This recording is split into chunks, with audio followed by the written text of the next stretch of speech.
Good evening, everybody. We are live here. Vanessa Broussard, Brian Glenn. We're live at CPAC here in Washington, D.C. for our pre-show today with President Trump there in Nashville, getting ready to deliver a speech to a great crowd there that has all come together and a part of the Christian kind of a radio broadcasters convention, which is pretty cool. Yeah, the Christian Media Convention is going on this weekend. We spoke to Father Frank Pavone earlier, and he was there yesterday and flew in here to CPAC today. And it's kind of the same scenario with President Trump. He's speaking there at the convention tonight, and he'll be here at CPAC on Saturday. So everyone's kind of making their rounds. A lot going on this weekend, but the good news is Right Side Broadcasting Network has crews everywhere. So we're here at CPAC all through the weekend, and then we'll also be on the campaign trail with President Trump. We are there in Nashville, Tennessee. We have a crew there to bring you that speech tonight. So Brian and I are happy to be here with you from the nation's capital, Washington, D.C., where we are draining the swamp. A lot of conservatives are gathering here this weekend for the CPAC convention, and a lot of like-minded people here ready to save this country. So it's going to be a great weekend. Thank you for staying with us here at Right Side Broadcasting Network. I know we were here with you all day long today. It's going to be the same case scenario tomorrow and also Saturday. Yeah, we got 2 more days of this stuff.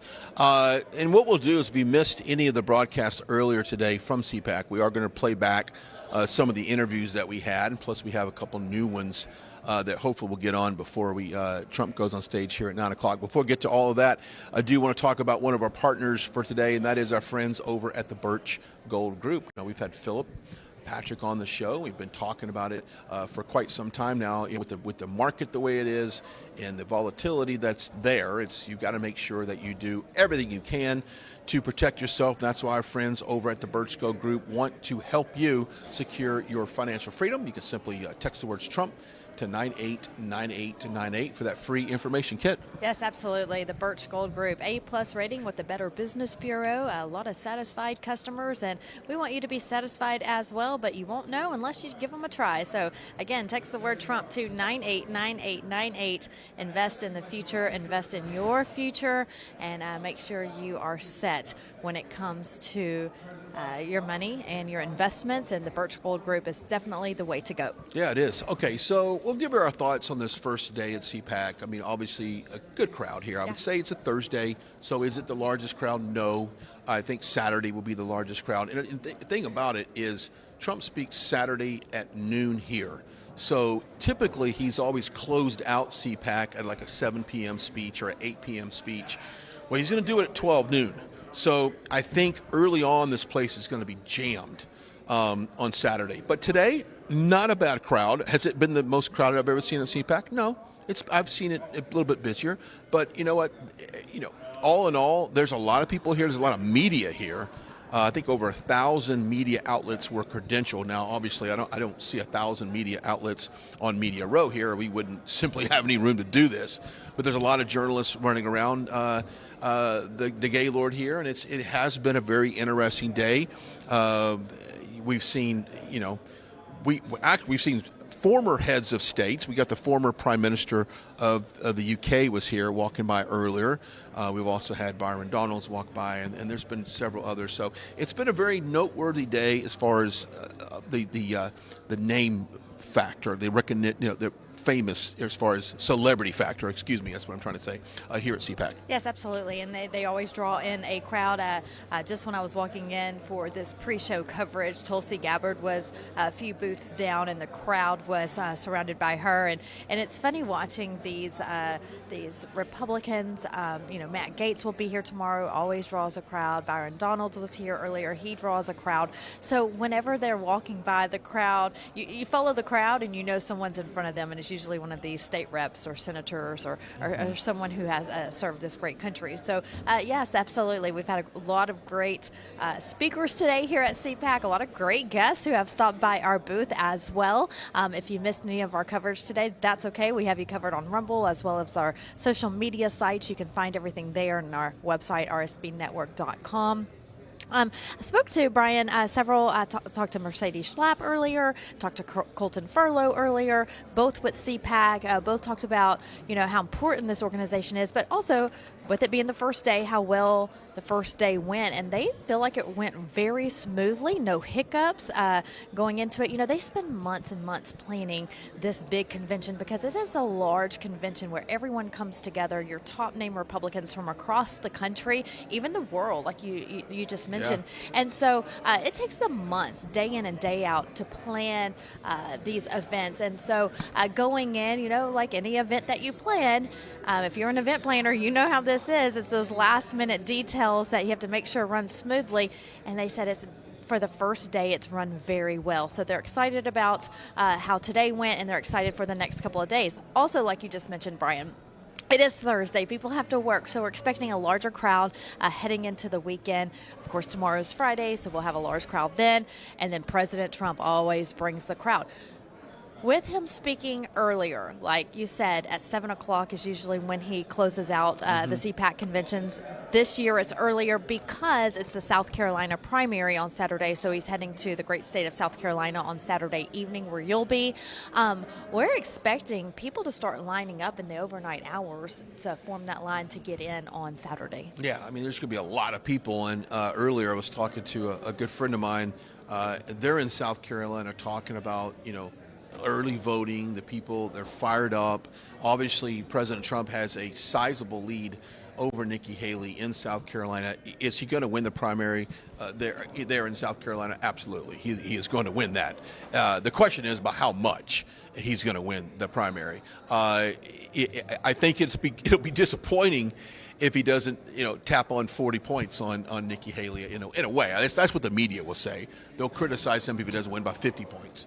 And we're expecting South Carolina to do what the other states have done as well. When you look at Nevada and Iowa, New Hampshire, I was talking to several people actually from South Carolina today at CPAC, and they told me, they said, yes, President Trump is the favorite in their state to win on Saturday by a large margin. And they asked me, they said, you know, that small percentage that Nikki Haley has in the polls, that's from the Democrats turning to Republican to vote in this primary against President Trump. So they said everyone in the state loves President Trump, and that number that you see that Nikki Haley may be drawing in the polls, they're saying the people of their own state of South Carolina are saying these are the Democrats who have registered to vote Republican so they can vote against him. That's all it is. Yes. I mean, if you see Nikki Haley's numbers, Vanessa, they're not really her true measurement of voters. It's going to be people that are just simply out to get Trump. And we've seen that in the legal court system. They're just out to get Trump. We've seen that with all of the fake lawsuits. They're just out to get Trump. That's all it is. Yeah. So what is the actual real number on Nikki Haley as far as her support in South Carolina? I don't know. It's probably, okay, it may be 9, 10, 12%. I don't know. I think it could be barely a double-digit support. But look, this thing is over. President Trump has the nomination, or at least, he has a nomination, but he's won South Carolina. Now, I think what's interesting is that the bigger question, Vanessa, at this point, is what does Nikki Haley do after she gets destroyed in South Carolina? Does she respectfully bow out and support Trump and his nomination, or does she goes all the way through Super Tuesday? I think she will go all the way to Super Tuesday, and then once again, when those, I think it's 12, 19 states, I don't know the total number of states that are actually in that Super Tuesday, but after that, I would expect her to respectfully step away. If she doesn't, then we have major problems in this country, and I think you could tie it to her hopes that for whatever reason and however way, President Trump will be excluded from running in the election due to these lawsuits. I can only imagine that's the only reason why someone like her would stay in this race. That is for from what unknown reason, that Trump is removed from the ballot and she would be the presumptive second man up. That's all. That's what I can come up with, because I can't come. Either she's getting extremely poor advice, which she is. That's why she's still staying there. Either her fundraising is decent and people are making money off it, which they are. I can't think of any other reason why she's in this race. Yeah, money for one. Also, yes, you're absolutely right. Maybe holding on to hopes that President Trump goes down in the legal battles. But again, speaking to people from South Carolina, we've been on the ground there a lot campaigning with the Trump campaign. they're thinking after Super Tuesday as well, and I just can't wrap my mind around, if you can't win in your own home state where you were governor, why would you continue on? If your own home state doesn't want you, why would the other 49 states want you? Yeah, I don't understand I'm it. not understanding, and the math isn't adding up. It doesn't add up. And so we'll have to see what she does. But she did make an interesting point the other day, and the light bulb went off in my head. She made a statement that said if she were to bow out now, that this would be the longest general election in history. So it would be right now between Trump and Biden. To me, Brian, when she said that, it made me think this is another plan for Trump not to make history. This would be historic for him. Another historic move for him. He would make history by being in the longest general election. She doesn't want that to happen. Why would she not want that to happen? If you are a true conservative, if you're a Republican, you want what's best for this country, make history. No matter who it is, make history. I'll go a She step doesn't further. want it.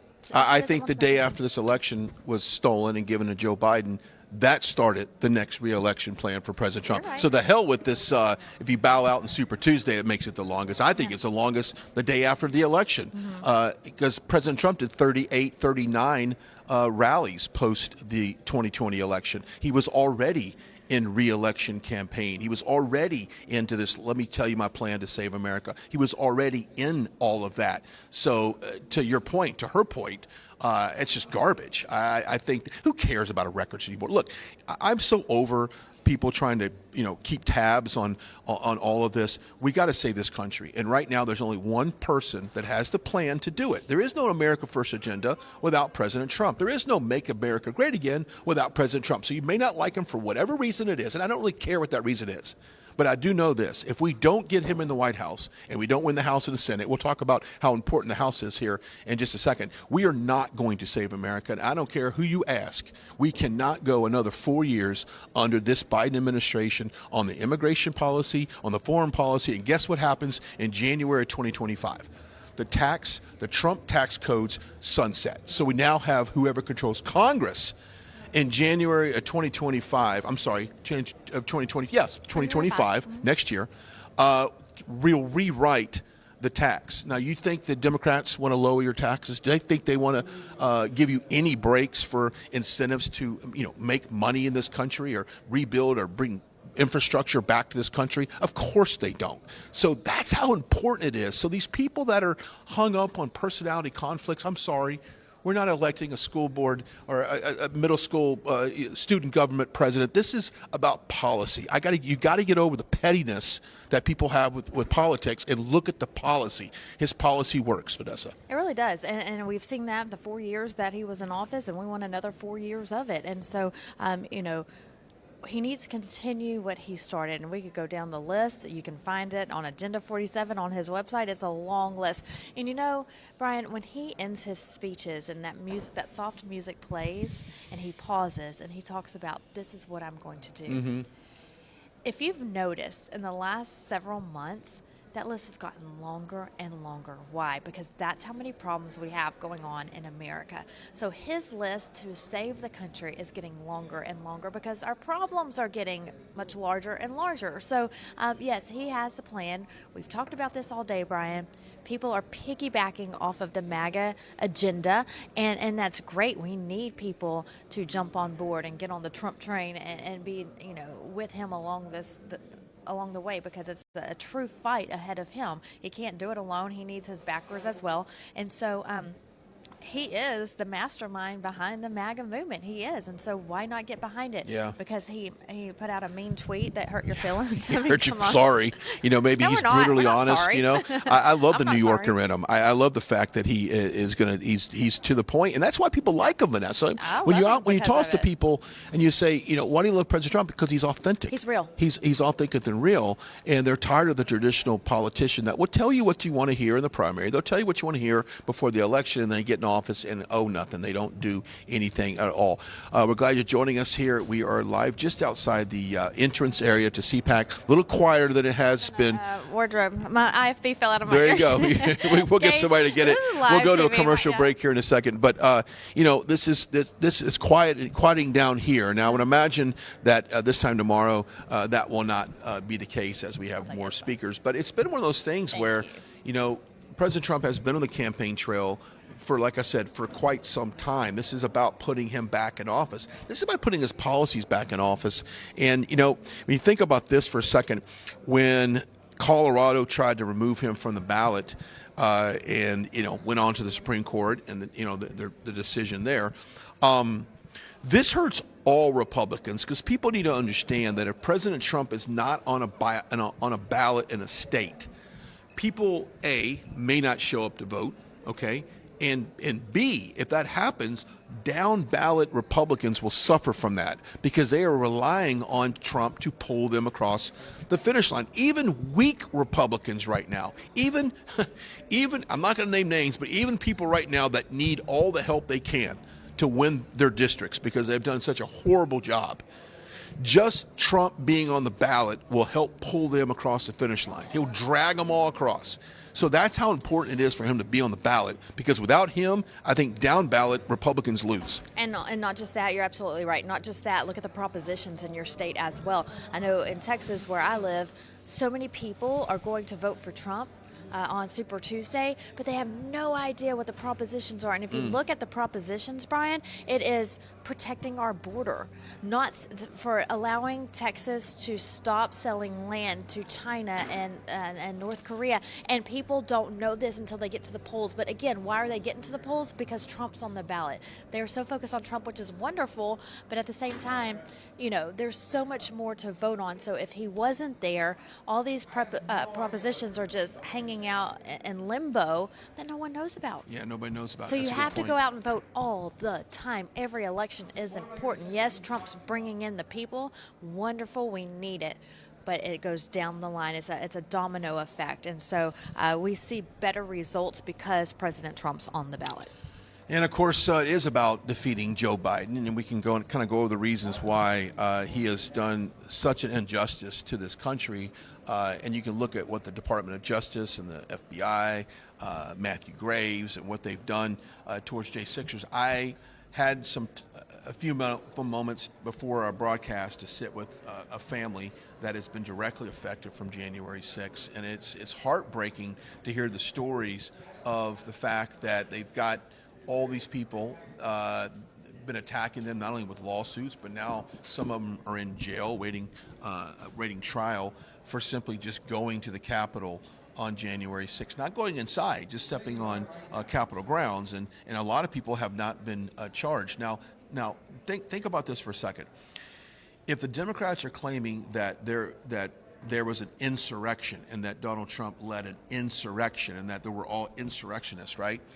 How come not one single person associated with January 6th have ever been charged with insurrection? That is something that no one has been charged with. They might have been charged with trespassing. They might have been charged with disorderly conduct, resisting arrest, or whatever you can maybe think about that. But insurrectionists, no, because that's not what happened. And we'll talk a little bit more about that here in just a second. Let's talk about taxes. There's nothing, we'll talk about something scary. It's having the IRS come to your door about some unpaid back taxes. That's why our friends over the Tax Network USA want to help you out. It doesn't matter if you haven't paid your taxes in a year, 2 years, or 10 years, or if you owe 1,000, 100,000, or 10,000, doesn't matter. They can certainly help you get out from under the anxiety of what is the IRS. Yeah, go to tnusa.com/RSBN. They will definitely get you going when it comes to taxes. I know it's that time of year when all your forms are coming in, and they'll help you get situated, help you sort everything out. That's what they're there for. They are the professionals with thousands of satisfied customers in every state. No matter where you live, they can definitely help you out. So make sure you give Tax Network USA a call. That number is on your screen. It's a 1-800 number for you right there on your screen. Also, tnusa.com/RSBN. It is definitely tax season. Everyone I know has either filed theirs yet, or if you're behind, well, not really behind. We have some time, but like me. You can file for an extension, obviously, which I always do, by the way. Yeah, so I'm going to try to get mine in and get going early this year, so we'll see what happens. That's the plan. Yeah, that's the plan. But Tax Network USA, they can definitely help you out there. There you go. We talked about Mayorkas. That's a big deal, impeaching Mayorkas. We had Tommy Tuberville on. Maybe when you guys in the studio, we'll get that interview queued up. I'd love to toss to that here in just a second. But we talked about, what can be done now that Mayorkas has been impeached in the House, which is the first time in 148 years that a cabinet member has been impeached. Now, that was based off the articles of impeachment by Marjorie Taylor Greene, who launched this year about those impeachments on a couple issues on Mayorkas. And, of course, it passed with the help of every Republican showing up to vote and getting it passed. Now, it narrowly passed because we thought it was clever to kick out George Santos from office. That's in a whole nother segment. Yeah. But it did pass. But what's next? Like, where do we go from here? And he definitely laid out a game plan, and let's just hope it goes through. And do we have that? Do we have that video queued up? I want to make sure that if we do, I certainly want to toss to that interview. Tommy Tuberville, Senator Tommy Tuberville that we talked to earlier today. Let's see if we can't get that queued up, because I asked him about impeachment. But then more importantly, Mayorkas works for Biden. So he's just taking orders from Biden. So I say at this point, if you got Mayorkas on an impeachment, let's just go ahead and push forward to Joe Biden, because obviously he's he is failed the man. American He's people. Okay, so this is the first interview we did earlier today. This is my interview with Senator Tommy Tuberville. Take it away. Listen in. All right, we're back here live at CPAC 2024, joined now by Senator Tommy Tuberville as one of the key speakers here at CPAC, and you're probably one of the greatest fighters that we have at CPAC, and we talked about this in our pre-show. Thank goodness you're working for our country. Well, it's living up here 4 or 5 days a week. It's good to be here today where we have so many friends here at CPAC. We don't have, there's more here than is in the whole Capitol Hill, but it's good to be here, and looking forward to the next 10 months, the fight trying to get President Trump reelected, and by golly, we better, because our country's in trouble. We talked about this earlier. If there's ever a time to get out and vote and make sure that you support the America First agenda and President Trump and people like Senator Tuberville, it's right now. Is this the most important election that you've seen in our lifetime? Well, we've had some very important ones. I personally know it is most important because I see what goes on here every day. It's a complete disaster. The American citizen, the taxpayers of this country, are being overwhelmed by the communist socialists of the Democratic Party here. They listen to nobody other than themselves. Barack Obama said, we're going to transition this country when he became president. Well, about 12 years later, they've done a good job of it, and we better wake up, because if we don't wake up, we're going to lose what we've had for 248 years. Okay. Just about 2 weeks ago, we impeached Alejandro Mayorkas in the House. That now goes to the Senate. So I know a lot of our viewers are thinking to myself, what happens now with this impeachment, and what do you see it going from there? Well, there's a dozen of us in the Senate that signed a letter to Leader McConnell saying, please get this on the floor. He's got to go to trial. But it really, to me, it's a wrong trial. He needs to be in a court where it's a criminal trial. He's a criminal. He has killed many people in this country by opening up our borders. He's told me personally, Coach, our borders are closed. The guy doesn't know the difference. But it's a plan. It's a plan for the Democrats, the globalists, to overrun our country. We've got tens of millions of people here that shouldn't be here, and it's costing us a lot of money, and a lot of people have died, unfortunately. But President Trump will come in, and we're going to send them home. A lot of people have said, Coach, that he's only taken his orders from Biden. So my next question is, well, then why don't we hold Biden accountable for what Mayorkas did and go ahead and start pushing those articles of impeachment as well? Yeah, and you got to remember, we have 2 senators from Arizona, a border state, that are Democrats. We have 2 senators from California, that's a border state, that are Democrat. They should be held accountable. But Joe, this is a plan not just from Joe Biden, but the entire Democratic Party of just running this country in the ground. Again, they're globalists. They want us to be something different. We're a third world country now in our bigger cities. Coming to a neighborhood near you, by the way, if we continue with these people, we have got to get President Trump reelected, because it is necessary to get our country back on track. It's interesting you say that we just got back from Michigan for a Trump event, and we've been in New Hampshire and Iowa as well the last 3-4 months. The number one issue, Coach, is the border. They want to close the border. And I don't know how many times that we need to say that, but for some reason the Biden administration and everyone, Kamala Harris, and it just falls on deaf ears there. Yeah, everybody says the border, and it is our number one issue. But just think about this. Crime is overwhelming. Our debt is $35 trillion. Our education system's gone to hell in a handbasket. Folks, our education system is gone because of our unions in this country have run it in the ground. Our young people are looking at Democrats as the right way to go when it's socialism and communism. And it's all through our education system, but you're exactly right. We have got to...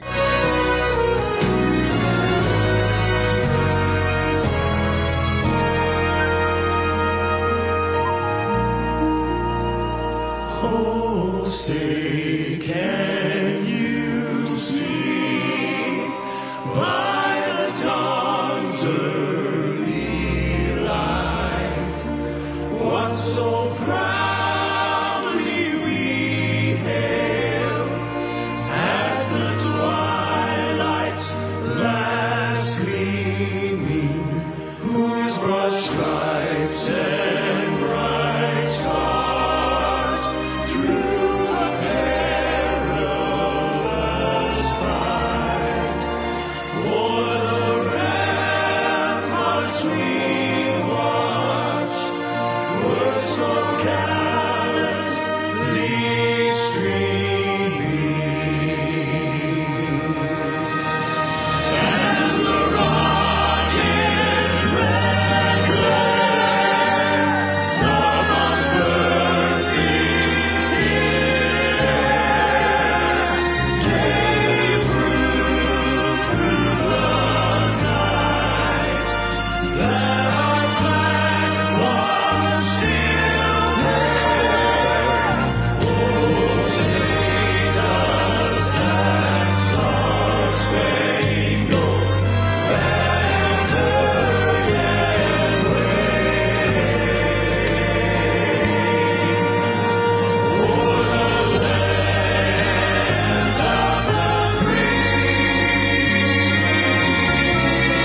Please welcome NRB President and CEO, Troy Miller.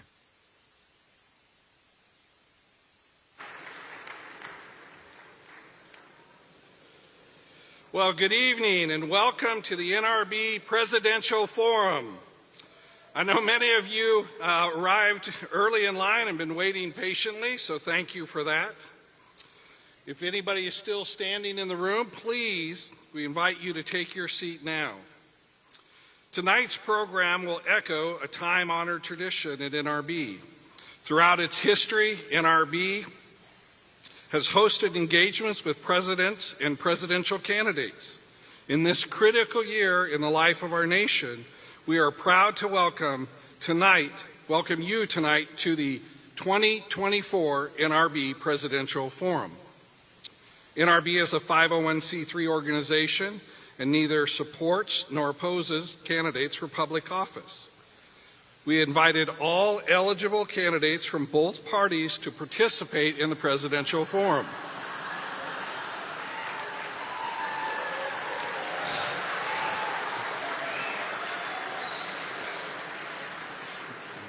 While we look forward from hearing from the perspectives that will be shared on stage tonight, no statement made by a sponsor or participant of the NRB Presidential Forum should be understood as a position of NRB. As we do here, let's start everything in prayer. Dear Heavenly Father, Lord, we thank you for your grace and mercy in our lives. Lord, we ask that as we hear tonight of those who would be prospective leaders of our country, Lord, that you would give us wisdom, Lord, that you would give us mercy, and Lord, most of all, that you would raise up leaders that would lead this country in a godly fashion for the glory of God and for the proclamation of the gospel. And we pray it in Christ's name. Amen.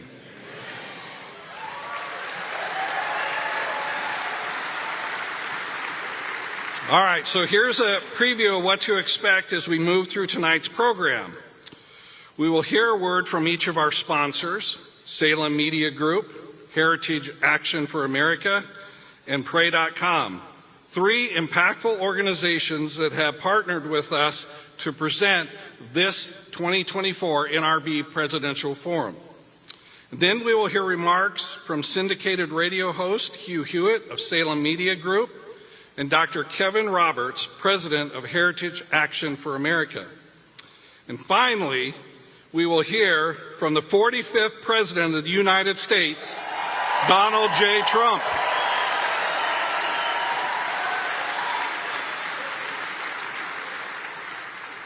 As NRB celebrates its 80th anniversary, it has presented an occasion for us to look back at our providential history.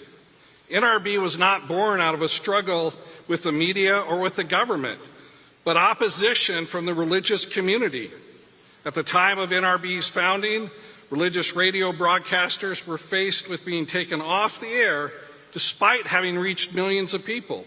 The Federal Council of Churches lobbied for rules and legislation that would have resulted in evangelical Christian broadcasters and programmers from being silenced and excluded from preaching the gospel on air. Religious broadcasters came together, launching a coordinated effort to reclaim airtime for evangelical preachers. This resulted in the formation of the National Religious Broadcasters in 1944 at the Moody Memorial Church in Chicago. NRB's founders adopted both a statement of faith and a code of ethics, affirming their commitment to the truth. Today, the challenges to speaking the truth are even more extensive than at NRB's founding. We live in a culture that is openly hostile to the Christian message. We have seen instances of the government abuse of power to silence the truth. Christians are facing financial, physical, and spiritual adversity just for speaking the truth. We are living in a culture where anti-Christian and anti-human beliefs are gaining popularity and directly harming the people who hold them. To exercise moral clarity as we must do means we speak unpopular truths that divide us from the world. and sometimes divide us from one another. The United States did not begin in absolute agreement. The framers did not all share the same ideas of how the government should operate. The Constitution itself was a compromise. And while the founders did not agree on everything, they operated under the acceptance of what they described as self-evident truths. The framers acknowledged that this country is ultimately governed by the laws of nature and of nature's God. Man is made to serve his Creator, and one of the most dangerous falsehoods spread today is the separation of church and state. Yeah. That does not mean, what Jefferson said, does not mean the separation of faith from politics. This was never intended by the framers and is incompatible with both their sentiments and their actions. Just as the founders were unified, not in absolute agreement, but in their fidelity to the values of truth, the founders of NRB joined together to be unified.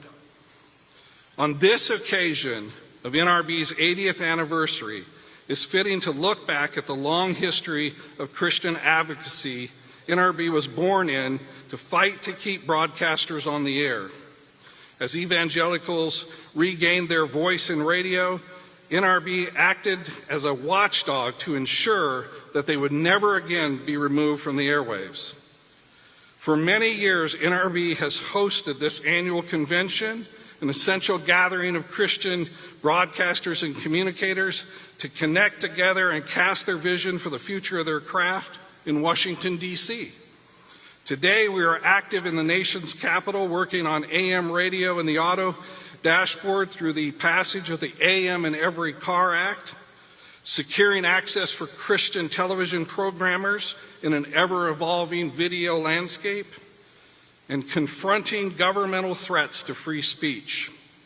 Throughout the history, NRB has engaged presidents and presidential candidates on matters of importance in our industry and national issues of Christian concern, with the goal of being spiritually alive and inclusively active in an age in this society to which God has called us.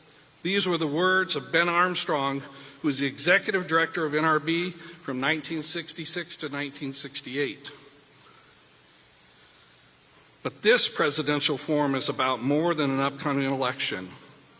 The gathering of Christians to witness, this is a gathering of Christians to witness to unity, not because we agree on all matters, but because the shared commitment to the future of faith in the public square. This forum is an opportunity for us to engage, discuss, and learn, because the righteous have no need to suppress the truth.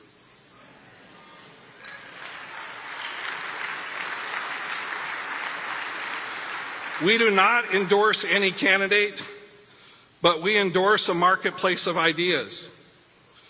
We do embrace the freedom that allows for diversity of viewpoints to be expressed. We endorse a passionate pursuit of the truth. And we endorse the freedom without restriction to the proclamation of the gospel of Jesus Christ to all people on all mediums across all platforms around the world.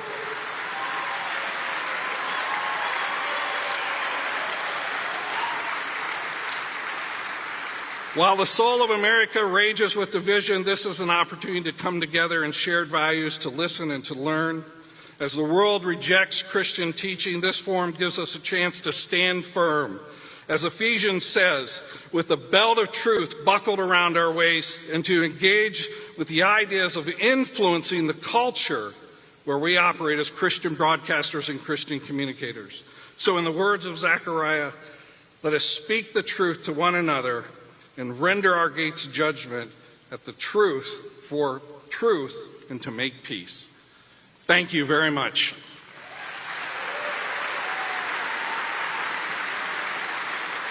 Now, this event doesn't happen with the help of sponsors, so we're going to hear from our three sponsors this evening, so watch your screen for our first one. When you think of faith, we talked about it earlier, it's global.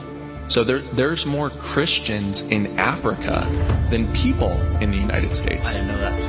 And there's more Christians in Latin America than people in the United States. Amazing.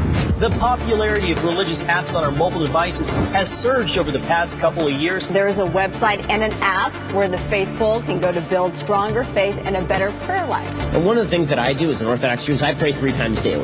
There's a great new app, a new website out there, and it's called pray.com. Pray.com, giving faith communities a place to chat, virtually pray. Is one of the fastest growing media. Back here in Washington, D.C., live at CPAC, day 1 is concluded. It's nice and quiet. It's kind of peaceful around here, actually. Yes. I actually kind of like it right now. I know, and it's kind of the calm before the storm tomorrow as well. So Bring yes, the storm. Bring it. Yes, they're bringing it. And so, yeah, it's closed down for the day. CPAC has ended, wrapped up day 1, and like Brian just mentioned, the crowd is gone. It's very quiet, and we're just excited to be with you again this evening as we wait for President Trump to take the stage in Nashville, Tennessee. Here we go. Before that, let's talk about our friends over the Wellness Company. You know, COVID, the pandemic, and all of the crap that was associated with that from the China virus had left this country in a tailspin. And of course, our friends over at the Wellness Company want to help you with this emergency kit. This is kind of cool stuff, though. We talked about ways to fight, you know, even the common cold, if you will, especially if you have any type of breakout of a virus. You want to make sure you have it all right there in a Wellness Company. Our friends, Dr. Peter McAuliffe has developed a great emergency kit. The information for that is on your screen. We're talking about the Z-Pack. We're talking about ivermectin, hydroxychloroquine, which I take weekly right now.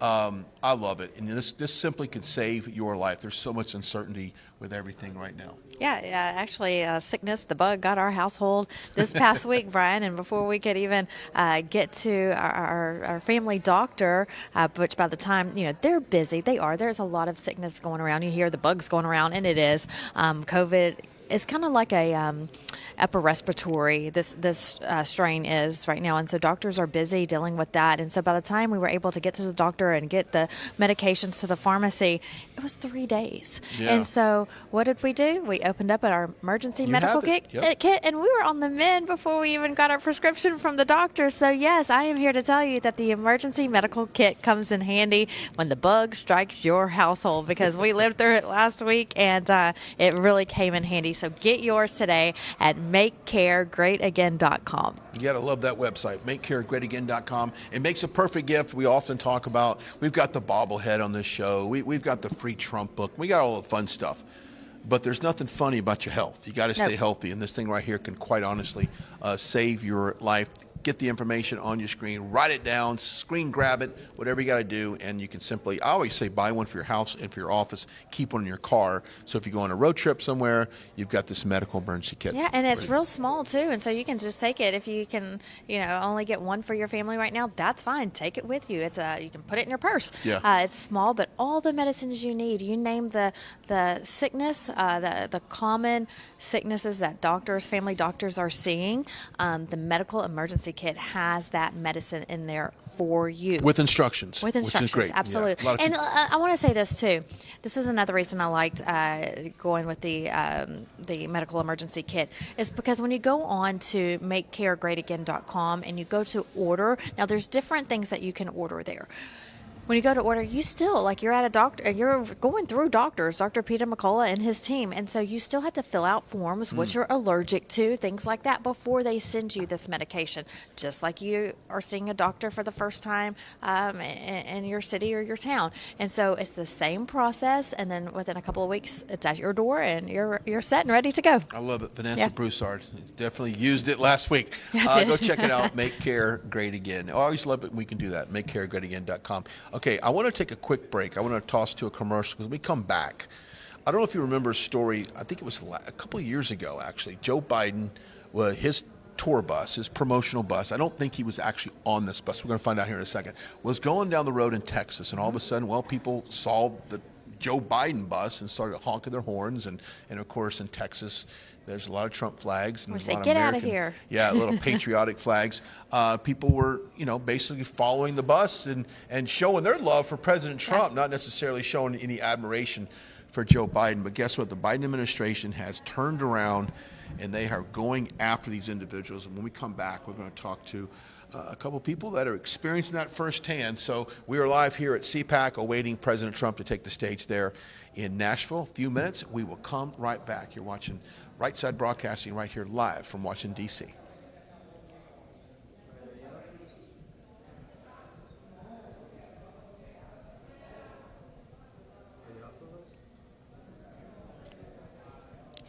Okay, let's do this. Are you guys both going to come on, right? President of the United States. I was honored to work as Chief of Staff. What's up, guys? My name is Jaden Hurd, and I have a Christian show called Let It Be Heard, where we analyze culture and current events from a biblical perspective. I highly recommend you guys check us out. We now have episodes every Monday, Wednesday, and Friday. And basically, what happens is we react to videos, we have talking points, we have on guests, and it's very exciting. Come check us out on Rumble on the RSBN channel. God bless you guys.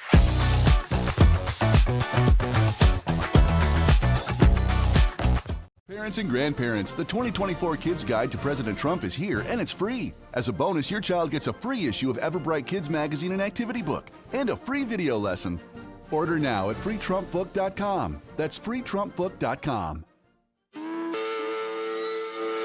Welcome to the Right Side Broadcasting Network. We're not like the other media outlets out there that cut and edit what other people say. In 2015, we were created by our founder, Joe Seals, to cover President Donald J. Trump's speeches and rallies, to which we continue to do to this day. We've also covered important conservative events like CPAC, tvOS, March for Life, and many other important events and hearings around the country. We were made for people like you, everyday Americans who are tired of the mainstream media, who are tired of being lied to, manipulated, and fed an agenda. Our goal here at Right Side Broadcasting is to allow you to see the truth, giving our correspondents and commentators a wide latitude to speak their minds. You won't find anything like this in the mainstream media. Your support through your donations, locals, and supporting our advertisers allows us to continue to cover important events around the country each and every day. So, from us here at Right Side Broadcasting, thank you for supporting us and the right side of history.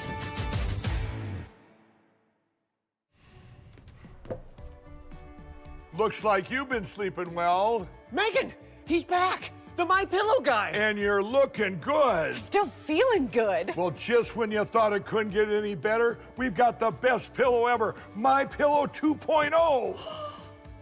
When I invented My Pillow, it had everything you'd ever want in a pillow. Well, now there's new technology that makes it even better. My Pillow 2.0 has my patented fill combined with a cooling fabric with temperature regulating thread. My Pillow 2.0 is truly the next generation of My Pillow. Now's the time to go to mypillow.com or call the number on your screen. Use the promo code to save 50% on your My Pillow 2.0. Not only that, for a limited time, your entire order ships absolutely free. You're sleeping even better. And cooler, too. And you're looking good. Feeling good. I knew you would. mypillow.com.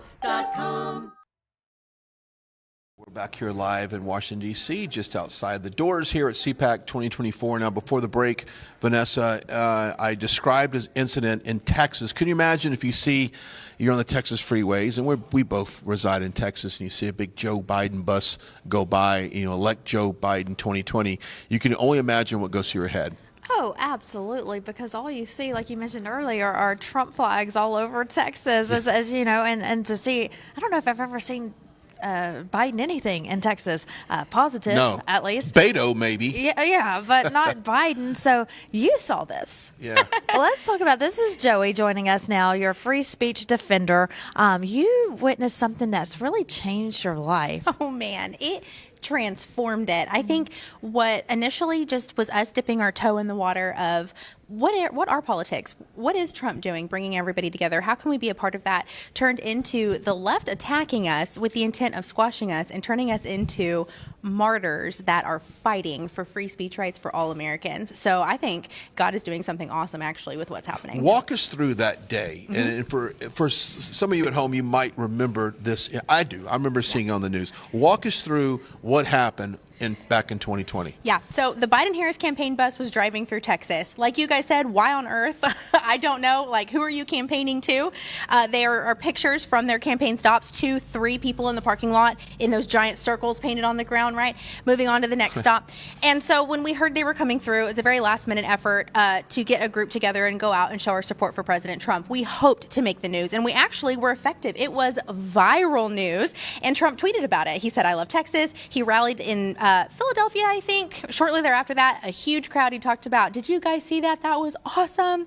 And then the media went wild with lies. Mainstream media used it during early election 2020 to say not to vote for President Trump. And they claimed that we drove next to the bus with the intent to run it off the road, which morphed into they ran the bus off the road. Biden even said that himself in a press release. So this is a presidential candidate running for office, smearing his other candidate with fabricated lies, which I thought was bad enough. I would have never expected that 8 months later, after those campaign staffers took office, that they would sue us under the Ku Klux Klan law for flying the Trump flags, not for doing anything wrong or breaking any laws, but for giving them emotional damage. I don't even know where to go from here. Emotional damage. Well, we can sue on that. That 3 years of emotional damage from the Biden administration. Yeah, that's true too. Where do I fall Where on do we lawsuit? sign? Okay, so but the whole time you guys are shooting video on this, so obviously it was clear that you did not run the Biden bus off the road. Oh, so that's right. a lie number one. Number one. Okay, so and then also you guys are having some fun with it. You know, Trump 2020. You had the flags out. You were kind of honking the horn. At no point did any car get close to them. As a matter of fact, if I'm not mistaken, the speed limit looked about 45 miles an hour. It was going slow. Am I right on that? You are right. And that is because the bus was slowing down. So actually what we had imagined was we'd have a Trump train behind the bus. It'd be this glorious flag wave, single file behind the bus. It'd be awesome.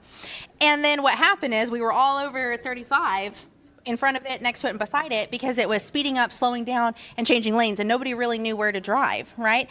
And so the bus started taking up multiple lanes, and there was a staffer car that was driving behind it. It was a white staffer car, and that staffer car caused an accident that day. He exited his lane, and he hit a truck with the Trump flag. Another viral clip from that day. That was not us. I never saw that happen, but there's a video of a woman, a woman's video, and you can hear her audio. Oh my gosh, that white car just hit that black truck. Did you see that? And then the black truck pushes the white car back, and they both keep driving down the freeway. The Biden bus is in the shot, mind you, because the staffer is right behind him. Well, mainstream media takes the clip, removes the audio, and then only shows the black truck on a loop pushing the car back, saying that we're ramming cars off the road. Yeah. Hang on, just want to pause you right there. Pause, hold that thought. We're going to throw it back to Nashville. We've got some more speakers that are taking the stage, and we'll come back and get the rest of this crazy story in the state of Texas. I can't believe this happened, but we'll send it back to Nashville with some speakers. Thank you. We're hurting during COVID. We couldn't get any relief. We didn't qualify for the payroll protection earlier. We didn't qualify for any of the loan relief programs.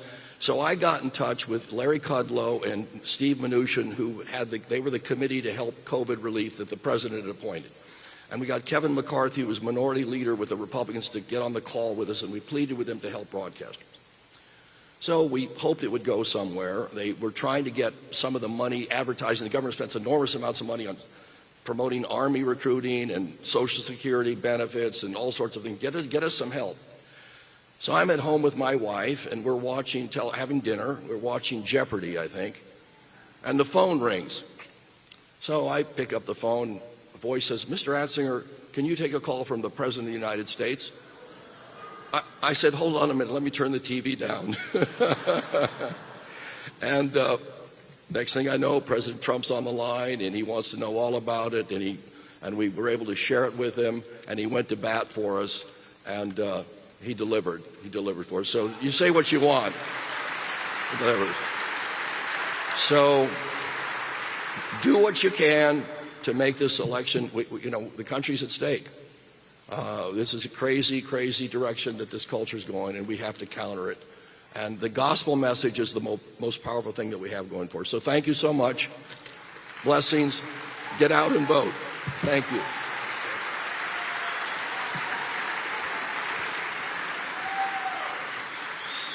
Well, thank you again to our sponsors.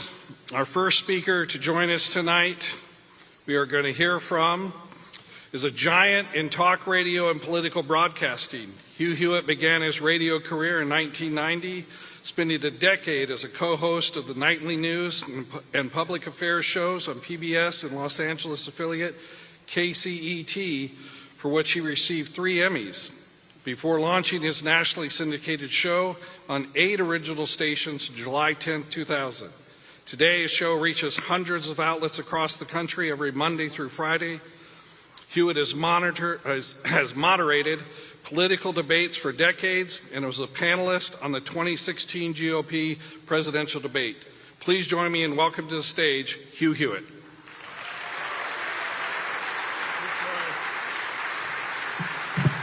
Thank you, Troy. Today is my birthday. And I think it's great that President Trump wanted to come to my birthday party. I think that's pretty nice. But I'm going to make sure that I leave lots of time for him to say what he wants to say about NRB and religious broadcasting, so I'm going to be short and to the point. I've been a broadcaster for half of my 68 years, 34 years. I started at KFI in Los Angeles. I worked for PBS for 10 years, joined up with Ed and Dave and Phil and the rest of the Salem gang and the late Stu. In 2000, I've been with them for 24 years. I worked for the Washington Post. I worked for NBC. I'm on Fox now. I'm on CNN. Salem did 4 debates with CNN. When the 2016 cycle came around, I moderated those. We did 1 debate this year with NBC, and I moderated that. So when Joni Mitchell did the Grammys and she sang Both Sides Now, as I said, she didn't know half of it. She got to work with the legacy media and with the religious media before she knows what that Both Sides Now is. What I want to tell you, though, is that NRB may have to change its name. It's got great branding. Everyone knows what it is. But there's really not just one NRB. There are 6 kinds of religious broadcasters out there. And I want to emphasize all 6 briefly for you so that you're aware of them, and I want to leave you with one takeaway about our particular kind of NRB. You know, Hamas is a religious broadcaster. And every time you read a statistic from the Gaza Health Ministry, you're reading someone who's syndicating Hamas news. They are Wahhabists. If you've listened ever to my show, I always ask people, have you read The Looming Tower? It's by Lawrence Wright, a man of the left. And the reason I ask that question is to find out whether they have any idea of what we're up against with the Islamist fringe. And by fringe, I mean all the Wahhabists, all of the Sunni fundamentalists that Hamas unveiled on 10/7. But they're a religious broadcaster, and their message goes around the world. And they did what they intended to be seen, and they communicated it, and they intended to, and they called their people to arms. They're a broadcaster. So is Iran. It's a Shia religious broadcaster. And I pay attention to what the Ayatollah Khamenei says. And when he says in Farsi, death to America, they mean death to America. That's Shia fundamentalism. And they're millennialists. They actually don't mind chaos. They think they're going to get the hidden imam out of the well.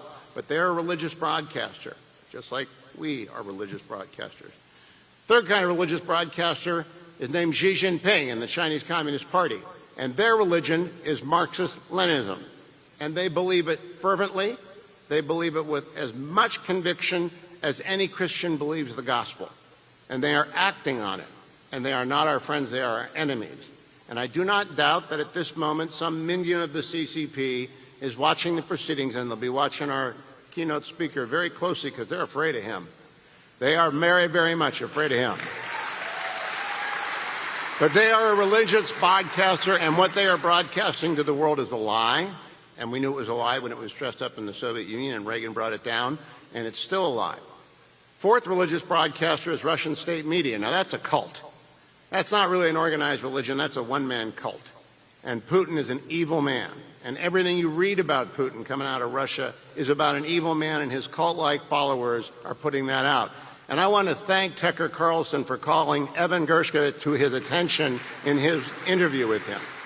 because that was American media old school, going to meet a dictator, a thug, and an autocrat and an evil man and saying, let our American people go. That was a great thing for Tucker to do, and I appreciate that he did so. The fifth kind of religious broadcaster is what we are. We are traditional Christian religious broadcasters. Now, I work on the secular side mostly, but I've made documentaries about Greg Laurie. I've preached at Rick Warren's church. I made a documentary for PBS that starred Chuck Colson. He got to preach the gospel on PBS, which was something of a heart attack moment back in D.C. So I work both sides of the aisle, and I am an evangelical Roman Catholic Presbyterian. That does not make me a Lutheran. That means I go to Mass on Saturday and I go to the Presbyterian Church on Sunday. My wife is a Presbyterian. So I get liturgy and I get good preaching. And now I finally know which organization the Bible's in because the Presbyterians taught me that. The Catholics taught me good liturgy, but the Presbyterians taught me where to find everything in Scripture. We are Christians, and we share in common one big thing. We can all say the Apostles' Creed. Pretty sure that almost everyone here can say the Apostles' Creed. And that's what defines, I think, the NRB. Whatever our denominational differences are, I'm not a theologian. I always like to tell that to people. I am not. I'm so far away from being a theologian. Otherwise, you couldn't live the way I lived if you actually thought about that kind of stuff. But I can say the Apostles' Creed, and I can believe the Apostles' Creed. Which brings me to the sixth kind of broadcaster that's a religion. Secular absolutism, which now defines legacy media. Now, I have lots of friends in legacy media. I liked working with Kristen and Lester on the debate in Miami. I liked working with Jake Tapper and Dana and Wolf on the 4 debates we did. I enjoyed my 5 years at NBC, even though I was the Bobo doll for Meet the Press, bang, bang, bang, down, come back up. Happy to work. I love writing for the Post. They always are fact-checking me, and I'm always saying, no, that's actually true, what I wrote there. And I understand that when I sat down for the first debate prep, first one that we did for this time around, we had 35 to 40 people in the room. I was the only one there from Salem. The rest were from NBC. They're good, honest, hardworking news professionals, but they are people of the left. And when I got done, I had a handler. She was wonderful. I said to her, I think we might want to get the numbers down. And by the way, how many of these people do you think voted for President Trump in 2016 or 2020? And she paused and said, well, that's a difficult question. I said, no, it isn't. I'm the only one that did that in that room. And I just guarantee you, that in legacy media today, at all of the major networks, at PBS, at CNN, certainly at MSNBC, and I'm a veteran. I actually hold an honor at MSNBC. I had the lowest rated show in the history of MSNBC. The lowest rated show. Very little crossover between my audience in the morning and the audience on MSNBC. But I tried very hard to preach common sense to them. But I learned that Gnosticism is alive and well. The only difference between their religious broadcasting and our religious broadcasting is that their scripture isn't written down. Their scripture is communicated in words and in code. They talk to each other in phrases and in glib statements that assume facts not yet in evidence, as we like to say in the law, things that have not been introduced. And they really, really, really hate our keynote speaker tonight. Now, I drive them crazy whenever I'm with them. And I love to point this out. Donald Trump is the best interview in America. And I've said that since 2015 forward. And I've been blessed to be able to interview him, 25 times on the air. And I know a couple of stats. In the 4 debates that Salem co-hosted with CNN in 2015 and 2016, President Trump participated in each of them. And I know the number by heart for that first debate. We were the second. Fox opened up in Cleveland. We had the second one at the Ronald Reagan Library. 22 million people watched. 22 million people. And that's not Super Bowl numbers. That's a lot of people. When we did our debate with NBC and the former president wasn't on the stage, we had 7 million people. Those 15 million people are the Trump effect.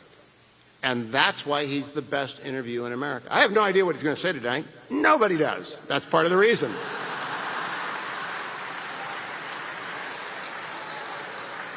But no matter what he says, it will be animated by a deep, deep love of America and the Constitution.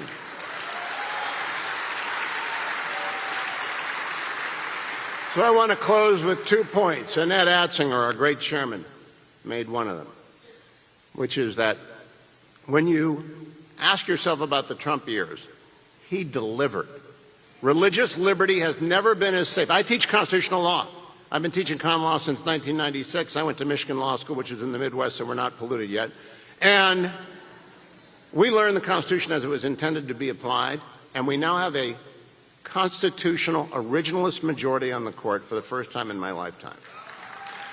And that is why your religious liberty and my religious liberty, no matter what we believe, is protected, as is our speech.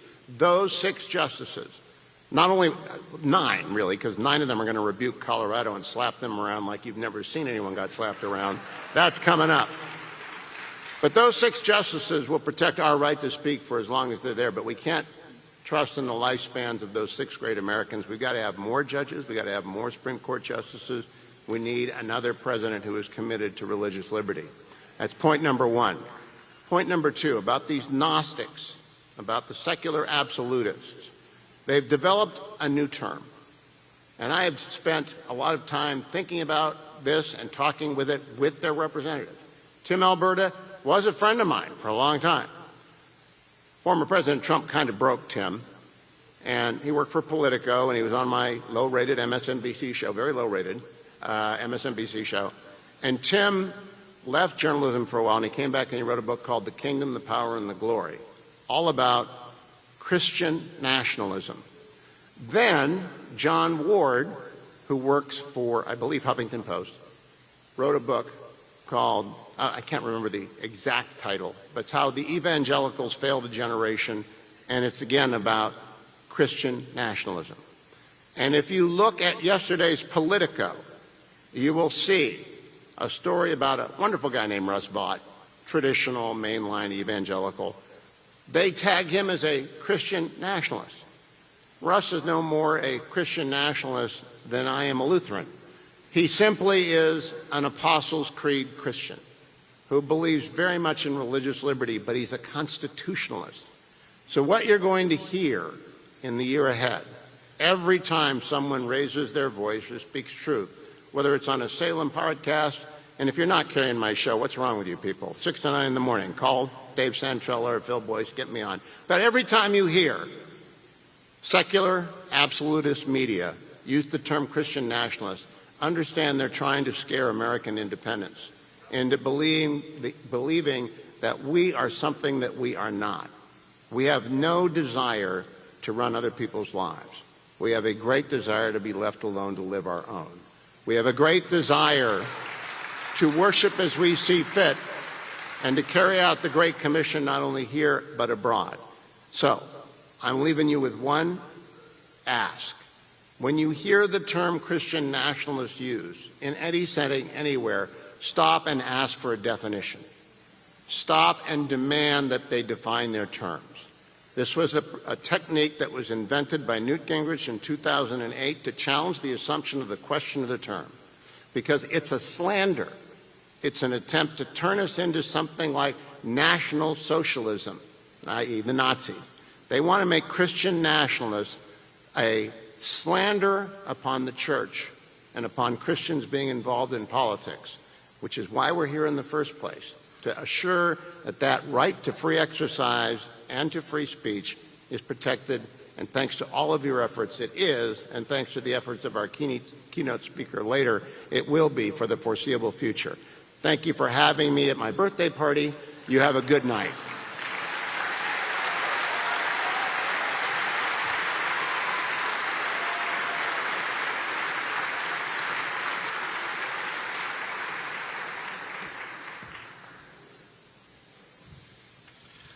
Thank you, Hugh. Our next set of remarks come from a top Christian leader in public policy and a champion for First Amendment freedoms. Dr. Kevin Roberts was named the president of Heritage Action for America in September 2023. He now serves as the president of the Heritage Foundation and Heritage Action for America in a joint role. Roberts previously served as the Chief Executive Officer of the Texas Public Policy Foundation, the largest state think tank in the nation. Roberts is a prolific analyst and commentator, and recently delivering a powerful message of national sovereignty to a set of self-appointed global elites at the World Economic Forum. Please join me in welcoming Dr. Kevin Roberts.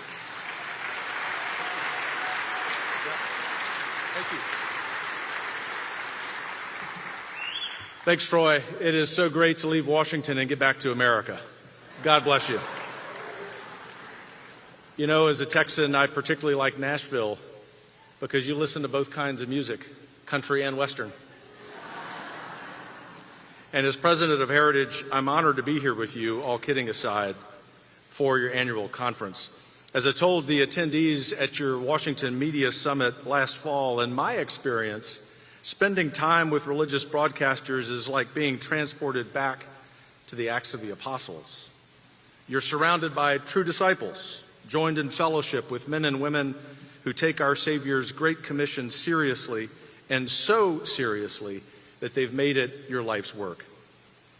As a deeply religious American myself, I'm privileged not only to see so many fellow citizens of faith coming together this week, but to hear about the transformative work you're all doing across the country. You really are the apostles of our age, and I and my family and all of us at Heritage rely on your witness and your daily work in the trenches. So before I go any further, let me tell you, thank you.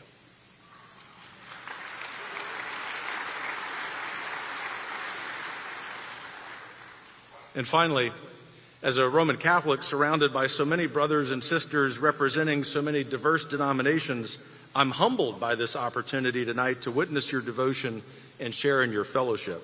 For as our Lord says, where two or three gather in my name, there I am with them. And now you can call your friends and say, I even met a Catholic who quotes Scripture. We exist, just not in the Vatican.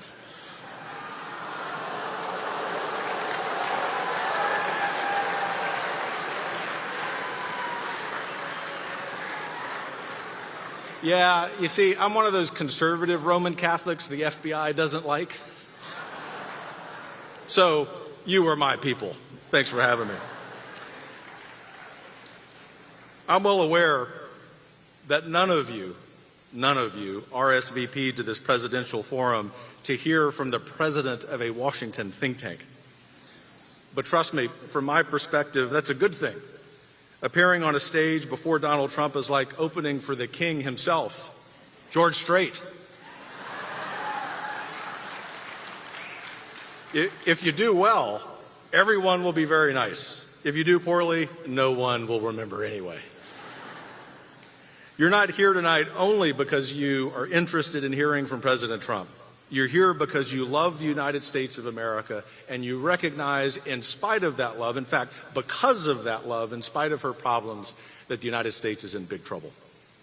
Our country today, as you know, is beset by social problems, cultural problems, political problems, economic problems, moral and religious problems. Some are grand in scope, like a national debt larger than our entire economy and a national birth rate below replacement level. Others hit closer to home, like the collapse of church attendance, porn addiction among young men, and the mental health crisis among young women. And yet, as important as those long-term problems are, they still take a backseat because so many urgent, immediate crises are at our throats. There's the border crisis, a national crime wave, hot wars in Israel and Ukraine, and as we have analyzed at Heritage, a new Cold War with China. All these challenges, important and urgent, have grown so pervasive, and Washington has become so dysfunctional that it's hard for serious, good faith leaders to even prioritize our problems, let alone try to solve them. And I don't just mean elites or the left. The political right is torn too, about the crises we face and how to address them. about our political parties and goals, and even about the political candidates we'll have to choose from this election year. I know I personally grapple with these questions myself, and institutionally, Heritage does too. I think all conservatives do, with good reason. They're tough questions, and like it or not, ready or not, in a little over 8 months, we're going to have to answer those questions, or they will be answered for us. And yet, as important as elections, politics, public policy in our nation is, as Christians, we must first remember that our struggle, as Paul warns the Ephesians, is not against flesh and blood, but against the rulers, against the authorities, against the powers of this dark world, and against the spiritual forces of evil in the heavenly realms. Let us never forget the true battle we must all wage as we go about our daily work. As the head of a conservative policy organization, I work in the world of policy, not politics.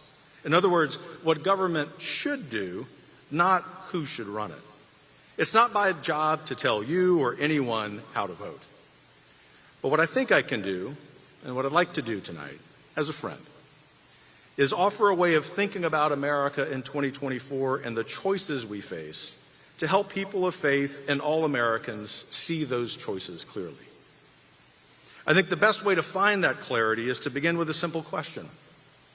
Why does the Washington establishment hate Donald Trump and dread his reelection this November? By establishment, everyone knows who I mean. The National Democrat Party, obviously, but also wide swaths of the Republican Party's leadership, especially in Washington. You see, Heritage is bipartisan in its critique of what's wrong with this country.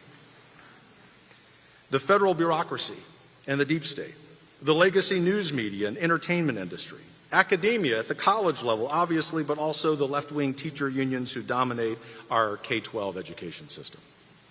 Most large corporations, especially the vast progressive empire of corporate human resources departments and consultants, and the loosely affiliated multi-billion-dollar network of liberal foundations, endowments, activists, and nonprofits from Planned Parenthood to Black Lives Matter to Antifa. Call it the left, or call it woke Inc., or call it the establishment. It's all the same thing. The small group of wealthy, well-connected elites who control the institutions that set the parameters and the tone of our national discourse. Why do they want Donald Trump to lose so badly? Why are they so prepared to do everything in their power to stop him?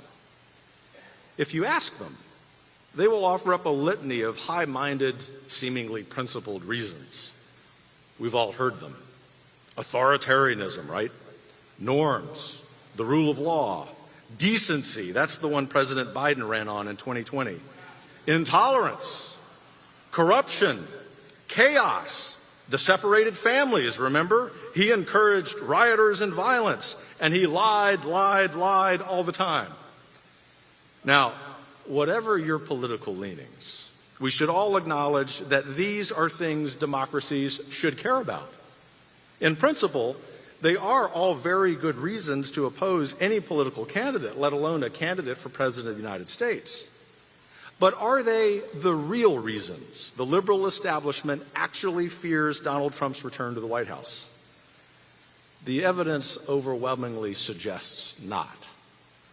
Even a cursory review of this record from just the last few years shows that the liberal establishment has no principled objection to any of these things. I'm going to look at them in turn. Does the establishment, for example, oppose authoritarianism?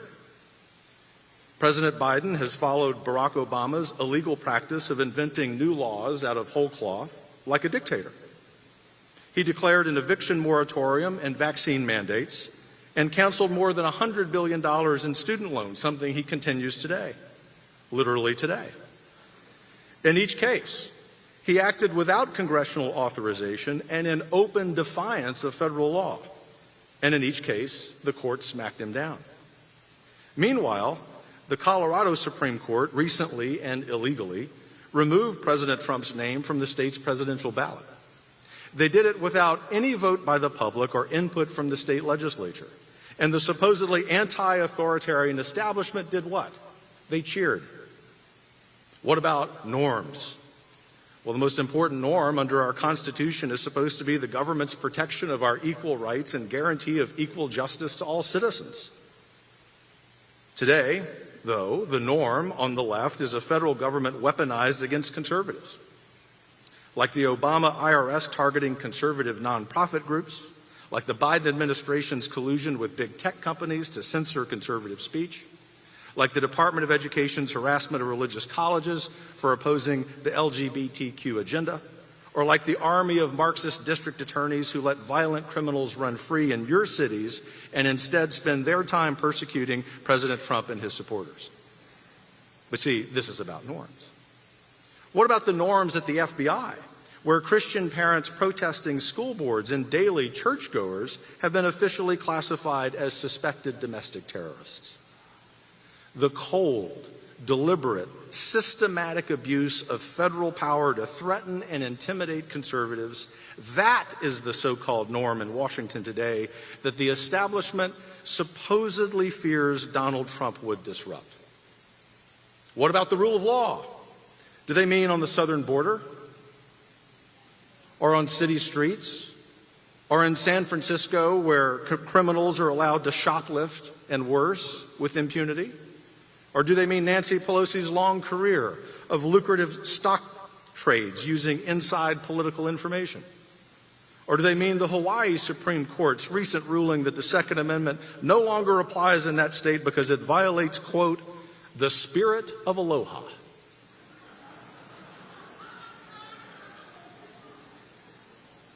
Decency.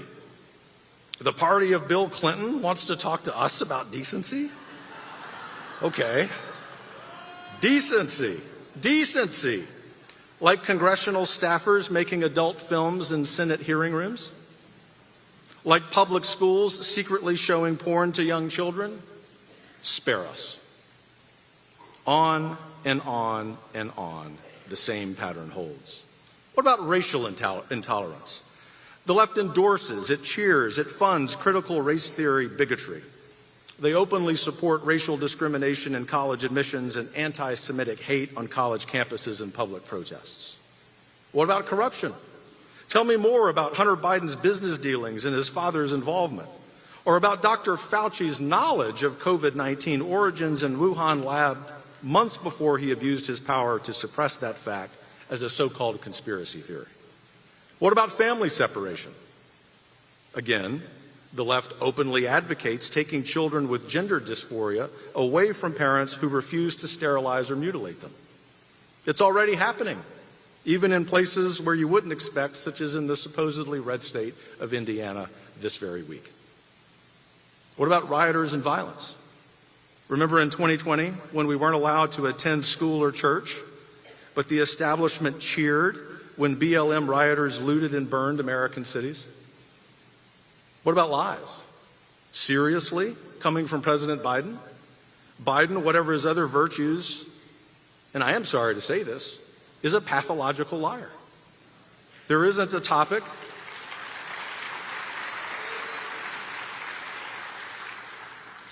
I'm just here to state the facts. There isn't a topic in his public or private life that he doesn't routinely lie about. And look, it is a real problem. His grades in school, his phony athletic career, marching in the civil rights movement, his record in the Senate, his fictitious appointment to the Naval Academy. Ladies and gentlemen, I could keep going, but I think you've gotten a long enough litany. Every crime, every moral failing, and every abuse of power the left warns Donald Trump might do, they actually do themselves, right now, openly and enthusiastically, in every branch, at every level of government, and with the full-throated support of the cultural, corporate, academic, and media elites, now supposedly scandalized at the thought of Donald Trump returning to the White House. So what is the real reason the establishment and the left oppose President Trump so ferociously? We know that they don't actually fear Trump as a danger to the country. After all, despite their wealth and privilege, the liberal establishment proudly condemns the United States as a backward, bigoted, vicious nation and a malevolent force in the world. From the 1619 Project to big tech censorship to open borders to their assault on religious freedom, they want to fundamentally transform America because they don't like this country. No, the establishment does not hate Donald Trump because he's a threat to America. Let's be really blunt. They hate him because he's a threat to them.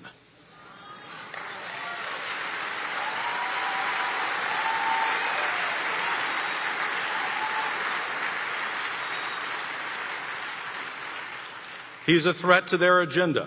He's a threat to their privilege. He's a threat to their vaulting messianic ambitions, and most of all, what disturbs them the most, he's a threat to their power. And God bless him for it.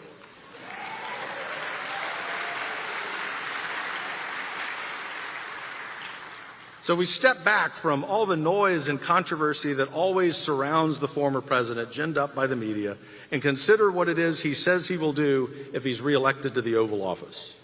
First, he says he will seal the border. He will end the humanitarian crisis, the lawlessness, the fentanyl smuggling, and human trafficking, all of which sort of happened again the day after he left office.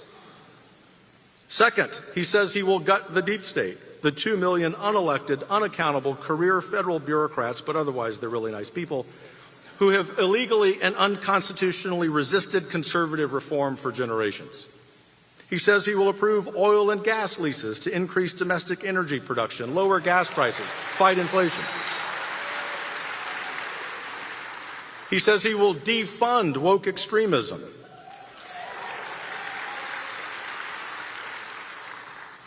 Think of 18-year-old Marines on Parris Island being scolded for their privilege as straight white males. Think of school districts where kids can't read and write being told their history, faith, and skin color are evil.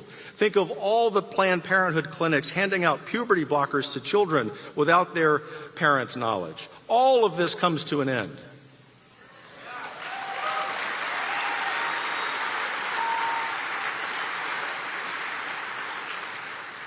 Furthermore, Donald Trump says he will once again reorient U.S. foreign policy to exclusively advance, get this, America's vital interests and priorities.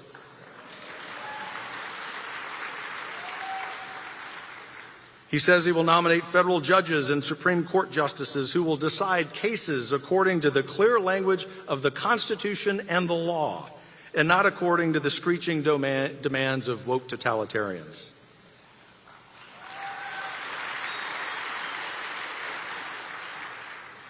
Important to you, important to me, especially as a father of 4. He says he will defend the unborn, period.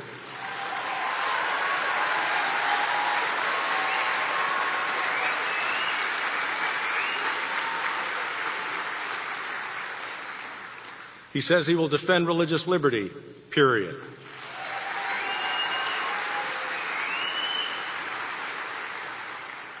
And two things that go hand in hand: free speech and the Second Amendment, we know he will defend.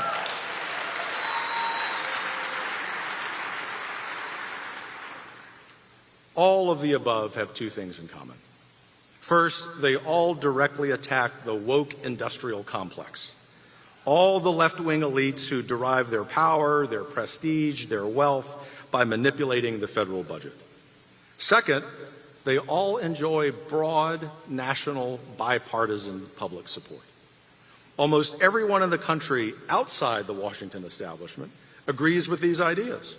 Americans don't want their tax dollars paying for extremism or indoctrination or grooming or woke hate. The American people don't want government, or don't want the government at any point to transform America. They actually love this country. They want government to secure the border, arrest criminals, teach kids the 3 R's and the Golden Rule, protect their constitutional rights, defend our shores, honor our national history and cultural heritage and religious freedom, and do all of that without bankrupting this country. That is what Donald Trump is promising to do if he returns to the White House next January. The establishment opposes this agenda not because they fear it will be authoritarian or cruel or chaotic, but because they fear it will work. The fear the fear that it will advance the most important conservative political project since the Cold War, returning democratic authority back to the American people from the elites who have stolen it from them over the last generation.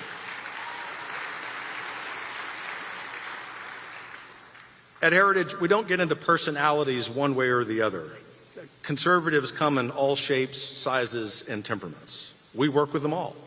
Swaggering Texans and mild-mannered Midwesterners, fire-breathing populists and nerdy policy wonks, and yes, even brash, blunt New York real estate developers. And we've been working with all of them on one project since soon after Joe Biden took the oath of office, before any conservative presidential candidates had even entered the race. As my friend and colleague Paul Dans before talked about briefly, our Project 2025 has developed a comprehensive policy agenda, but even more importantly, recruiting people, 20,000 people to go into the next administration, hopefully to help take back this country for you and for your audiences.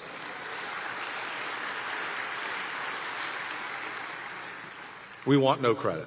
We want the American people, if President Trump is elected again, President Trump and his administration, to take credit for that. But it will also be a great sign, if all of this is successful, that in fact, as we know in our prayer time, but maybe not every time when we're watching the news, that the Lord is still smiling upon America. Before I close, I want to make one last observation about the choice we face this November. I know some mention misgivings about our 45th and hopefully our 47th president. As Christians, of course, we can't judge another man's soul. As citizens, though, we have to judge political candidates, and neither side is remotely perfect. But we should also remember that the people who tell us Donald Trump is supposedly beyond the pale not only tolerate, but celebrate abortion, racism, anti-Semitism, mental illness, and the grooming, castration, and mutilation of children. They want to legalize so-called throuple marriage, bar Christians from adopting children, and tax churches who don't perform gay marriages. They force girls to shower, change, and compete with boys in contact sports and for college scholarships. In Canada, where American liberals look for inspiration for some reason, the government euthanizes healthy, middle-aged adults for being depressed and seizes children from moms and dads who oppose trans insanity. In France, it's now a crime to question Myrna vaccines, punishable by up to 3 years in prison. This is where Donald Trump's enemies would take us if they can. Of course, we should not turn a blind eye to the flaws of any of our leaders, ourselves too. But this November, we're choosing a president, not a pastor.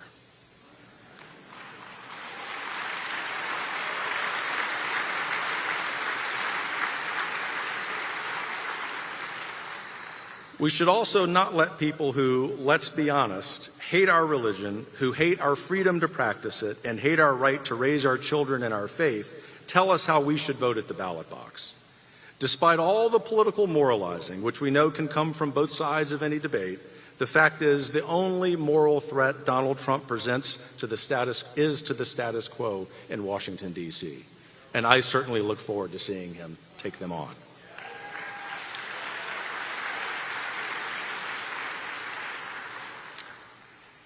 If America remains the proverbial shining city on a hill, and I certainly think it does, then we must be prepared this election year to charge some hills. You do that every day with your heroic witness as religious broadcasters at a time when doing so includes, as you know, more risks than ever. The battle, your daily battle, is wearisome, and I know, sometimes worrisome. And yet you and I both know it's the battle we must fight. For not only is it the right one for America's future, it is the righteous one which God blesses. As the prophet Isaiah proclaims, they who wait for the Lord shall renew their strength. They shall mount up with wings like eagles. They shall run and not be weary. They shall walk and not faint. My friends,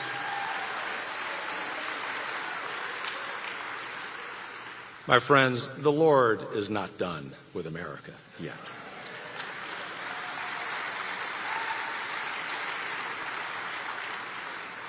And you know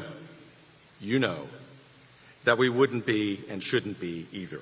But our recommitment to this truth this year, this conference, this election season, is to be clear-eyed about who is and who isn't on our side. And I think that matter is clear. We will prevail and take back this country. God bless you. Thank you. Thank you.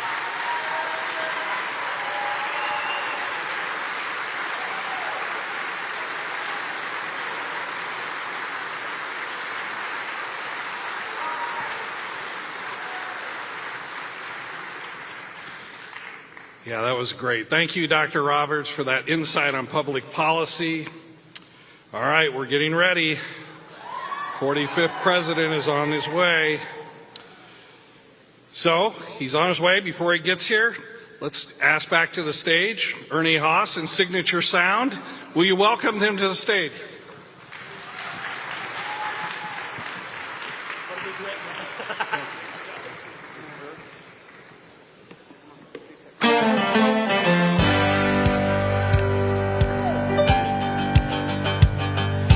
We are the church.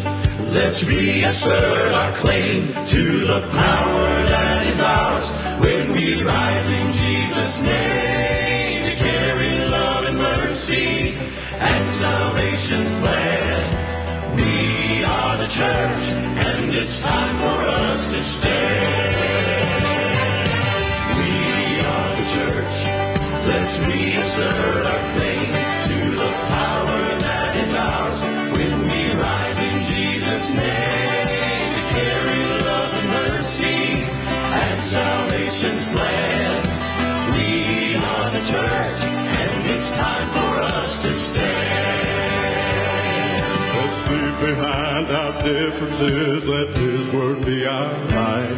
Wherever souls are hurting, let's bring the hope of Christ. Let's go forward with the gospel to the darkness of the night. As we fix our eyes on Jesus, not to the left or right. We are the church. Let's reassert our claim to the power that is ours when we rise in Jesus' name to carry love and mercy and salvation's plan. We are the church, and it's time for us to stand. To stand. Listen, we're not a house of programs, but a house of praise and prayer. And we're called to be courageous with the message that we share. And if someone has a burden, that's a burden we can bear. Put hands and feet of Jesus anytime and anywhere. Anywhere. Oh, we are the church. Let's reassert our claim to the power that is ours when we rise in Jesus' name to carry love and mercy and salvation's plan. We are the church, and it's time for us to stand. Oh, we are the church. Yes. Let's reassert our claim to the power that is ours when we rise in Jesus' name to carry love and mercy and salvation's plan. We are the church, and it's time for us to stand. Oh, we are the church. Let's reassert our claim to the power that is ours when we rise in Jesus' name to carry love and mercy and salvation's plan. We are the church. Oh, we are the church.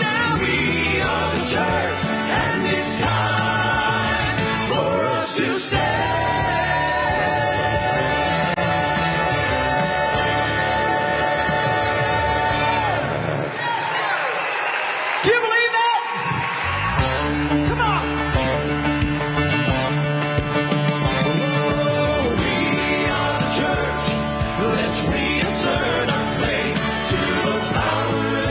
2024. Of course, there's a movie going on inside. I have no idea what the movie about. They could be playing Shrek for all of it I know at this point.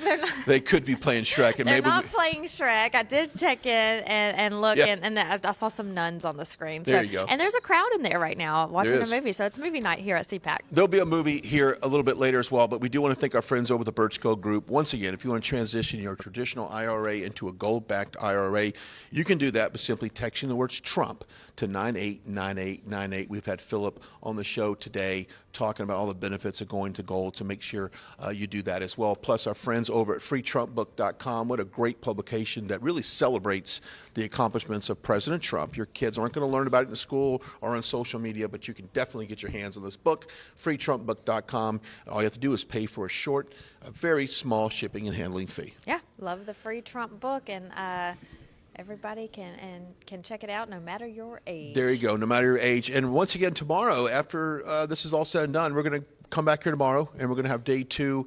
Great speakers on tap for as well. We got some great interviews coming up. Matter of fact, we talked to Joey Lynn earlier before we dipped into the speakers about, she was talking about her story of basically, waving Trump flags at a Joe Biden campaign bus and now facing charges of harassment and some other things. And so we'll talk to her again tomorrow morning about that. Right. So we will have this is part 2 of her story if you were joining us earlier. And she'll kind of recap for those of you who may not have seen her first story. We'll recap everything tomorrow morning. But in the meantime, you can go to freespeechdefender.com. That tells a lot of what they're going through. She's going to talk about the legal fees that they've had to endure, how people are donating to help them in the cause. And it's just an attack, again, Brian. They're going after everyday Americans and attacking our free speech. Yeah, so we'll talk about that tomorrow. Yeah, imagine, if your political opponent doesn't like the way that you wave your Trump flag or even have an American flag in your front yard, if they can find that offensive and they can actually say they've suffered emotional damage because of that. That's the world we live in now, and of course, we have been on the front lines. I mean, I've been right in the middle of all the protesters here in D.C. I have emotional damage from being in front of those people. Yeah, so can we sue? But that's where do I file my lawsuit? Yes. But that is the political environment that we're in right now. People are so dying to be offended about anything. People are willing to file lawsuits on anything, and we've seen that with President Trump. And all the lawsuits that he's involved with right now. So that's a tactic from the left. So does it surprise me that Joey Lynn has this court challenge ahead of her? No, it doesn't. Is it sad? Yes, it is. And am I really angry that it happened in Texas, where she made a great point. I don't know where they were going for this campaign stop in Texas. I know, being someone that lives in Texas, I don't see Joe Biden signs anywhere. I see Beto. Whenever Beto was running for governor, you did see a lot of Beto signs, and you still see to this day. To this day, you can go around Austin, and Joey Lynn will come on here and tell us. I was going to say, it has to be in Austin, because I haven't seen it anywhere else in Texas. Yeah, and you don't see it. Well, you do see them in Dallas some. Okay. But Joe Biden, look, I don't care what they say about the state of Texas, and it's not purple. It's red. It's very red. They want you to think it's purple so that when they steal an election and it does swing to blue, to a Democrat, you can go, well, they did tell us it was kind of purple, right? I guess they did tell us it was kind of close.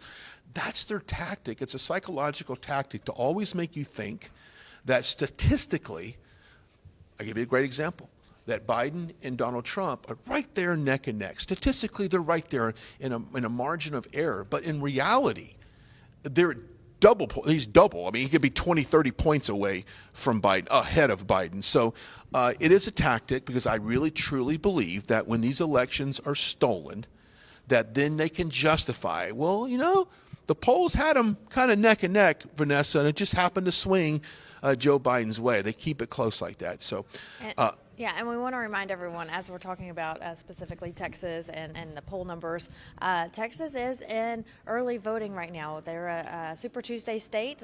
California is as well. I believe Alabama is, Oklahoma. There's multiple states voting on March 5th, which is Super Tuesday. Early voting is underway in those states, so make sure you go to the polls. Brian, we were talking about this earlier on, maybe just yesterday, about so many people are ready for change, but they had no idea idea that they're voting what they're voting for come March 5th. They don't know what the primary is all about, and that's so sad to me.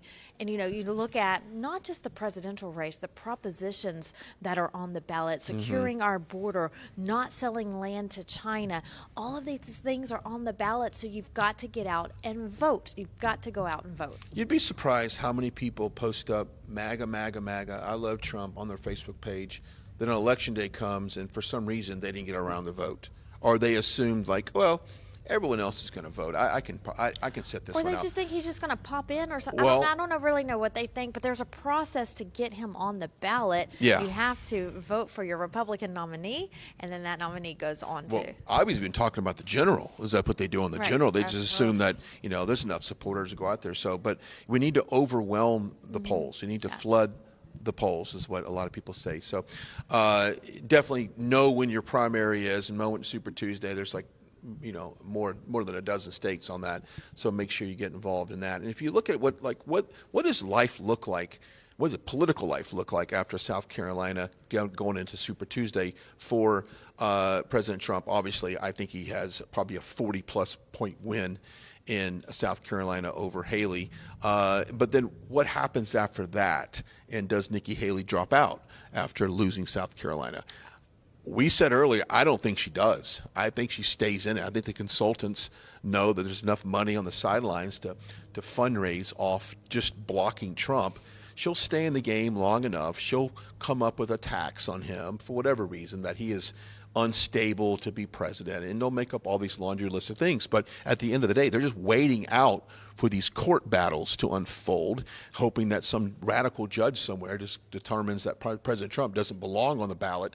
That's all that they're waiting for, because I can't see any logical reason why she stays in this race. That's the only thing I can think of. Or the fundraisings there coming in from it has to be Democrats or whoever. Democrats. Yeah. I don't know. There's no logical reason, really, why she would be in the race. I can't figure it out. And we ask people. Nobody really knows. Only she knows, and her consultants know, I guess. She's committing political suicide is what this is. And because if they think that they can weather this, and then 4 years from now, she'll pop up like a little prairie dog somewhere wanting to resurrect her political career. I don't think she has a chance for that, because I think what she's doing right now is ruining her chance with the base. So the only people that she'd have on her side would be the I call them the country club Republicans, the establishment. Those people are always going to be in Washington because there's like a uniparty. They're the same as the Democrats. Right. So I think she's done. And I think if you look forward, who has momentum, if we look, I'm talking 8 years from now, it could be someone quite possibly that we haven't even heard from yet. Think about it. That person may be not even in the political game yet. That's a good point, because look at Vivek Ramaswamy. A year or two ago, we didn't know of Vivek Ramaswamy. And so look at how much he has made an impact in this short time. And so it may be someone new, an up-and-comer, someone who just, comes in and they have that MAGA mentality and that, people ask me all the time while we're talking about Vivek, do I like him? Yes, I do. I want to see his voting record. I want to see how he votes. I want to see more of him. But I think look, at the end of the day, the Republican Party has more people who I think are presidential, have the potential to be a presidential candidate than the Democrat side. The Democrats, their bench is very weak. It's interesting to put it to a sports analogy. They've got Joe Biden. They've got Kamala. Kamala was your person they put on the bench that they just had to put maybe someone. They had to check some boxes there. She has no credibility to be on that bench. But if you look beyond that, it is really interesting to see who they have in a lineup. I said this earlier, we were having a conversation off camera about Gavin Newsom. And I think that America, they're very low information people, can be deceived and fooled by Gavin Newsom because he is slick. He is a communicator. He is a relatively good-looking man. And be honest with you, that's a lot of Americans will judge someone based on that. And I think they can talk about the fifth largest economy in the world and yada, yada, yada. But at the end of the day, we can also talk about the things he's ruined that country, and he's ruined. And those policies would continue into a broader American economic agenda. So I don't know who people say Michelle Obama is going to be a potential nominee. There are people that have been saying that for years. I don't believe that's going to happen. I really, really, really don't. I don't think the Obamas want to get back directly in the limelight. They love to do what they're doing now and kind of do it in the shadows with the Biden administration. So I do think it will be Joe Biden at this point, and he will be a feckless old man at that point. And there's no telling what his mental state is by the time the election happens. You know, President Trump talks about this. President Trump often doesn't think he'll make it even to the starting line, more or less finish 4 years in office because of health reasons. So, man, the Democrats, they can't put on an event like this. Think about this for a second. There's not enough Democrats that have the popularity that Republicans have to put on an event like this. And if they did, what would that look like? I mean, what do they provide? What information do they provide? You know, how to hate your country 101? Yeah. Right. How to protest 101? How to, I don't get it. Burn down buildings. How to burn down 101, yes. buildings, how to transition kids. I joke, but really, what does that look like? That's why we don't see one, Brian, because I don't think we ever will see that. I hope not. Yeah. But what they do well is they stick together. So while we have all of these potential contenders and these wonderful patriots and MAGA is strong, but the Republican Party divides and they fight themselves. Yeah. The Democrat Party sticks together. So maybe they don't have a strong bench with a lot of great players, but their players play together and they play as a team. You know, I often say this, Vanessa. Nancy Pelosi, as much as you may dislike her, she was a very effective Speaker of the House. She got the Democrats in lock, in step, unified on every single thing, and she forced things to the floor and forced votes on things, and she made sure that her party voted for them.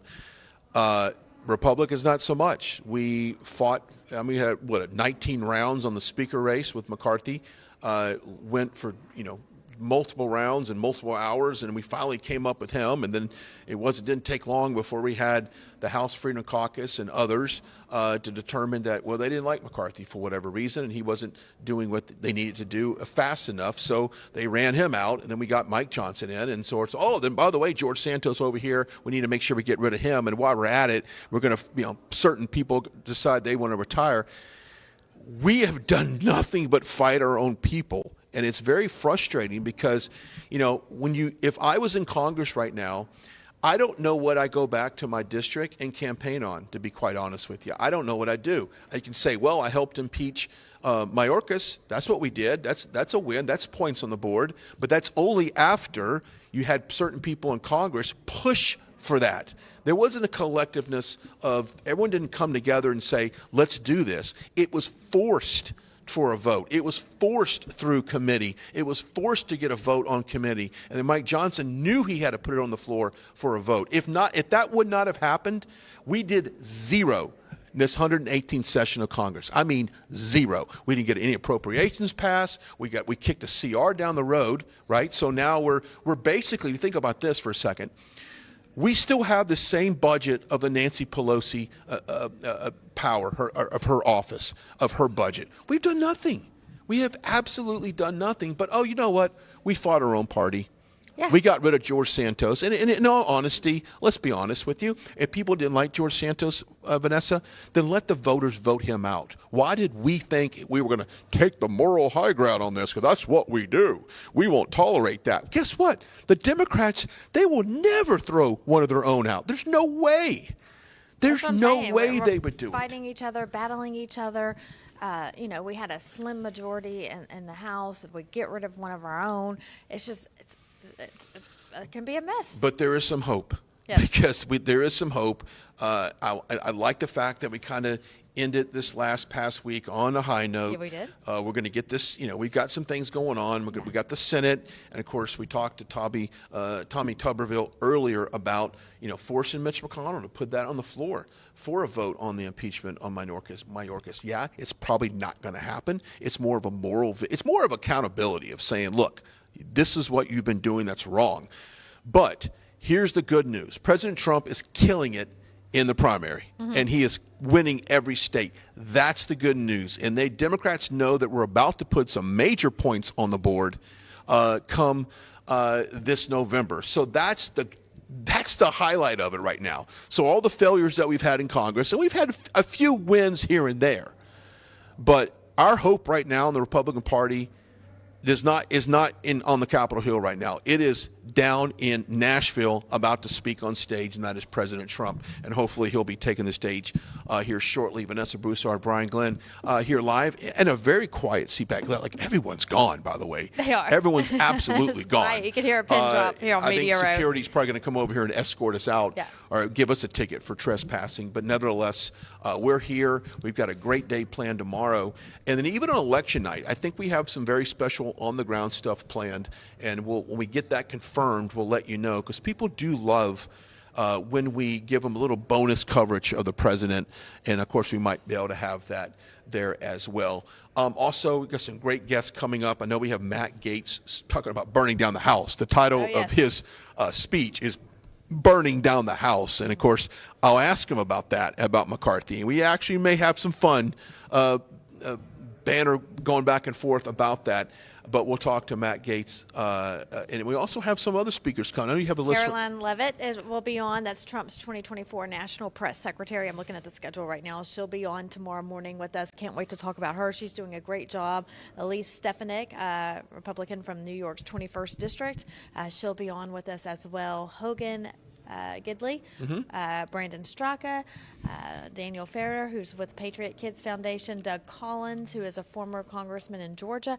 So we have a great lineup so far of guests who are stopping by the booth tomorrow. Yeah, Elise Stefanik in New York, she's done some great things in Congress. So, we've got some fighters out there, and we have some people, which I love, by the way. After you had a couple people vote no on the impeachment of Mayorkas, their phones got lit up. If I'm not mistaken, Ken Buck got over 10,000 emails and voicemails from people who were mad at the fact that he voted no against Mayorkas. So people have let their voices be heard, and that's exactly, they force some people into retirement. This is a pivotal year that if you're not on the America First agenda, if you're not actively promoting the America First policy, and I would say openly endorsing President Trump, you can't hide any longer that the people, their constituents, know this, and they're going to hold you accountable. That's why this whole, the drain the swamp is something fun to say, and everybody says, oh, let's drain the swamp. But let's be realistic on this. It's going to take several election cycles to actually drain the swamp. And what I mean by that is putting enough pressure on the people that have been in power for 20, 30, 40 years that might have not, they no longer vote in the best interests of the American people. It's going to take some time to get them out of office. Okay, they're not going to do it overnight. You may get a few that will duck out after getting 10,000 emails saying that they don't like the way they vote, but it's going to take some time, Vanessa. So once President Trump gets in, we get the policies forward, and the ones that don't get behind the policies were the ones that will get lit up.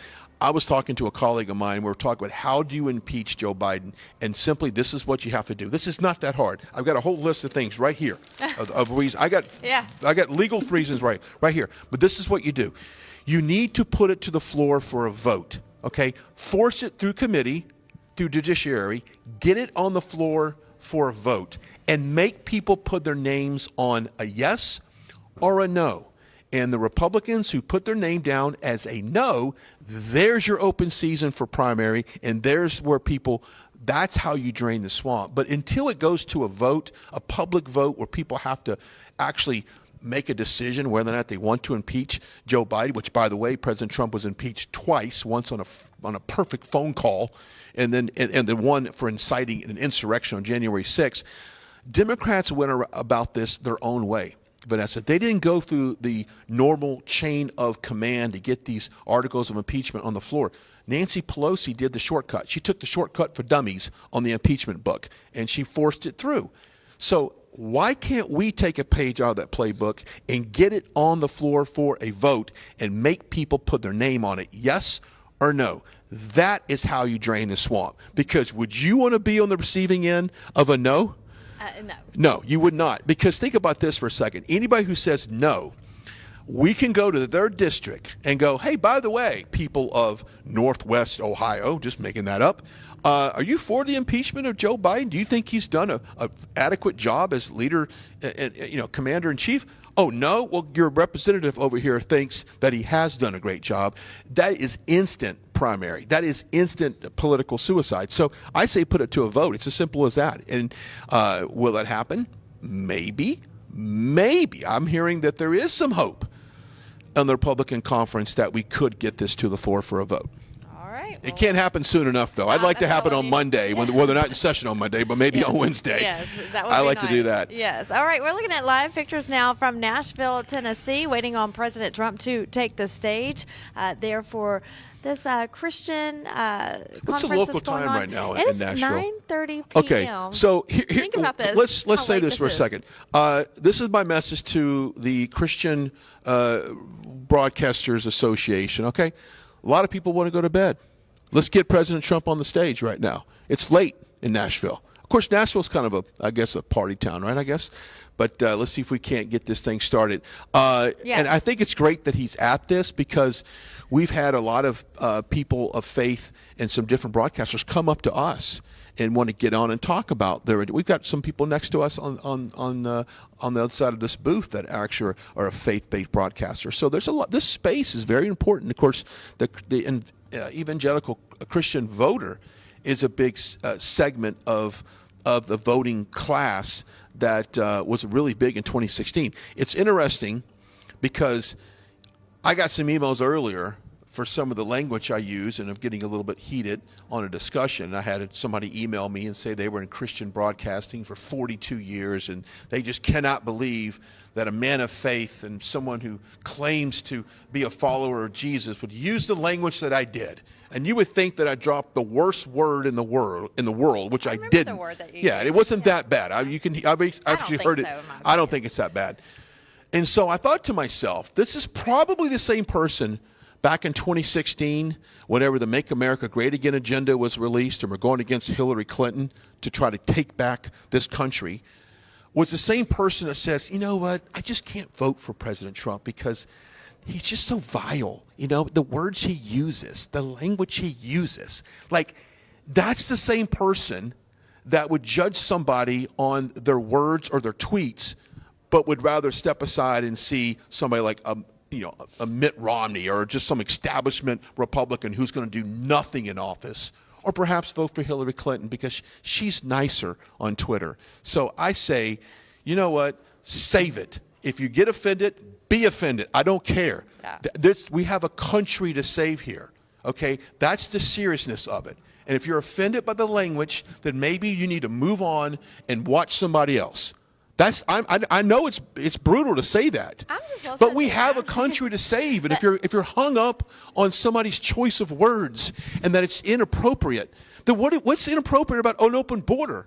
Are you offended about that? Are you offended about the billions of dollars we're sending to Ukraine? Yes. Are you offended about that? Yes. Are you offended about the sex trafficking that come across the border? Are you offended about that? Are you offended that your kids now are being taught they can change their gender? Are you offended about that? But you want to criticize the words I say on there? Come on. It's 2024, folks. Yeah. We're going to either save the country or we're going to lose it. What do you want to do?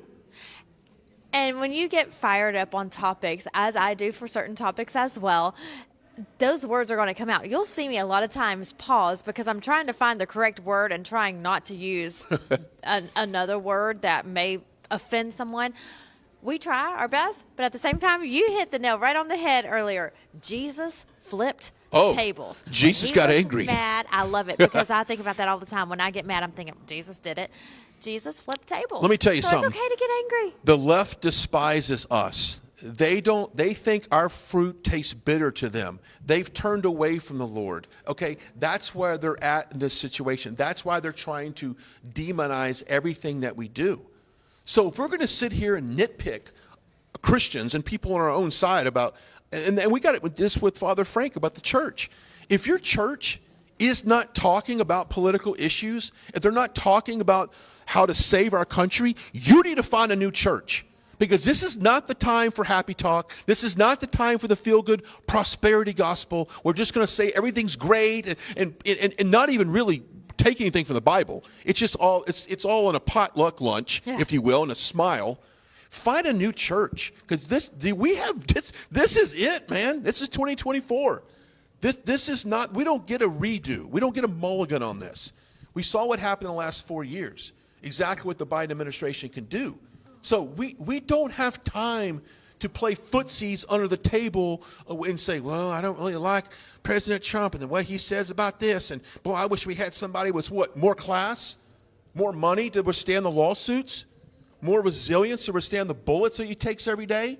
Do you realize that no one else in the Republican Party would be able to take the shots that he takes right now? I don't know if anyone else alive could take the shots that Donald Trump takes every day. Who has the means to fight off legal resources right now to defend himself in multiple lawsuits?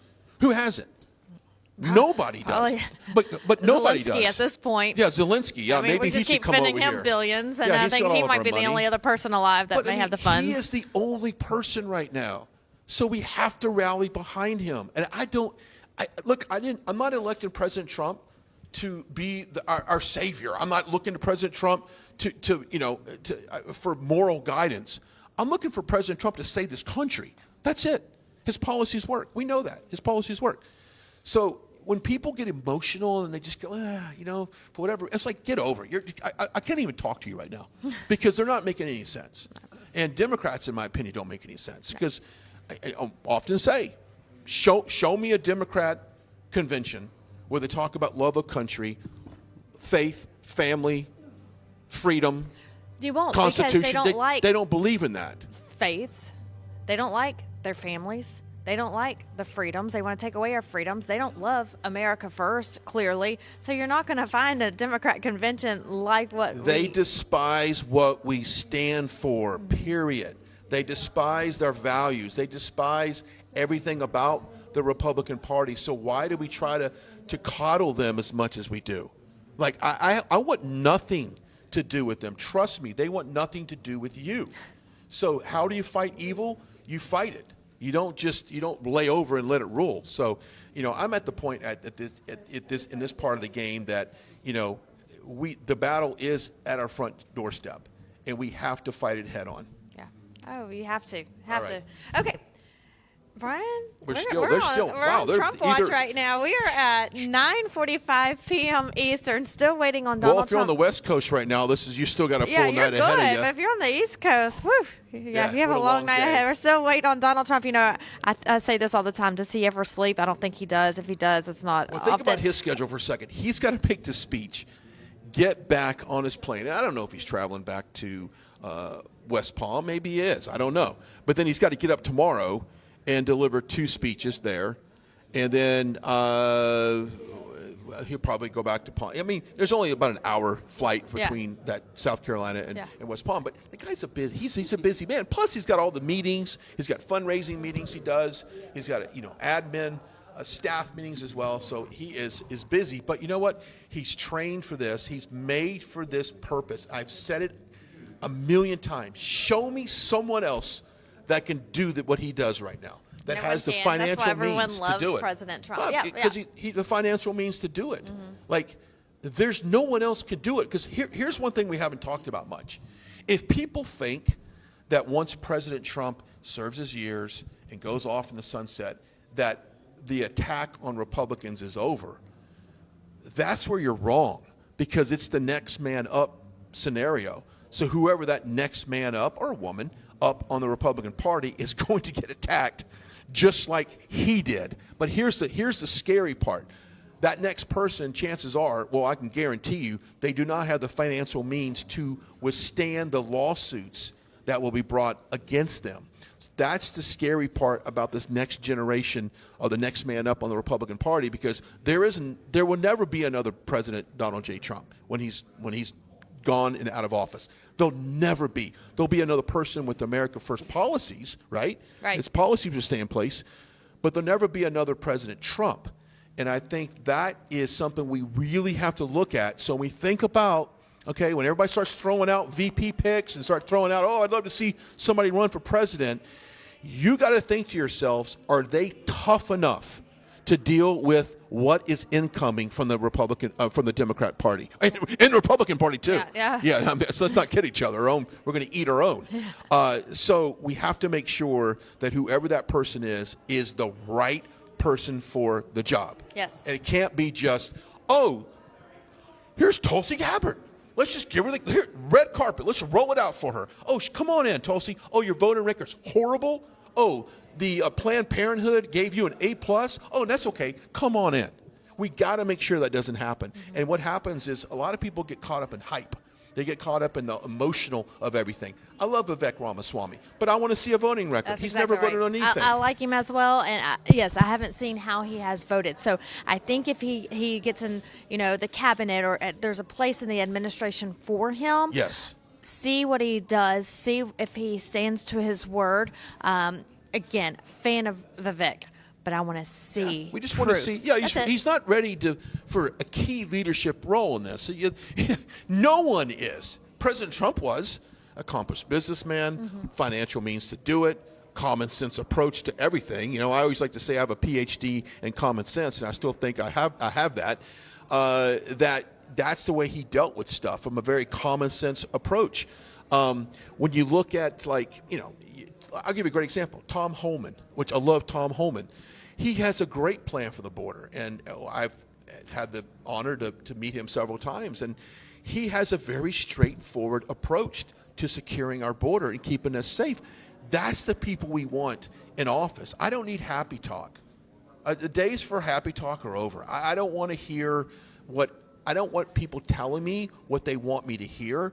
I like action, and Tom Homan got busy on the border. He had our border secure. We're going to probably have one of the largest mass deportations in U.S. history once the Trump administration comes in and Tom Homan takes over whatever key position he's in, and others. I mean, we got that. Also, when you start talking about the monetary policy, look how great things were under President Trump. Mm-hmm. Think about this. Yeah, I remember. You had the Latino, you had the Hispanics had some of the highest average wages in history, the lowest unemployment rate in history. I mean, every segment, every demo across the board led in a category because of President Trump's fiscal policy. Okay, what has happened under the Biden fiscal policy? Well, we've got historic inflation. We've had unemployment. Of course, unemployment has pulled back, but in all defense, when we start talking about jobs, well, when COVID comes and it just decimates the employment market, right? It's almost like they cleared it off and they hit reset to zero. It's not hard to build back from COVID. And of course, President Trump did build back from COVID. And so Biden just kind of took it, and he had the benefit of coming off a Trump administration. But through his policies, he's put inflation at a rate that people cannot afford. I mean, the other day, it was average rent up 22, almost 25%. Think how that affects the lower income and seniors that live on a fixed budget. If you're a senior and you're on Social Security or you got a pension, you don't have the ability to go out and just get a job. You're 80-something years old. You maybe have medical conditions. You can't just go out and do that. You're screwed because the Biden inflation affects you the most. Lower income and seniors on a fixed income. The middle class is obviously in a position where we're getting crunched as well. And I've always said it, until Americans actually suffer, and I mean suffer. I'm talking about these young millennials can no longer jump on Uber Eats and get something to eat. All of a sudden it's going to cost them $30 to get a Happy Meal, right? Until they really see the effects of the economy, it's not going to change. People need to get angry. We're spoiled in this country. Yes, we are spoiled. Yes. We have it too good. So it has to really get bad for us to Hit say rock bottom. We have to hit rock bottom. We have to say, that's it. I'm out. What do we need to do? And we've seen that with the border. But I will be honest with you and say when Governor Abbott and DeSantis started busing these illegal immigrants inland, I wasn't happy about it. I didn't really understand why, because in my mind, my thought process was send them back to where they came from. But what's happened is exactly what their plan was, is for these Democrat-run cities to be overrun, Right. and they can't handle it now. And so all the states are worried about it now. So no matter where you go now, people are worried about illegal immigration. So that's a case of hitting rock bottom. Yes, it right? is. So people are fed up. This has had to happen for people to wake up and say, we have a problem at the southern border.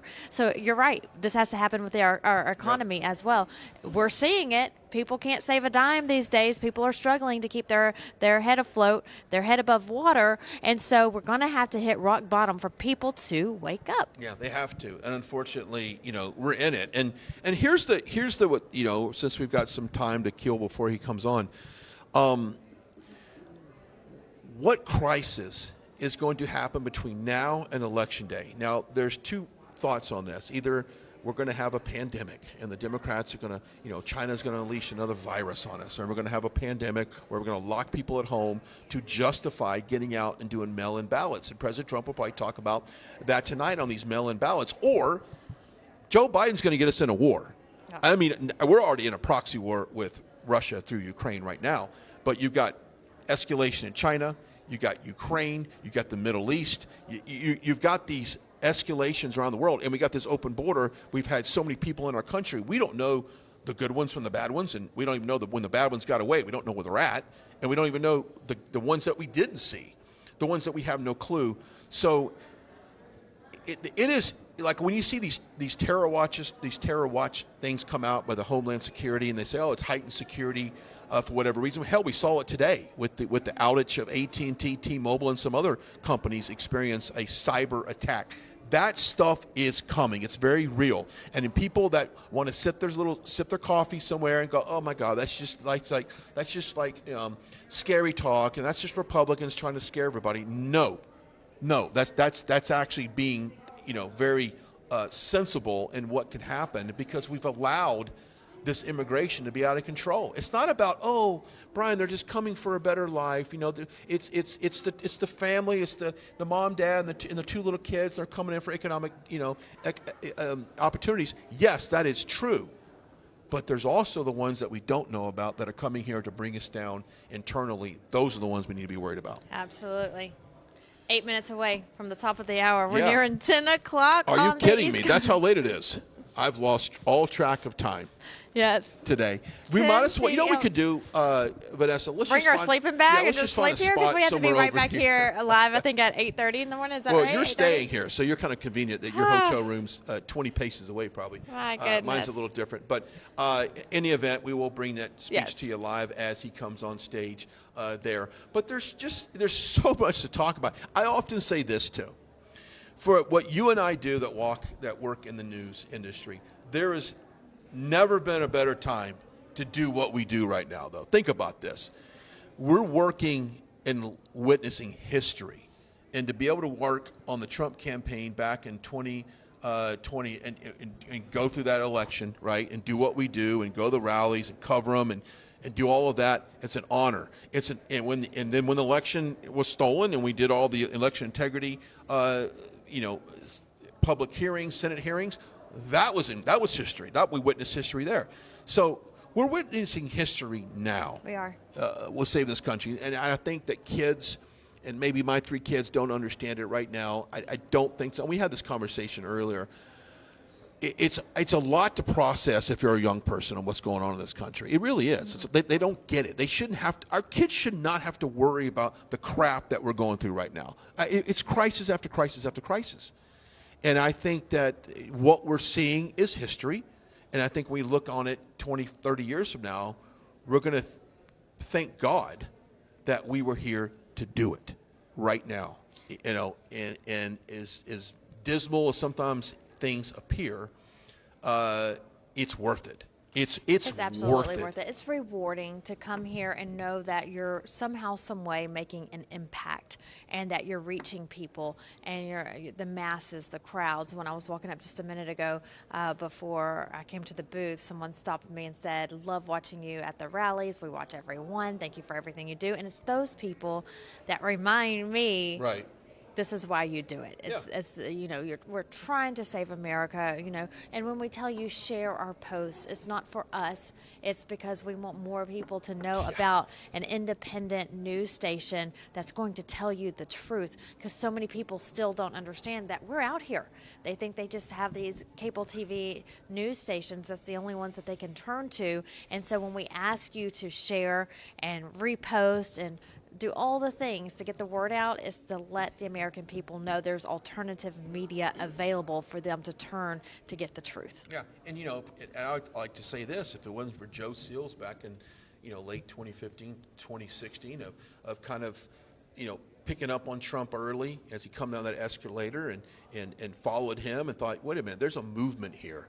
There's a support here. I think there's a lot of people coming to these events. Like, let's go ahead and show the world what's going on. Like, if it wasn't for that, quite honestly, I don't know if President Trump would have got enough media coverage early on to kind of get that momentum going. I'm sure there's others in this sector that's done a great job as well. So, I mean, Right Side was at the right place at the right time, on the right person, to get all this done. And so it is an honor to work for this company. It's an honor to do what we do.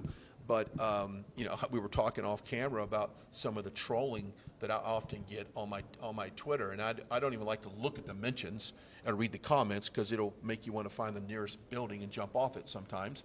I'm joking. I would never do that. But that just goes to show that we're over the target. That if people are trolling you on social media, or they're, on a daily basis, or they're criticizing everything you say, it's because we're over the target. And they know it.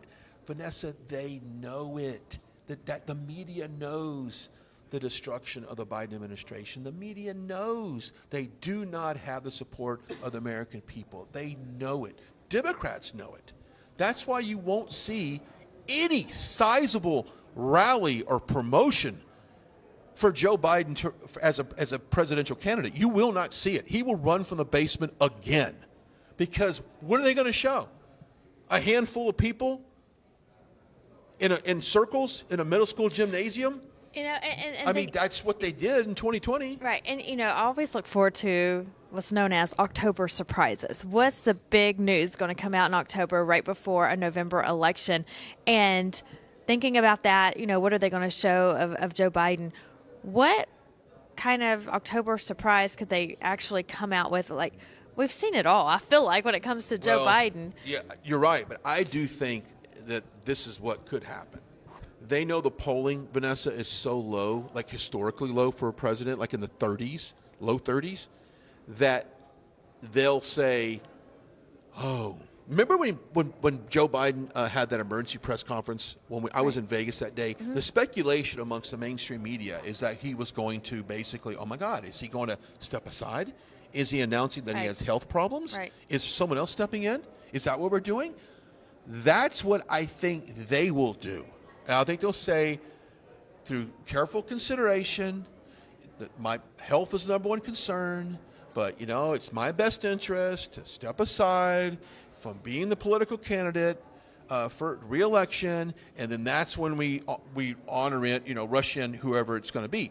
That's the surprise, I think, from the Democrats. Now, I'm hoping that I don't care who runs. I think President Trump's policies are far superior than anybody, and let it be. If it's Gavin Newsom, fine, put him head to head, not a problem. If it's Joe Biden, fine, put him head to head, no problem. If it's Michelle Obama, bring it on. We know what the Obama administration did. We know what people say.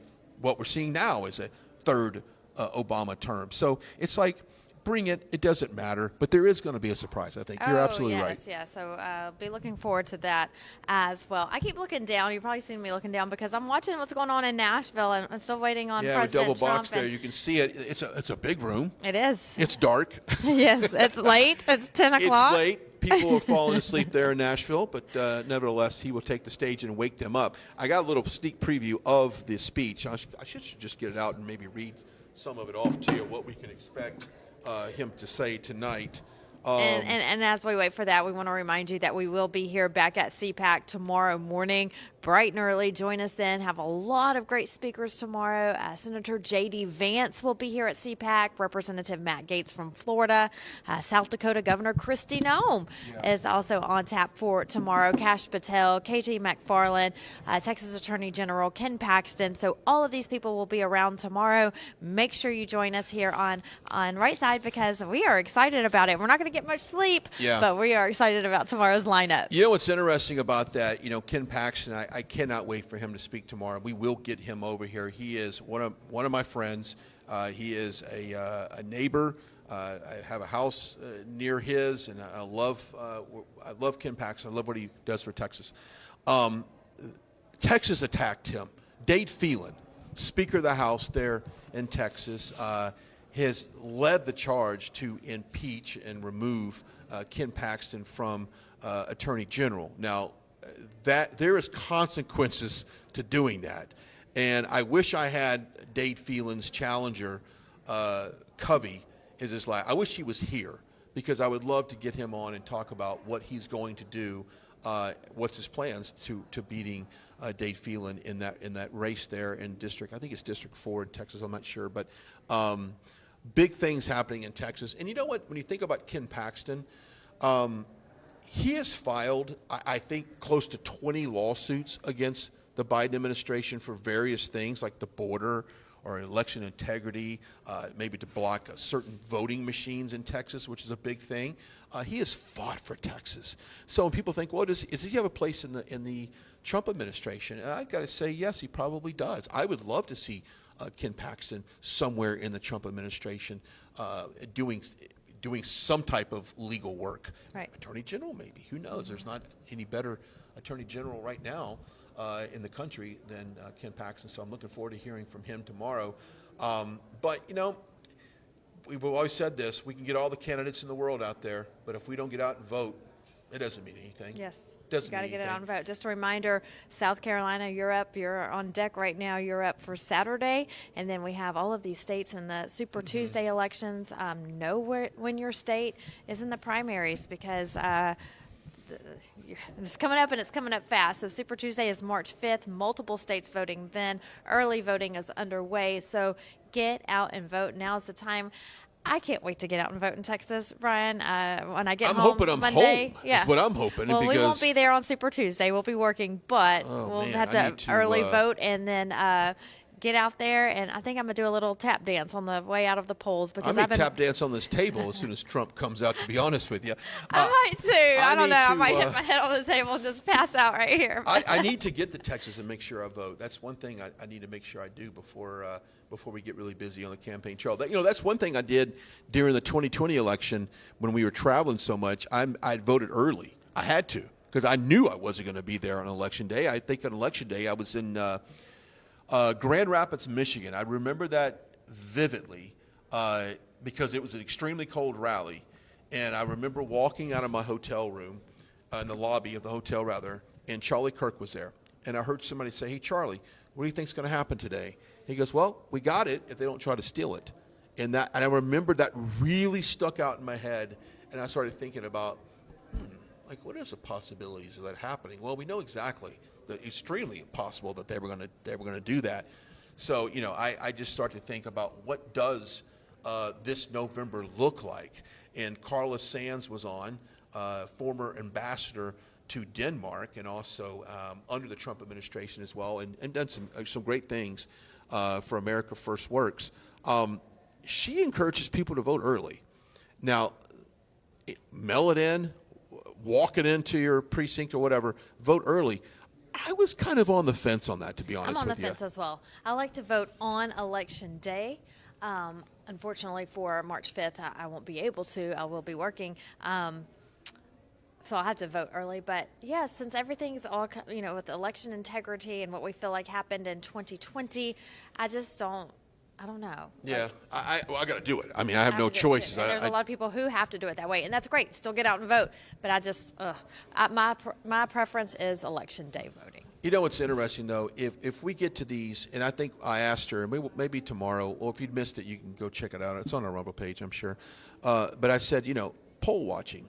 People that's going to go to the polls and watch. Be an official poll worker. And make sure that people come in. Make sure there's no, tablecloth coming up and the votes coming out. We're shoving votes at 1 o'clock in the morning. Make sure that doesn't happen. I actually think that more people are aware of the possibility of something happening that I don't think it's going to happen. I honestly don't. I think enough people are now aware of it that they're going to prevent it from happening. And if it does happen, they're going to instantly call the media. They're going to call attorneys. They're going to call the election board there in that area and report it. Not the way that we know. I don't think they're going to do it the way they're. It could be something that we don't know yet. We have so many poll watchers. Yeah. And like you said, they're aware of it right now. That it's going to be hard for them to do what we believe happened in 2020. So.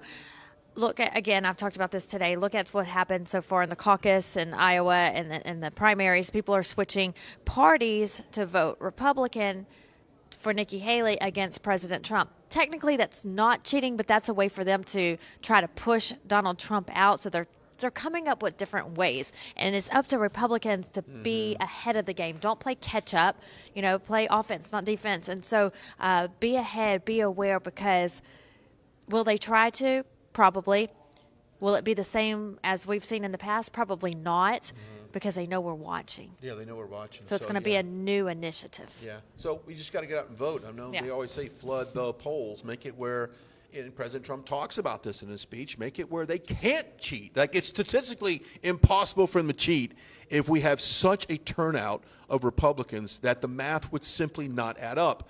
But even though that math didn't add up in 2020 and more people voted in certain states that even were registered, okay, I don't understand how that can happen. But I just say you got to make it where it's almost impossible. Vanessa Broussard, Brian Glenn, as we roll up on I don't know what time it is. As it's we get past ready. 10. We're at 10:06. 10:06 here on the East Coast. And, of course, President Trump is really, I guess at this point, scheduled to come out whenever he wants.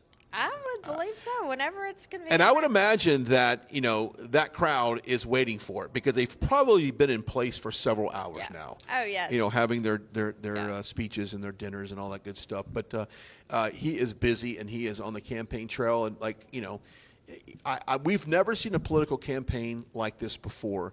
And President Trump has an excellent team around him. Let's talk about the Trump Advance team for a second. They're great.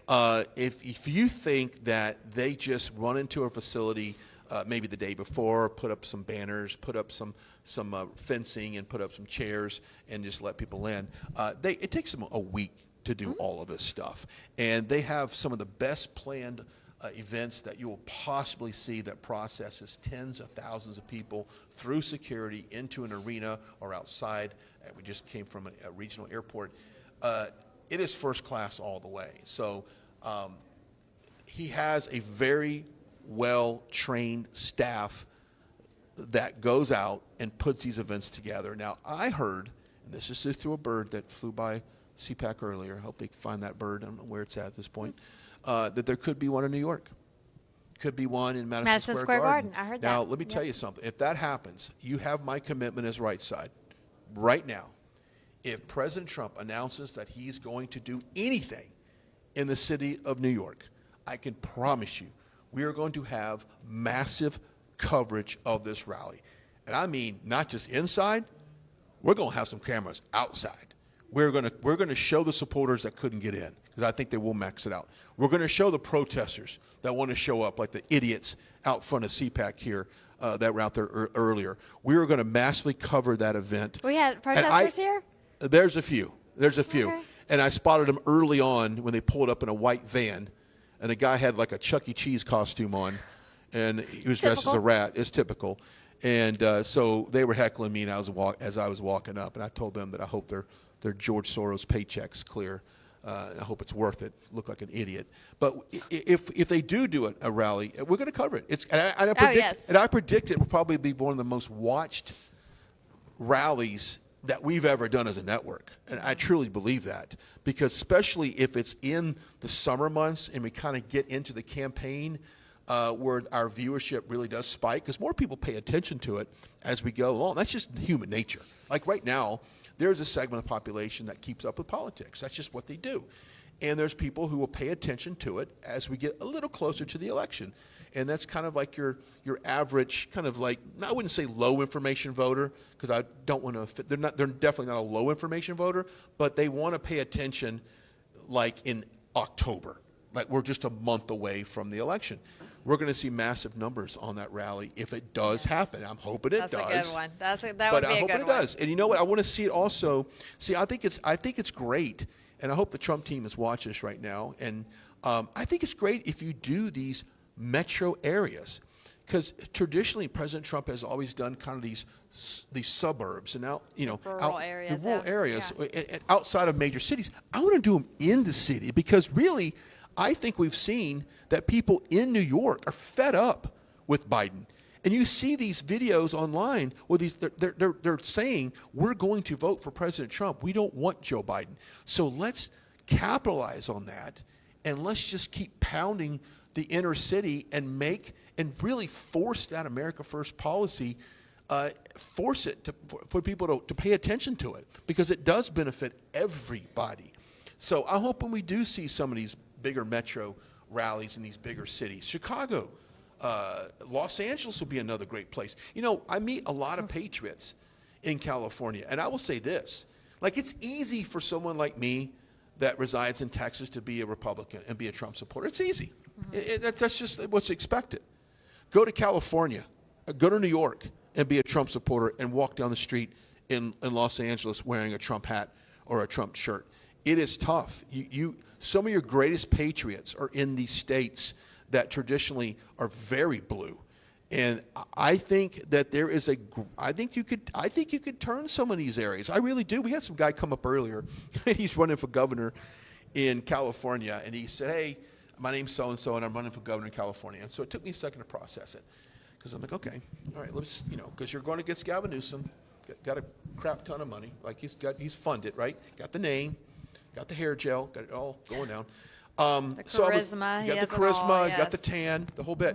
And so I was like, oh, how are you going to do that? And he's actually going to come on the show tomorrow, because I really want to ask him about why he's doing it. He's actually got a really kind of a big last name in terms of food, and if I said his company, you'd probably know it.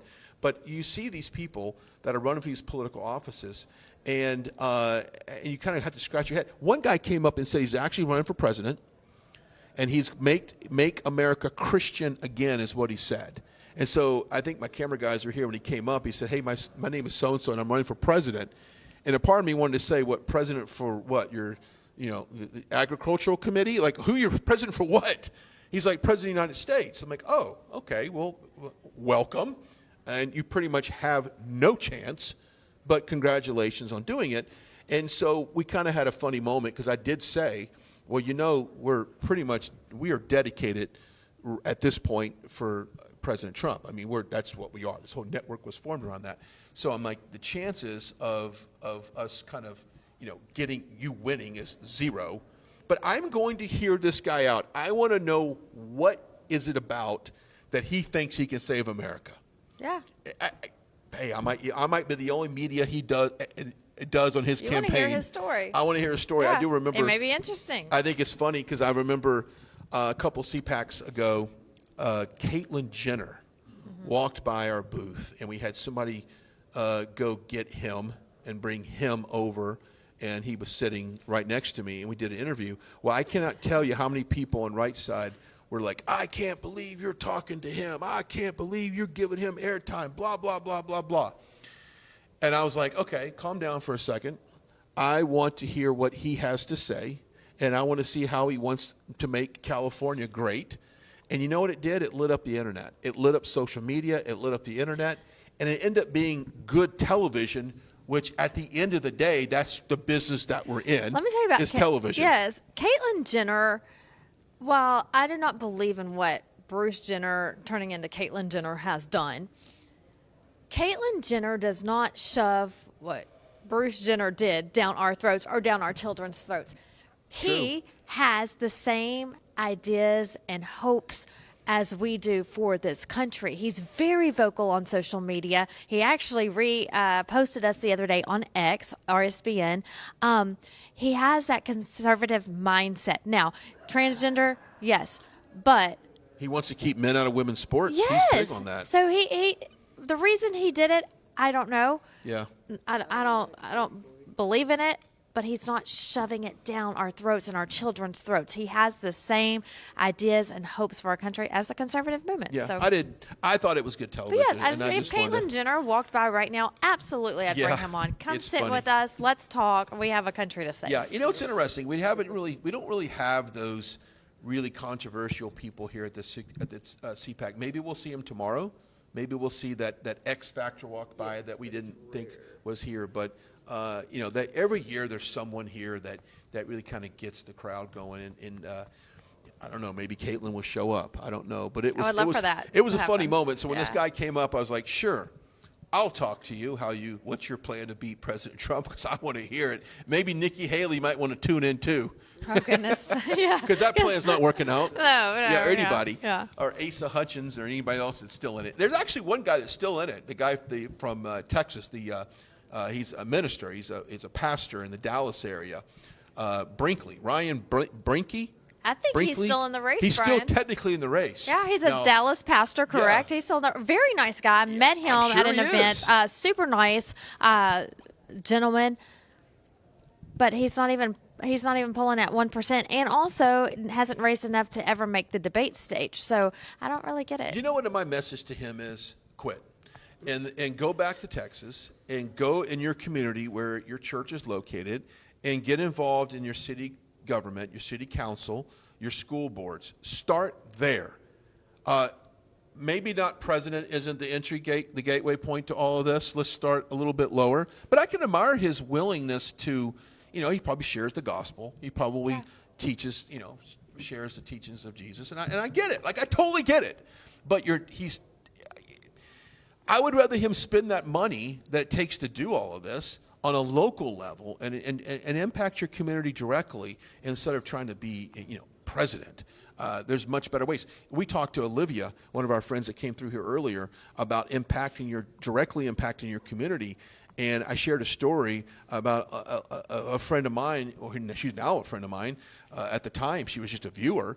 And I was encouraging people to get involved in the local government. I said, if you don't like the world that you live in, change it. Like, you can change it. You can get involved in your school board. You can get involved in your HOA. Yes. I mean, believe me, mine and McKinney, when they say you got to take down that political sign or flag or yard sign in your yard, you know, 30 days after election, I say BS on that. I fought it the whole time. I don't care. But you could change your world. And so she ran for city council in Southern California, in a very liberal city, and she won. So now she's in a position where she can try to affect policy in her area.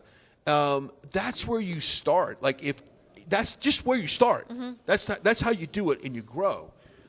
School boards are important. You know this. Yeah. I mean, school boards are huge. I was talking to Catalina Stube with Moms for Liberty earlier. She's from Florida. And look at what happened in Miami-Dade just recently. They flipped the school board there from Democrat to Republican. And so they did it because parents are getting involved and parents are waking up now, and parents don't, speaking of, I just got a message from Catalina. Parents are waking up and people are getting involved. And so when that happens, you can flip these cities and these counties from Democrat to Republican, but it takes everyone to get involved. Start small, start at your school board, start wherever, join your PTA, whatever, just get involved some way, somehow to better our schools, our communities, and that leads to our cities, our counties, our states, and then our federal government. Yeah, and you know what? When the left punches at you and you punch back, guess what they do? They run. They do. They run. When they want to challenge you on anything, they don't want to talk about policy. They don't want to bait you on issues. They want to smear you publicly, personally. They go under personal attacks. So if you challenge them to actually a policy conversation and talk about ideas that can benefit America or benefit your community, they don't want to talk about that. They don't deal in truth. Truth is irrelevant to them. They deal in emotion, and that's the state of emotion. And you know, we talk about this a lot, and I'm sorry, I'm probably going to get some emails on this as well. I truly think liberal people in general are uglier people. And let me clarify this for a second. This is some late night TV we're getting into right now. Let's do it. This is what I'm getting into, because internally they're not happy. They're not happy. So they don't take care of themselves. Well, exactly. So if you're not happy internally and you're always disgruntled, you're angry at something, you're always fighting something, then it shows on the outside. So I'm not saying that every liberal woman is ugly. I'm not saying that. But I will say this.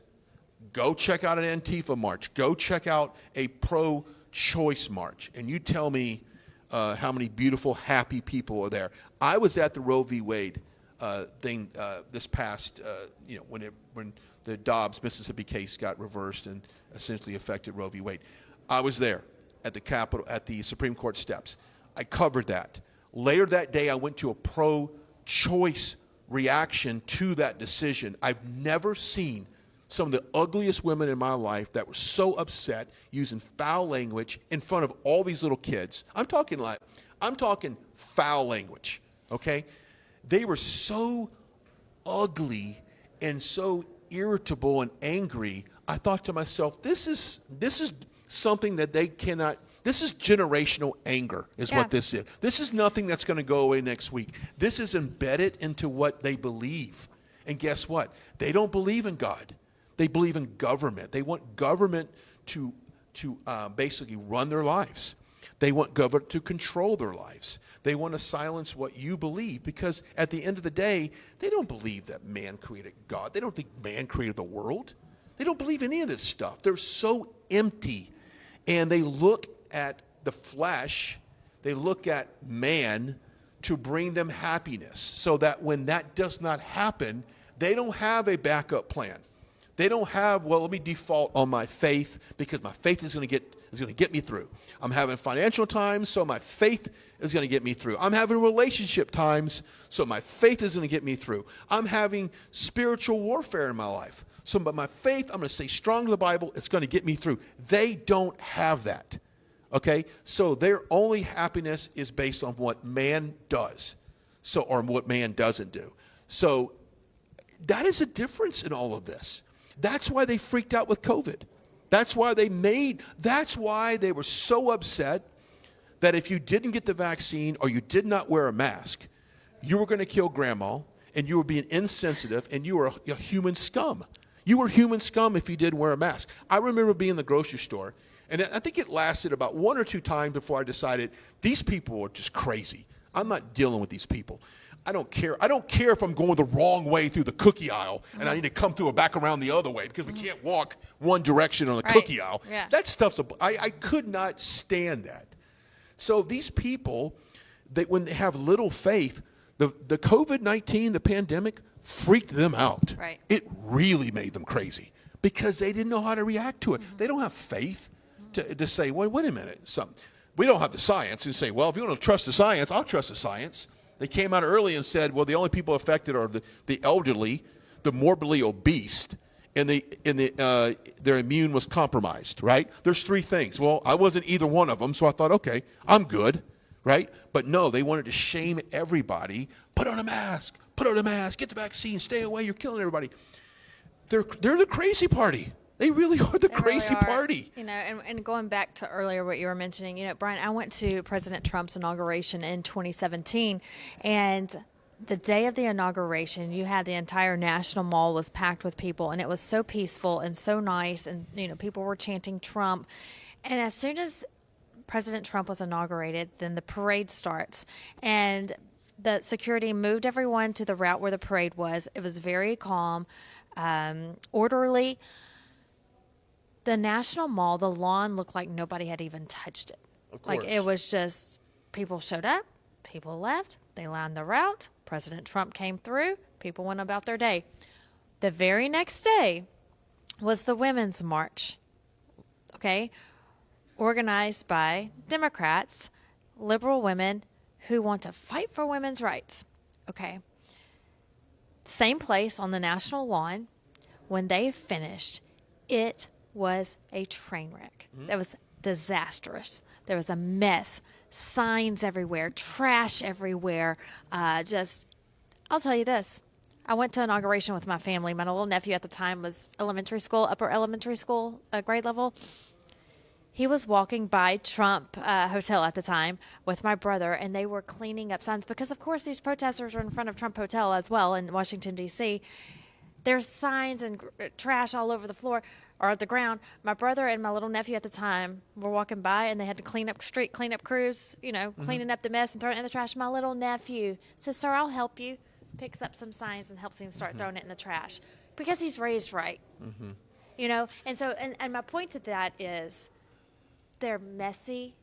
They destroy, they're destructive, they don't care, and that transforms into the way they handle themselves as well, and the way they dress and they just don't care. Look at the cities. Yes. Look at New York. Look at Los Angeles. Look at Chicago. Look at these cities around the country. They're hellholes. Look at D.C. Trump talks about it all the time. He's going to come back to the nation's capital, and he's going to make it good again. He's going to take away the graffiti. The infrastructure is crumbling here. We have a horrible mayor here. City council's horrible. He's going to take over and make this place good. That's what Democrats do. See, they focus on all the emotion of everything and not law and order. And it takes law and order to keep your city safe and clean. And that's just something that you've seen. And it's to go off on that point. That's why you're seeing people who have been agnostic about politics, that have not gotten involved in politics, who has not maybe voted at all, and surely haven't voted Republicans, are looking at what's going on in our country right now, and they're telling themselves, you know what? I think I need to get involved. I think this whole Trump make America, maybe I'll go out and buy a MAGA hat. That's what they're thinking. That's why it's crucial for these independent, or I would say people that have just been agnostic. I use that word because they never paid attention to politics. There's so many people who just don't pay attention. They're paying attention now because they see what their cities have done. And unfortunately, it's taken, the Biden administration to destroy everything to wake these people up because, boy, they would sleepwalking through life. Yeah. But I don't know how much, 4 more years of a Biden administration, I don't want to know what our education system looks like because we're taking in millions of young, immigrant, non-English speaking kids. They have to go to school. I don't know about you. I know where your kids are probably going to go to school. I know where I went to school in Texas as far as, grade school.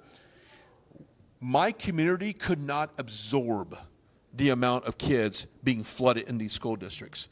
They would have to put dozens of portable buildings. They couldn't build a school quick enough to accommodate the influx of students. Kids along the Rio Grande border there in Texas, Mexico, those communities, those are not big school districts. If you want to talk about size of school districts, and you guys might know what I'm talking about here, they're not a 6A or a 5A.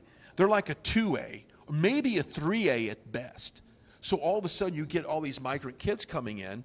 There's no classroom size. The classroom teacher ratio is out of control. Okay, so you've got that. So that's going to hinder the ability to learn. This is a disaster. And look at the language barrier. That's what I'm well. saying. I mean, so the teacher has to now stop and translate everything in Spanish, and God forbid the English kids are like, okay, wait a minute. And other countries as well coming in, China, it's just, it's a lot. Brian, I hate to interrupt you. Okay. I know we have a lot to talk about. Can you check your phone, see if we have anything from the Trump team, maybe about an ETA on when President Trump may be arriving here in Nashville. We are waiting for him to take the stage at the Christian Media Convention in Nashville, Tennessee. It's a late night here on the East Coast. It is. We're heading into 10:30 No, I don't have p.m. anything. I don't have anything from the campaign, but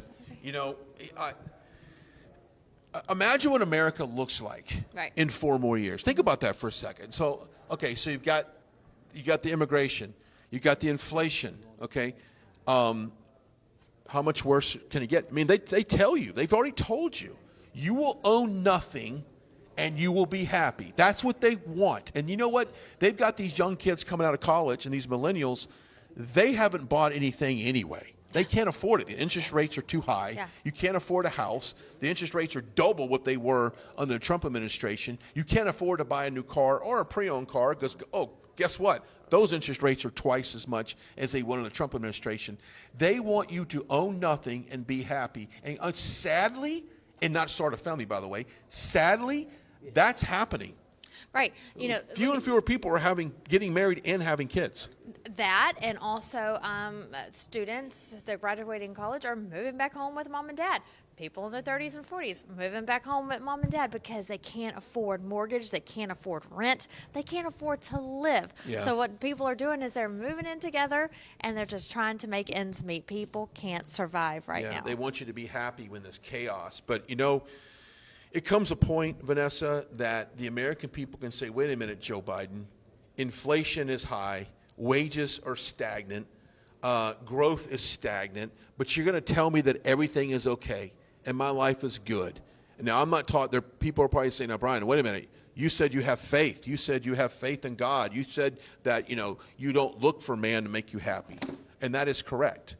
But at the same time, God did not put us on this planet to live like this. He didn't put us on this planet to live under a dictatorship that wants you to own nothing, do nothing, and be happy about it and take away your God-given rights. Earlier I talked about the international media, and I was harsh on them because I do not like the international media coming over here and telling us what we should do. All right? Go back to your country and take care of your problems. Right there. Why are they even here? Well, they're here because obviously what happens here does change the world, and I get it. And there's two different ways to the way they cover this. Negative. Well, that's what I'm saying. They either cover this saying, "Wait a minute, we want to we need President Trump to be and his policies in place to protect freedom that protects the rest of the world," and then there's another approach where you have more of a globalism, a more kind of a one world order type media that wants Trump to fail miserably because they want this one world order. And of course, none of us are in step with that. But, that is their goal. Their goal is for us to not own anything and be happy. But that's not what God intended us to do. This is the greatest country. This is the greatest country in the world. It is. And no matter how much we talk about everything that's going wrong, there's so much going still wrong. the best place to live. We are still in the best place in the world. Think about this for a second. It doesn't matter your race, where you came from, your sexuality, how you identify. It doesn't matter. You have an opportunity to live your best life here. Period. The opportunities are here. Some people want equal opportunity, and some people want equal outcome. There are two different things. We do not live in a society that has equal outcome. That is called socialism. That's called communism. That means everyone gets the same amount of food, everyone gets the same amount of possessions, and you're going to be happy about it. Unfortunately, that's not the world we live in. We just don't live in that world. And that's not what our forefathers intended us to do, is live in a society where the government says, this is all that you're worth, this is all that you can have. So we have an equal opportunity. It doesn't matter where you come from. We've had a duly elected black president twice, elected by a majority of white voters too. Correct. So I don't want to hear that there's no opportunity for that. We've had some of the highest ranking people in political offices be of all color. So I don't want to hear that those opportunities don't exist in this country. But yet the Democrat Party wants you to believe that if you're a person of color or you're a female or you identify as LGBTQ, that those opportunities are not in place for you to be successful. And we all know that is a pile of garbage, because all you have to do is look at the Biden administration and look who works for them. Do you remember those TikTokers that went around doing videos about what it's like in a day in the life of the Biden administration? I'm going to be honest with you and say no, because I try to boycott anything TikTok. It made you want, it was so cringeworthy because it shined a light on just how diverse that administration was. And it is to this day. And so I just don't buy into this defeated attitude of that there's no opportunities in this country and this is the worst country in the world. And we talked about earlier, you can send your kids to college in the first semester, they come home for Thanksgiving, because that is the first opportunity. They come home, They no longer identify, as their gender. You're no longer their parent. Oh, let me tell you something. They Let no that day longer ever come in my support. house at all. They no longer support, this country. They know that they don't sort of celebrate Thanksgiving. Oh, by the way, I don't eat meat anymore either. Mm-hmm. So that's. But Brian, at the same time, though, we're in such a mess right now. Are you getting word that he could be out? Okay, so he should be out any minute now. We're hearing. Great. So good. All right, wonderful. I don't know. I don't even know where we were going before this. I was saying that your kid can go off to college, come back, and they've lost all their identity, everything you've That's what I'm taught them. saying. Is that the American dream? What is that now? Yes, anybody is capable of doing anything in America. You can be whoever you want to be. You can be a doctor. You can be a school teacher. You can be a dentist. You can be an attorney. You can be a construction worker. You can be anything you want to be. That's what makes America so great. But the question right now in 2024 is why? Why am I going to go to college? Why am I going to go to trade school? Why am I going to go do all of this and work all these jobs and do all these things and have a successful life and family and all that and live what used to be the American dream and have all of these freedoms when the people who are here that shouldn't be here are getting everything for free, not working, not doing anything, free housing, free health care? So what really is the American dream right now, Brian? Well, it's lost, and President Trump often talks about that. We've talked to, in this last rally, I talked to a lot of immigrants that did it the right way. It took them 10 years to go through immigration and become a U.S. citizen. They're angry at what's going on right now. They're angry at the Biden administration that they have allowed these people to basically skip the line and get all the benefits. It's not fair, and that's not what our founding fathers. So when I say shut the border down, I physically mean shut it down. I don't think that's drastic to say that. I'm sorry. We have too many people here right now, and until we figure out what's going on, where we need to fix the immigration process, shut it down, close the border. That's what you would do if you had a water leak in your house and you had water split. You walk in your house, you got 6 inches of water in your house. What do? You turn off the water at the main valve and go, okay, where are my holes? Where are my leaks? Mm-hmm. What do I need to fix? Our border is the same thing. We have to shut it down and control it. Or these rights that were given to people right now, and it was years ago, and I heard this, and I don't remember exactly who told me this, but the very rights that we extend to others will be the very thing that takes us down internally. So we extend these rights to these non-American, non-citizen people, that they will use those rights against us to take us down internally. And that is something that we have to be very, very careful about. I'll give you a great example. Ilhan Omar, who is a congresswoman, right, from Somalia, right, immigrated here to Somalia, got bussed up to Minnesota, wherever she's from, Minnesota. They fundamentally don't like this country. Yeah. They know that. They'll tell you that. They'll tell you that. They say that in their speeches. They fundamentally do not like this country. So why are we extending the rights to people to run for political office that don't adhere to our... we're getting word that President Trump's about to walk out. We're live in Nashville. We'll turn our attention to Nashville, Tennessee. Let's listen in. Into the 2024 election from a media perspective and from a public policy perspective.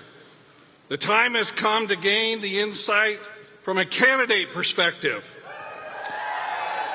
We invited all eligible candidates from both parties to participate in the NRB's presidential forum.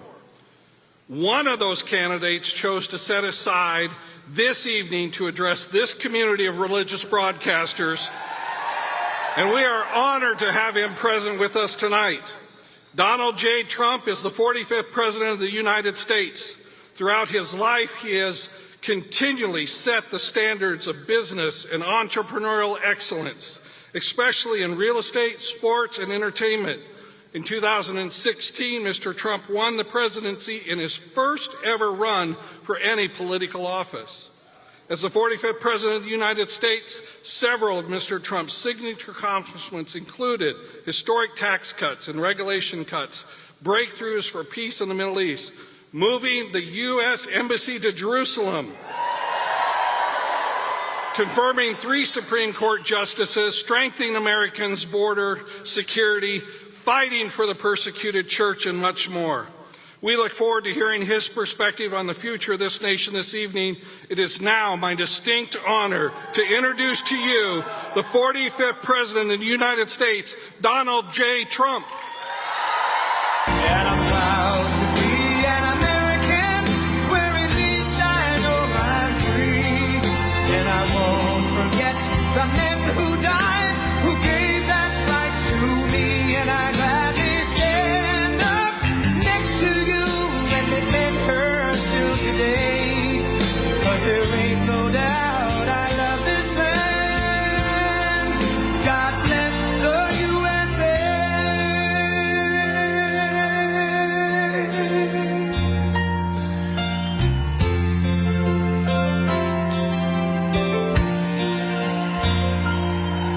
From the lakes of Minnesota to the hills of Tennessee, across the plains of Texas, from sea to shining sea, from Detroit down to Houston and New York to LA, where there's pride in every American heart, and it's time we stand and say that I'm proud to be an American, where at least I know I'm free. And I won't forget the men who died, who gave that right to me. And I gladly stand up next to you and defend her still today. 'Cause there ain't no doubt I love this land. God bless the USA.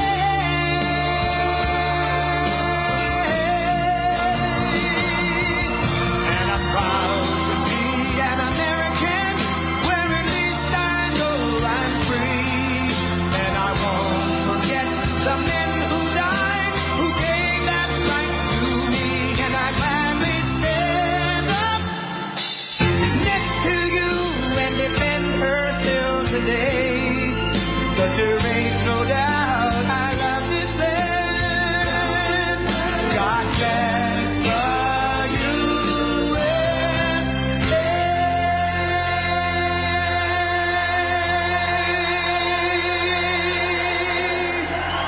Wow, thank you very much. Thank you. Thank you very much.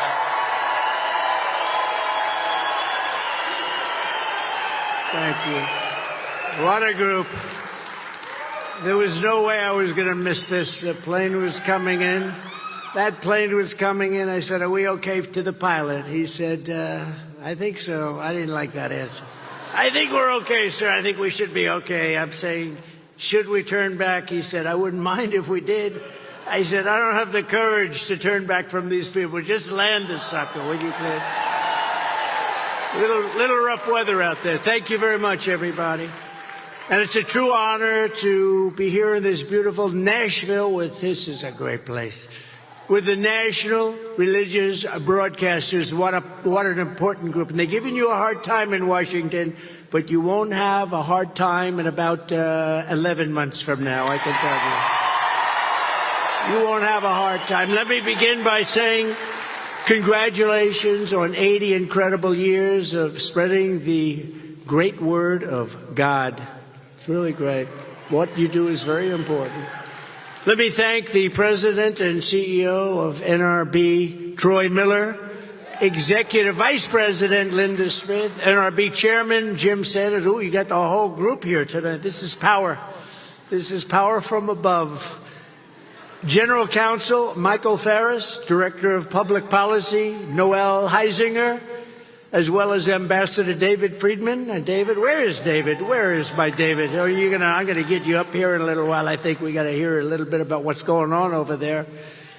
Former Congresswoman, a terrific person, Michelle Bachmann. Where's Michelle? Where is Michelle? Hi, Michelle. Hi. Been a long time, doing a great job. Heritage Foundation president, somebody else doing an unbelievable job. He's bringing it back to levels it's never seen. Dr. Kevin Roberts. Kevin, thank you, Kevin.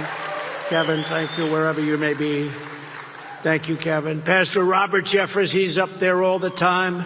and he's always saying good things. A long time ago, when I just announced he was on Fox, of all places, and he said, no, he may not know the Bible as well as some. He may not know every passage. He may not know it actually so well at all.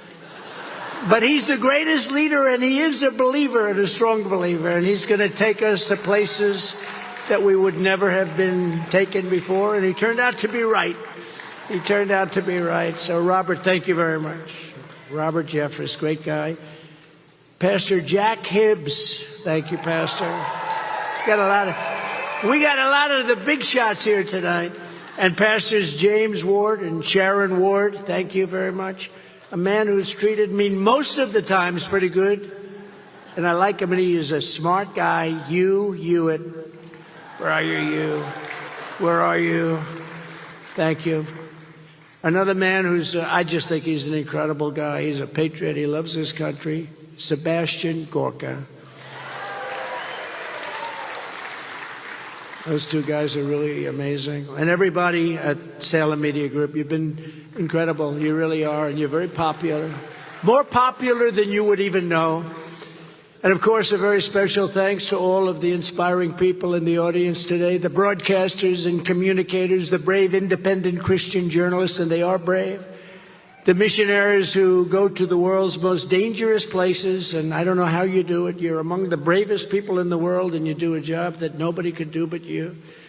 And the pastors, podcasters, producers, and patriots whose ministry lifts up the spirits of tens of millions of Americans. You do an incredible thing for humanity, and we really do appreciate it. Thank you very much. It's incredible people.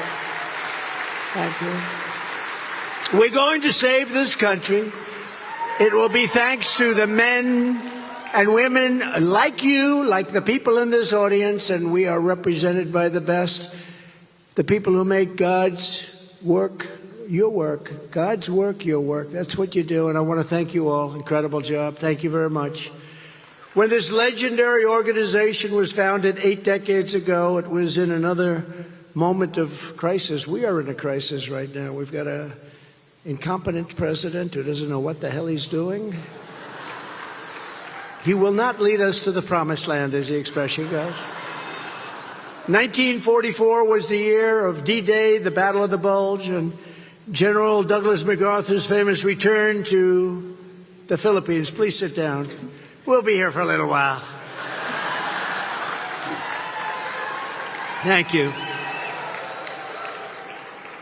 We've got a lot of time. Our country was at war with the enemy and they wanted to extinguish our way of life forever. It was a very bad time, but here at home, Christians knew that victory depended not only on the force of American arms, but also on the faith in American hearts. And we've got to get more of that back in our country today. We really do. Have to get more of it back.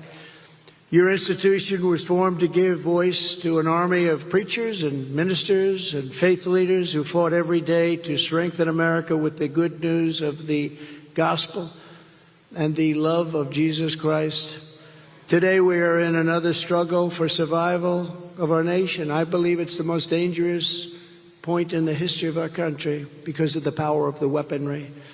It's no longer army tanks going back and forth, blasting each other out. It's nuclear weapons and other weapons that are just as devastating. And we need brilliant people to do the job. And if you don't have that, it's going to be a very bad time for the world. This time, the greatest threat is not from the outside of our country. I really believe this. It's from within. It's the people from within our country that are more dangerous than the people outside. We can handle China. We can handle Russia. We can handle all of them if you have a smart leader. But the inside people are very dangerous. They're very sick people, in my opinion, in many cases. They're sick. I'm here today because I know that to achieve victory in this fight, just like in the battles of the past, we still need the hand of our Lord and the grace of Almighty God. We have to have that. Our country is being destroyed by a radical left, corrupt political class that has gone communist, Marxist, and even fascist. I used to say we will never have a socialist state. And I was right. We passed over socialism. Socialism's a nice way by comparison to where we are. From Joe Biden on down, and I'm not sure that Biden knows what the hell's going on. I don't think he knows he's alive, actually. And I never used to say that until I got indicted. Then I said, okay, now I can say it like it is. They said, well, we'll never indict a popular American president. Don't forget, I got more votes. We got more votes, all of us together, than any president. Think of it. Than any president, sitting president in the history of our country. Got more votes than any, by far, by a lot. And lots of bad things happen, very bad. We can never let that happen again. They rigged the election, and look at the mess our country's in right now. Would have never happened, including inflation. Israel wouldn't have been attacked. Ukraine wouldn't have been attacked. China wouldn't be thinking about Taiwan, wouldn't even be thinking about it. There'd be no inflation. It was energy that caused it. We had inexpensive energy. We have more liquid gold under our feet, think of it, than any other country in the world, and we don't use it. We go to Venezuela to get their tar. It's so sad. It's so pathetic. From Joe Biden on down, they have thrown open our borders to an illegal alien invasion by the world's most sadistic criminals and savage gangs, while putting peaceful, pro-life citizens behind bars. We have a new category of crime. I said it last night for the first time. We did a show. Laura Ingraham, highest rating she's ever had. How about that? Don't we love that? What do I get out of it? I get nothing, so what difference does it make? What do they give me? Nothing. But there were a lot of people watching. But you just see what's happening. You see so many things happening that are just unthinkable. It's unthinkable that millions of people would be allowed into our country. It's unthinkable. Who would do this? They've unleashed mobs of foreign jihadists to praise Hamas in our streets. They're praising Hamas while they slander law-abiding Americans as domestic terrorists. You heard the J6 hostages. You saw the spirit that these people have, the spirit. You would think they wouldn't have any spirit left, but they have tremendous spirit. What's happened to them has probably, to that extent, never happened in our country before. They're weaponizing law enforcement to target parents, conservatives, and Catholics. Catholics. More than anybody, Catholics. What's going on with Catholics? Do we have any Catholics in this audience? Raise your hand, please. I just want to see. Not too many, but I will tell you, how the hell do you vote for this person? They have gone after Catholics. That's probably why we don't have any of this audience. There are none left. But there's one sitting in first row, and he's a very important one, I will tell you. No, but how Catholics? I mean, they're being persecuted, Catholics. But evangelicals, and they're all on the list. For all Americans, but especially for Christians, nothing is more important than to defeat this wicked system and to return to fair, equal, and impartial justice under the constitutional rule of law. You have to return to the constitutional rule of law. We're not there. There's much work to be done, but there is no doubt where we have to begin. We have to begin, and we have to begin immediately. The restoration of law and justice in America begins with firing crooked Joe Biden on November 5th, 2024. If we don't fire him, our country, I believe, is doomed. I believe it's doomed. As you know, the left is trying to shame Christians. They try and shame us. I'm a very proud Christian, actually. I've been very busy fighting and, taking the bullets, taking the arrows. I'm taking them for you, and I'm so honored to take them. You have no idea. I'm being indicted for you, as I say. I'm being indicted over and over and over. I've been indicted more than Al Capone, the great gangster. Scarface.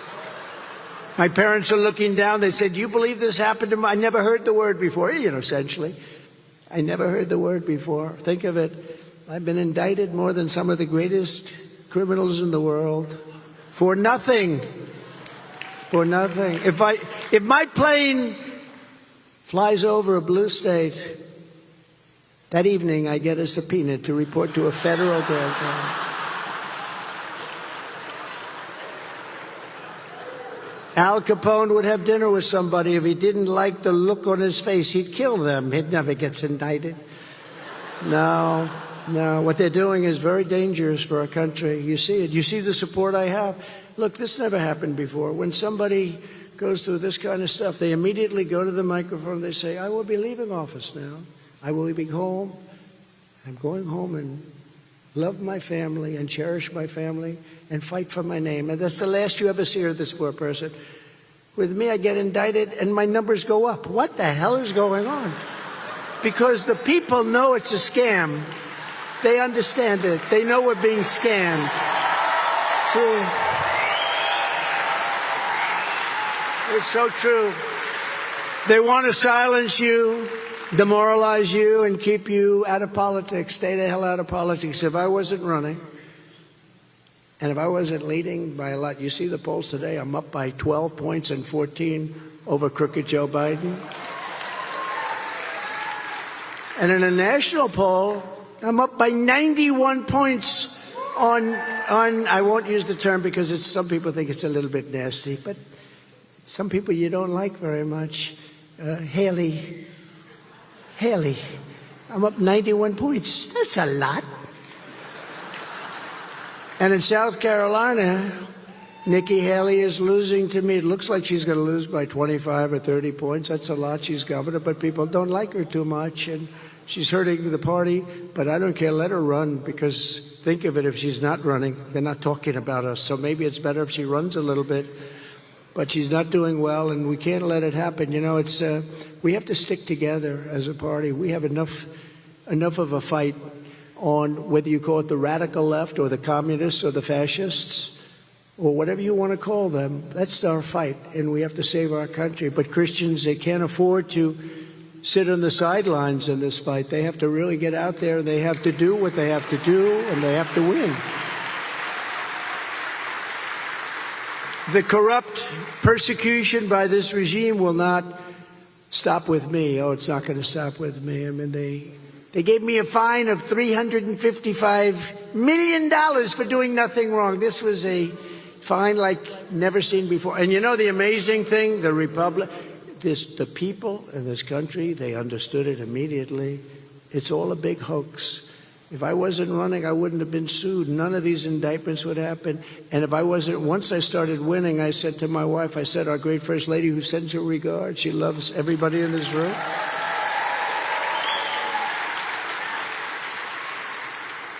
But I said, when I saw these numbers where we're way ahead, I said, oh, this is going to be painful. I'm going to probably get another 12 indictments in the next week or two. Although they're backfiring, I know I heard in one case they were getting ready to do it and they got a call from Washington, don't do it, we're going to indict this guy into office. But they're bad people. The chains are already tightening around all of us. I mean, if you think about it, ultimately the radical left is coming after all of us because they know that our allegiance is not to them. Our allegiance is to our country, and our allegiance is to our Creator. They don't want to hear that. They don't want to hear that. How any Christian can vote for a Democrat, Christian or person of faith, how you can vote for a Democrat is crazy. It's crazy. They've got to stop. They've got to stop because it's hard. You know, we have to really go out on November 5th, and we have to get votes like nobody ever got before because they always cheat. We have some great safeguards, a lot of things. The last time, well, we won one that we weren't supposed to win. They went crazy, and they decided to do things that they shouldn't be doing. And we were somewhat unsuspecting, and they did something that really has set back our country tremendously. But we're going to get votes. I will tell you, we did phenomenally in 2016. We won. We did much better in 2020. We got millions and millions of more votes, and we got scammed. And the enthusiasm was probably the likes of which nobody's ever seen in an election in this country for the both of them. The enthusiasm for this election coming up in November is far greater than it was in 2016 or 2020. Far greater. It's not even a contest. I've never seen anything like it. Even coming over here, everybody has a Trump sign. Trump, Trump, Trump. And, unfortunately, we're still 9 months away, a little more than 9 months away. And the sad part is that the incompetence of this man and this administration can do tremendous damage in 9 months. And it's a long time, 9 months sounds like it's short, and it, politically speaking, is pretty short. It's not a long period. But the damage they do is just overwhelming, what they're allowing to happen to our country. What they cannot stand is that, in the end, we do not answer to bureaucrats in Washington. We answer to God in heaven. We do. We answer to God in heaven. So today I come before you as a friend and an ally and a fellow believer to ask for your help and your support and your prayers for this country. We need your prayers, most importantly. And I make you a simple promise. In my first term, I fought for Christians harder than any president has ever done before. You know that. You know that. And I will fight even harder for Christians with 4 more years in the White House. We did things that the likes of which nobody has ever done for Christians in this country, and I'm very proud of that and honored by it. Just think of what, with God's help, we already achieved in our historic first term. Just a few of the things under my leadership and working with you and a lot of the great people in the room. Jack, thank you very much, by the way. You see you sitting there. Everyone knows who I'm talking about. Thank you very much. Great job. And so many others. Under my leadership, we did more to uphold religious freedom than any administration in history, and everybody agrees. So, Robert, I guess you were right, weren't you, huh? We fearlessly protected the conscience rights of doctors, nurses, teachers, and faith groups like the Little Sisters of the Poor. We fought very hard alongside of them. And we had some incredible results. I blocked the IRS from using the Johnson Amendment to interfere with pastors' freedom of speech. And Joe Biden is trying to take it back. He's trying to take it away. They used that. I'll never forget, I was in New York in Trump Tower. It was 2015. I had probably 45 pastors, some rabbis. But we had people of faith and teachers of faith and very people I want to hear from. And I said, I'd love to have your endorsement. And they looked a little bit like bewildered.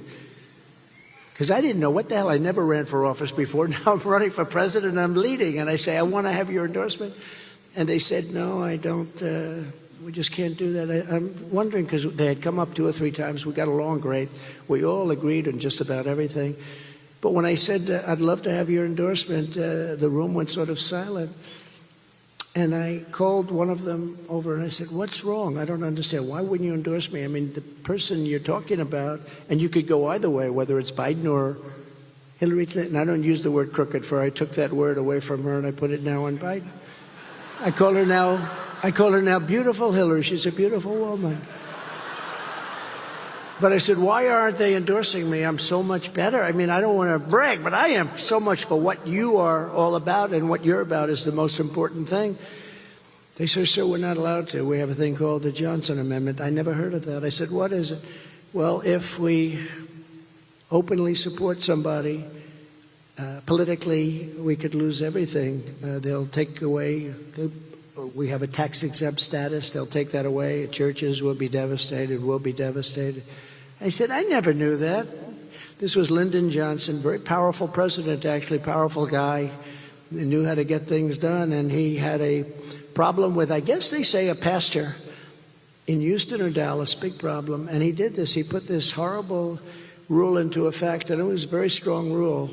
And I said, so, and we were on the 68th floor of Trump Tower, and we're looking down on Fifth Avenue. I said, so that means that any person down there has equal power to you people, and you're the people that everybody wants to listen to, but you're not allowed to back that up because you need some political strength.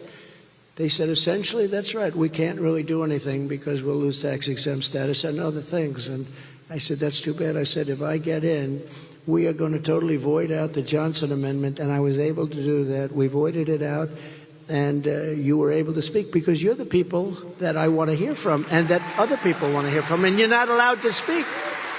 And you should be allowed, if you see somebody that believes in Christianity, if you see somebody that loves evangelicals or Israel, which has become more and more prominent in your thoughts and your prayers, you should be able to vote and to promote the person that's backing the ideas that you love and cherish and are very important. So I thought it was the most ridiculous thing. Anyway, we got rid of it, and people took a much more active stance, and that's great. And we're going to do it again, and we're going to get it out now permanently. We were putting it in the text, but we had tremendous bite back on that. But for 4 years, we went through a great period. You were able to speak. And we're going to make that on a permanent basis. You're going to be able to do it because you're the people we want to hear from, the pastors and the ministers and the rabbis. The people in this room are the people we want to hear from, and they have to have a political voice. You know, if you think about it, you have men, you have women, and you have religion. If you look at it, you have more than the men, you have more than the women. You have such power, but you weren't allowed to use that power. And you're now allowed to use it. I get in there, you're going to be using that power at a level that you've never used it before. It's going to bring back the churchgoer. I mean, you have to see. I don't like the charts when I see charts where they're going in the wrong direction. We don't like that. We're going to bring it back. And I really believe it's the biggest thing missing from this country. It's the biggest thing missing. We have to bring back our religion. We have to bring back Christianity in this country.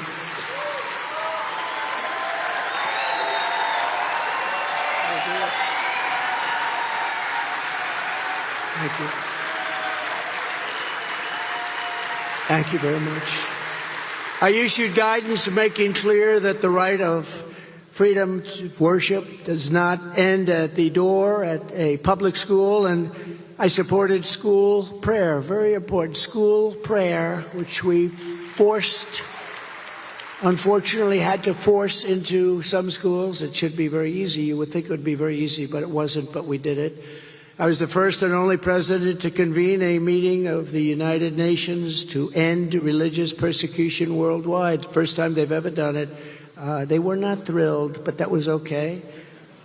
They did it. I signed an executive order to install faith advisors in every federal department and agency so that your voice and the Christian worldview would be heard in the halls of power in Washington and all over the world. It was a very big deal.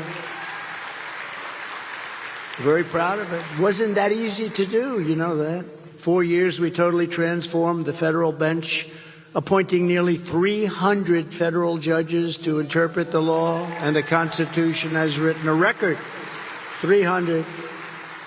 I withstood vicious attacks to pick and confirm 3 great Supreme Court justices. The great justices, great people.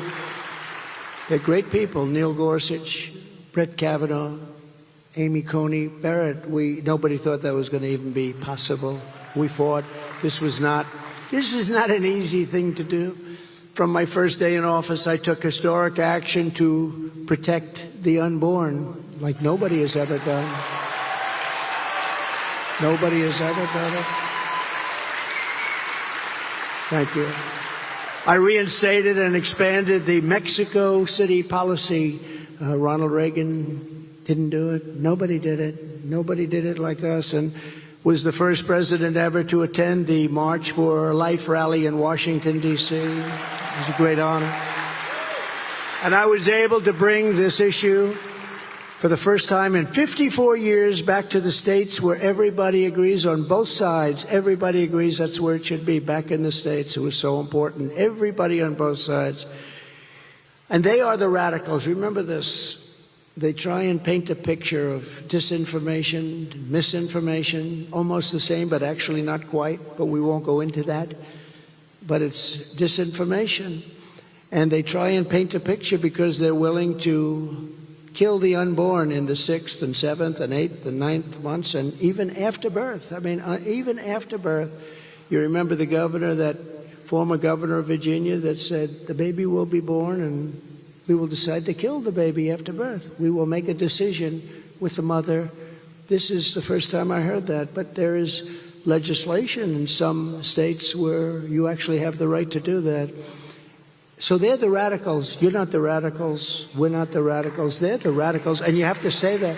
Politicians have to say that, because nobody believes that after a certain period of time, nobody believes that you should be doing this. It's like 97% agree. We also have to remember that we have to have people elected. So some things that you feel and you have to go with your heart, you have to stay with that. You have to stay with your heart, but you have to get elected. You have to get people elected. But what a difference a president makes. You saw that during my term. What a difference a president makes. So big.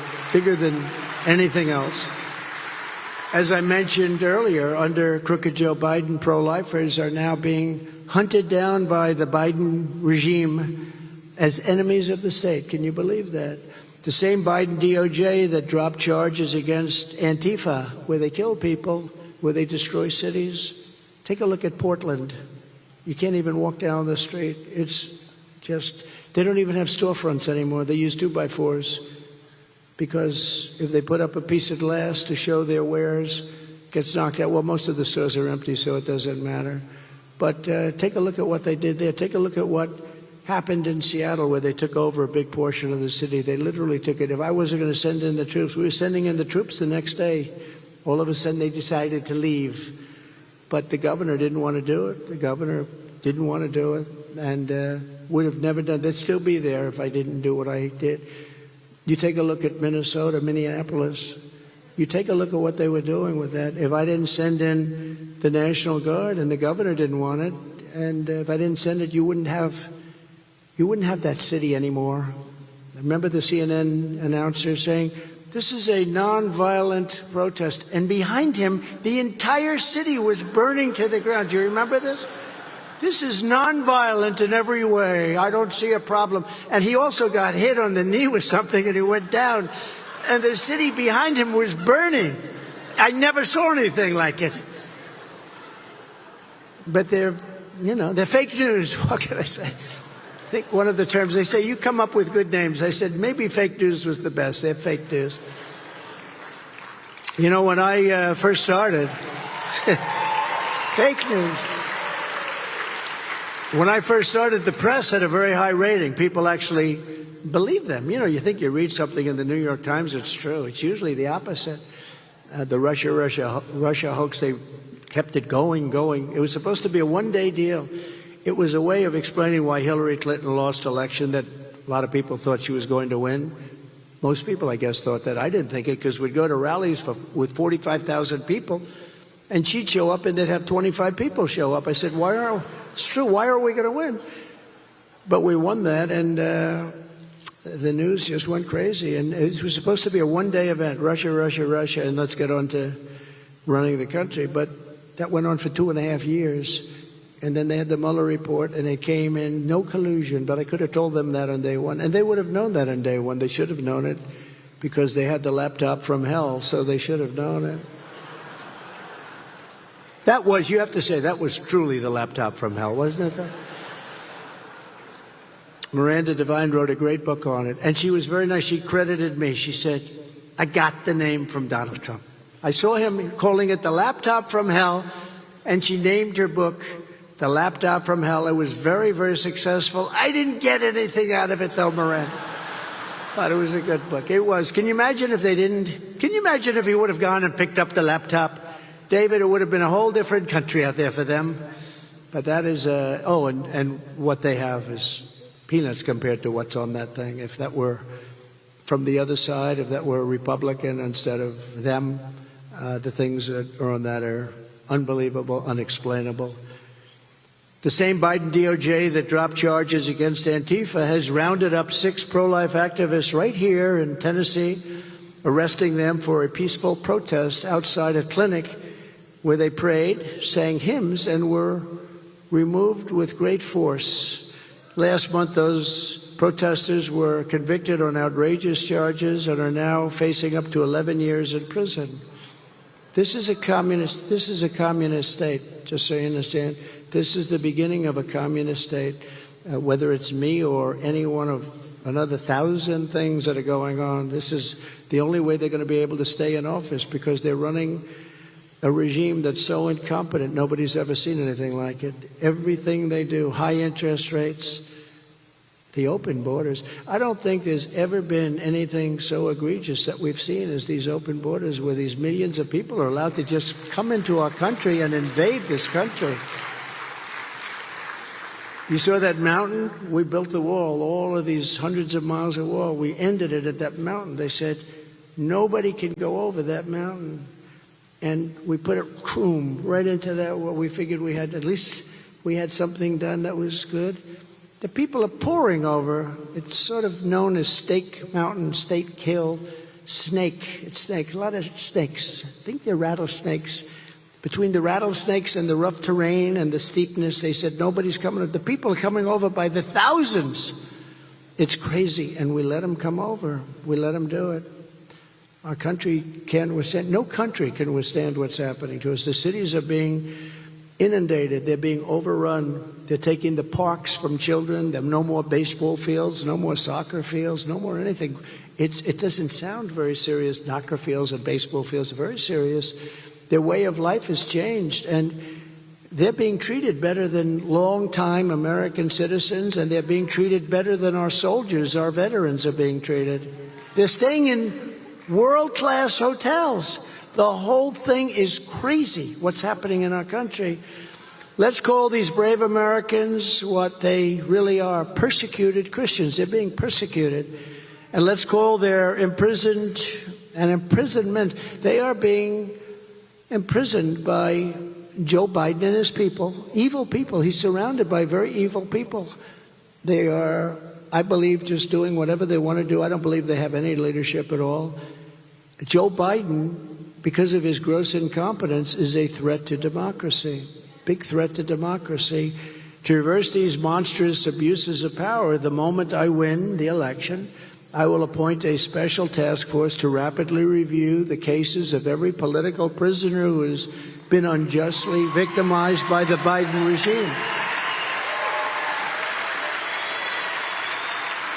Never again will the federal government be used to target religious believers. They are targeting religious believers. What they did to all of you, a lot of ground was lost by religion during COVID, during the China virus. Let's be more accurate. It's called the China virus.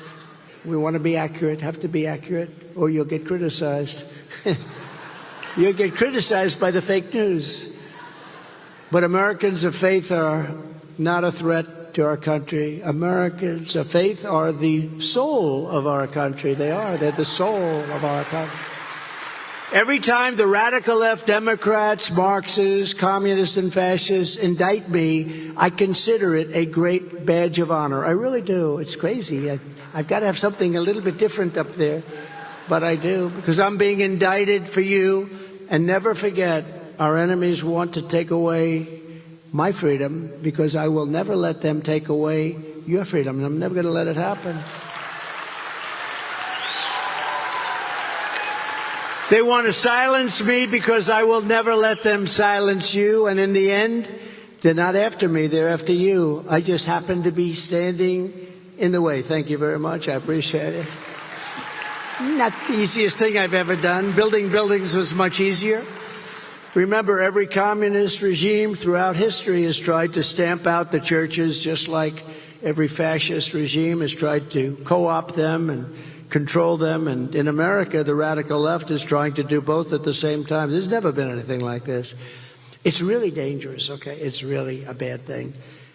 And you're going to leave this room, and some will say, oh, I think it's an over-exaggeration, and some will say it's actually maybe not even up to what it should be as a statement. It's very dangerous out there. They're doing bad things. They want to tear down crosses where they can and cover them up with social justice flags, which nobody even knows what it means. Nobody knows. They don't know what it means. They want to take off the name George Washington, Abraham Lincoln, Thomas Jefferson off schools and off monuments. Think of it. They take down statues like it's the most magnificent statues anyone's ever seen. And they knock them down like they were garbage. And so bad. But I see where the other day they wanted to take the name George Washington off a school. George Washington. When you lose George Washington, you've just about to hit the bottom. That means everything comes off the names of buildings. Even the name Trump is going to be off the buildings. There won't be a Trump up there, I can guarantee you that. If Washington can't make it and Lincoln can't make it, I'm going to have a big problem having my name on buildings. But no one will be touching the cross of Christ under the Trump administration. I swear to you, that will never happen. Never happen.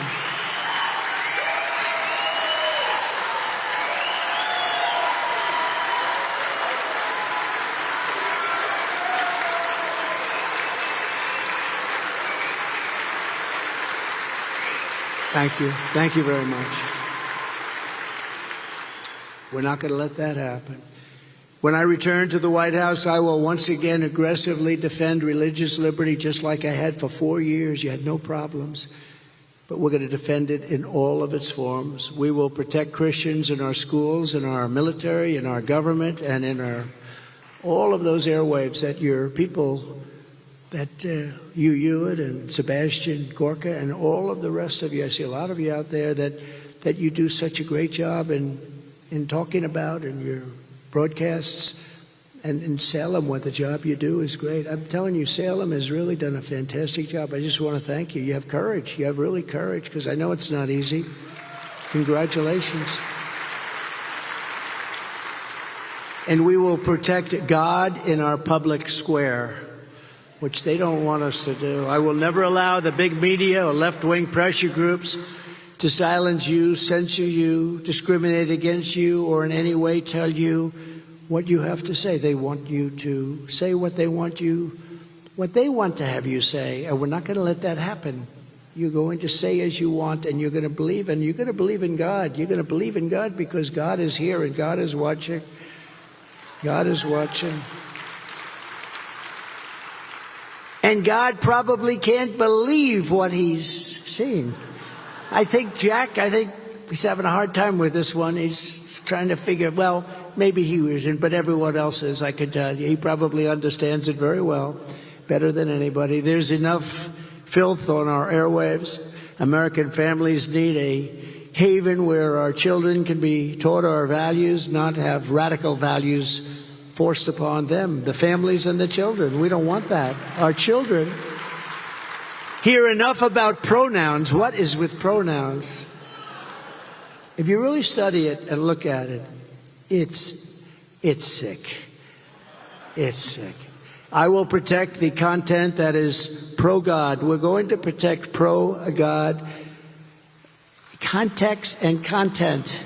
To that end, at the request of the NRB, I will do my part to protect AM radio in our cars. You know, we like to listen to AM radio because you know what we're listening to. Millions of Americans value listening to Christian broadcasters, and you're under siege. I know what you're going through.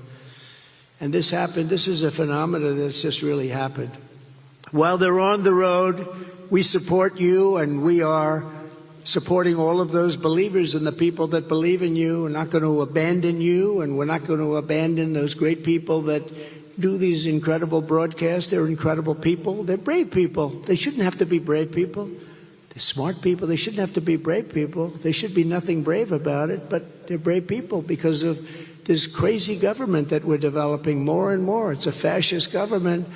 The Biden administration wants to do major harm to you. You cannot let people vote for these people. You cannot let people vote for the Democrats. They're really wanting to change our whole system of values. Upon taking office, I will create a new federal task force on fighting anti-Christian bias. It's become a very big term, anti-Christian bias. Not believable that you have a term like that, is it? When you think about it, it's like, where did that come from? And it's a very recent phenomenon. Its mission will be to investigate all forms of illegal discrimination, harassment, and persecution against Christians in America. As president, I will once again appoint rock-solid conservative judges in the mold of Justices Antonin Scalia and the great Clarence Thomas, who's doing a phenomenal job. Strong. I will stand proudly with our friend and ally, the State of Israel. We will stand proudly with Israel.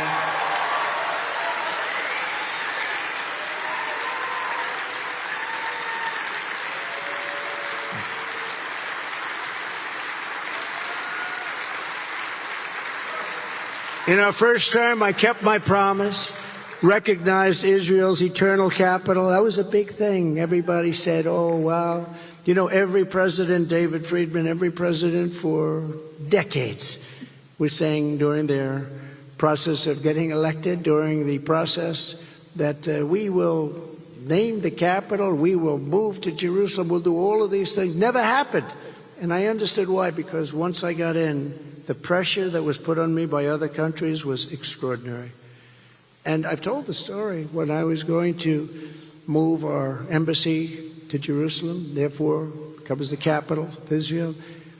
I was getting calls by leaders of other countries, very powerful leaders, some leaders not so far away from Israel, frankly, and they'd say, what is it about? It's about Jerusalem, it's about the capital. And I said, this is tough. I'm doing it, so there's no reason to go through these long calls. So I said, please tell them I'll call them back. This was a Wednesday. Please tell them I'll call them back on Monday. Okay, so I called back on Monday. So on, I believe, a Thursday or whatever, I announced we had a news conference. It was incredible. I announced that we were doing this. And it was tremendously, you know, don't forget, they said the world was going to come to an end if this happened. Well, nothing happened. Everybody waited. They said this will be the bloodiest thing that's ever happened in history, and nothing happened. And I thought that was probably going to be the result, but nothing happened. But I did it, and Israel, therefore, became the capital.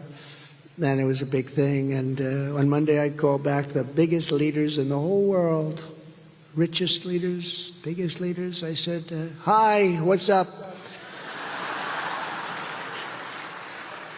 They said, I called about Israel and you're naming the embassy, putting it into Jerusalem, and it's too late, isn't it? I said, yeah, I did. I wish I spoke to you earlier. David was there, right? That was a little easier than getting into arguments.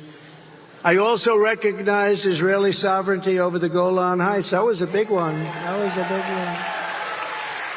Probably, not that we did it for dollars, but probably worth trillions of dollars. As a real estate professional, I will tell you that was a big deal.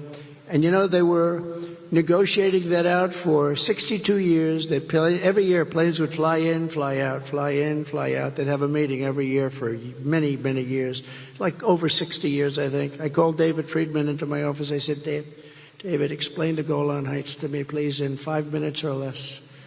Now, this has been going on for 68 years or something. The planes would come in that had these big summits, they'd leave, nothing would happen.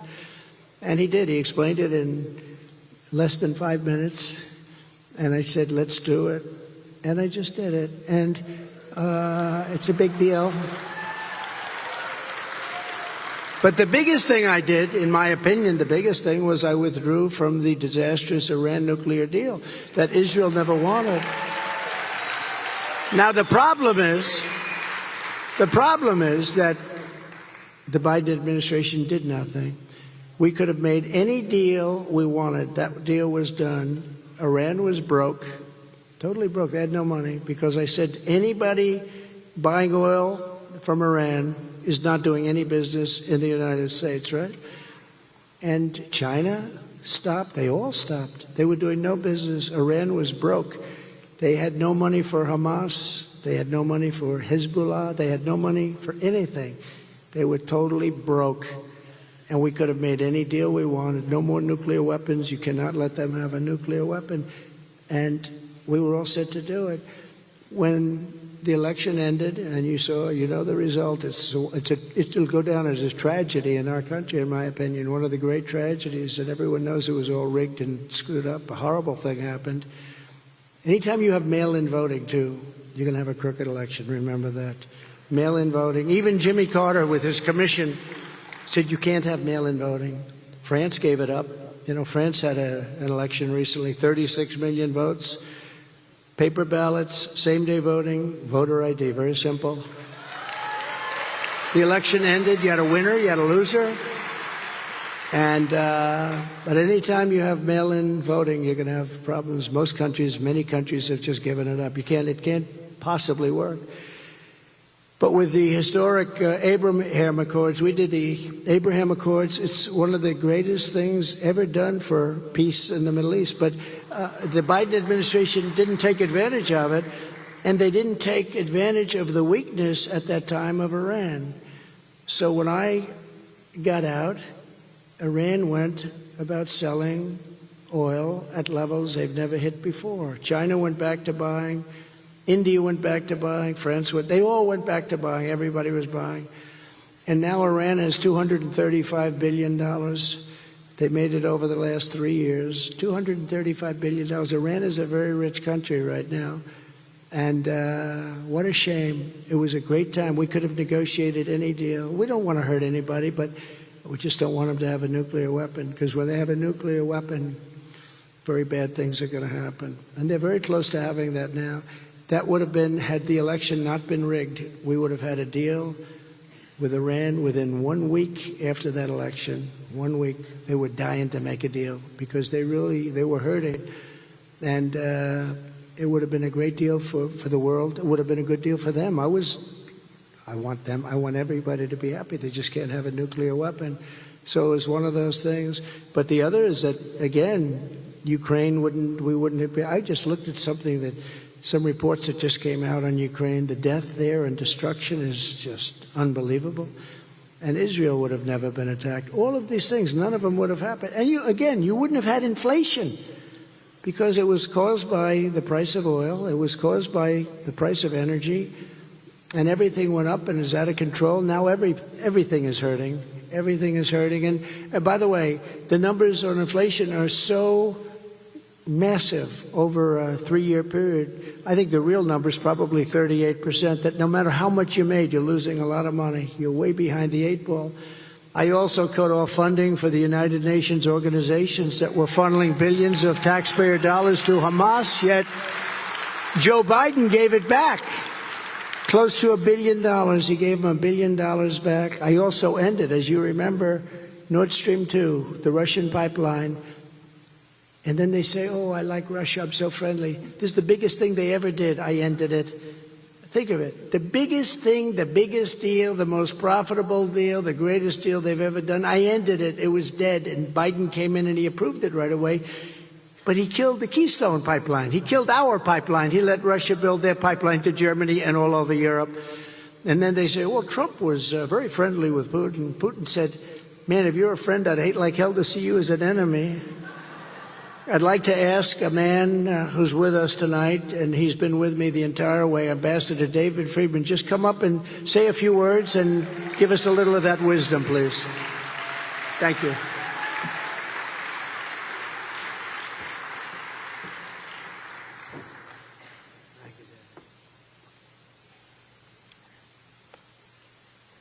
This brings back great memories, really great memories.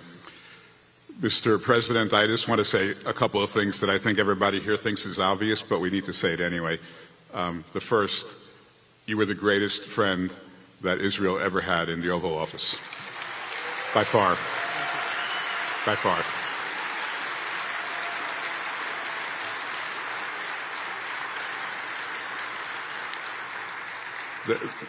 The second thing is that the tragedy that is now befalling the state of Israel, and it breaks my heart, and I work on this every day, and I go back and forth. I'm wearing this is to commemorate the hostages, still 130 hostages that are being held in the worst conditions. As you said, this wouldn't have happened had we still been in power, had you still been in power, had I still been working for you, for obvious reasons, because the money that now Iran is using to sell oil, the money that you cut off to the Palestinians that they now have, the money you cut off to the United Nations that they still have, all of this was the lubricant that enabled Hamas to conduct their horrible attacks, and Hezbollah too.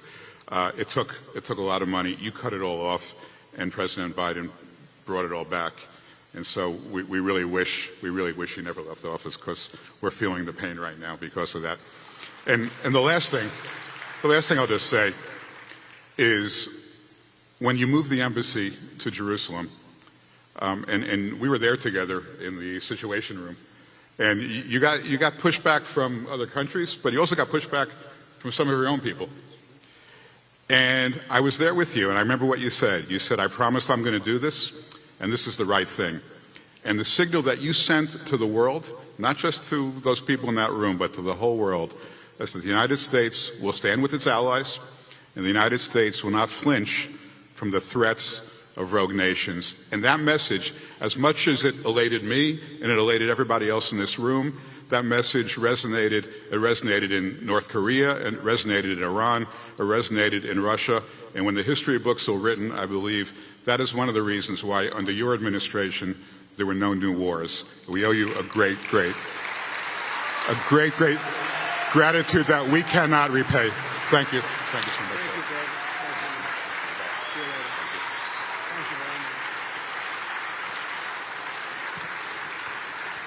Thank you, David. You did a great job.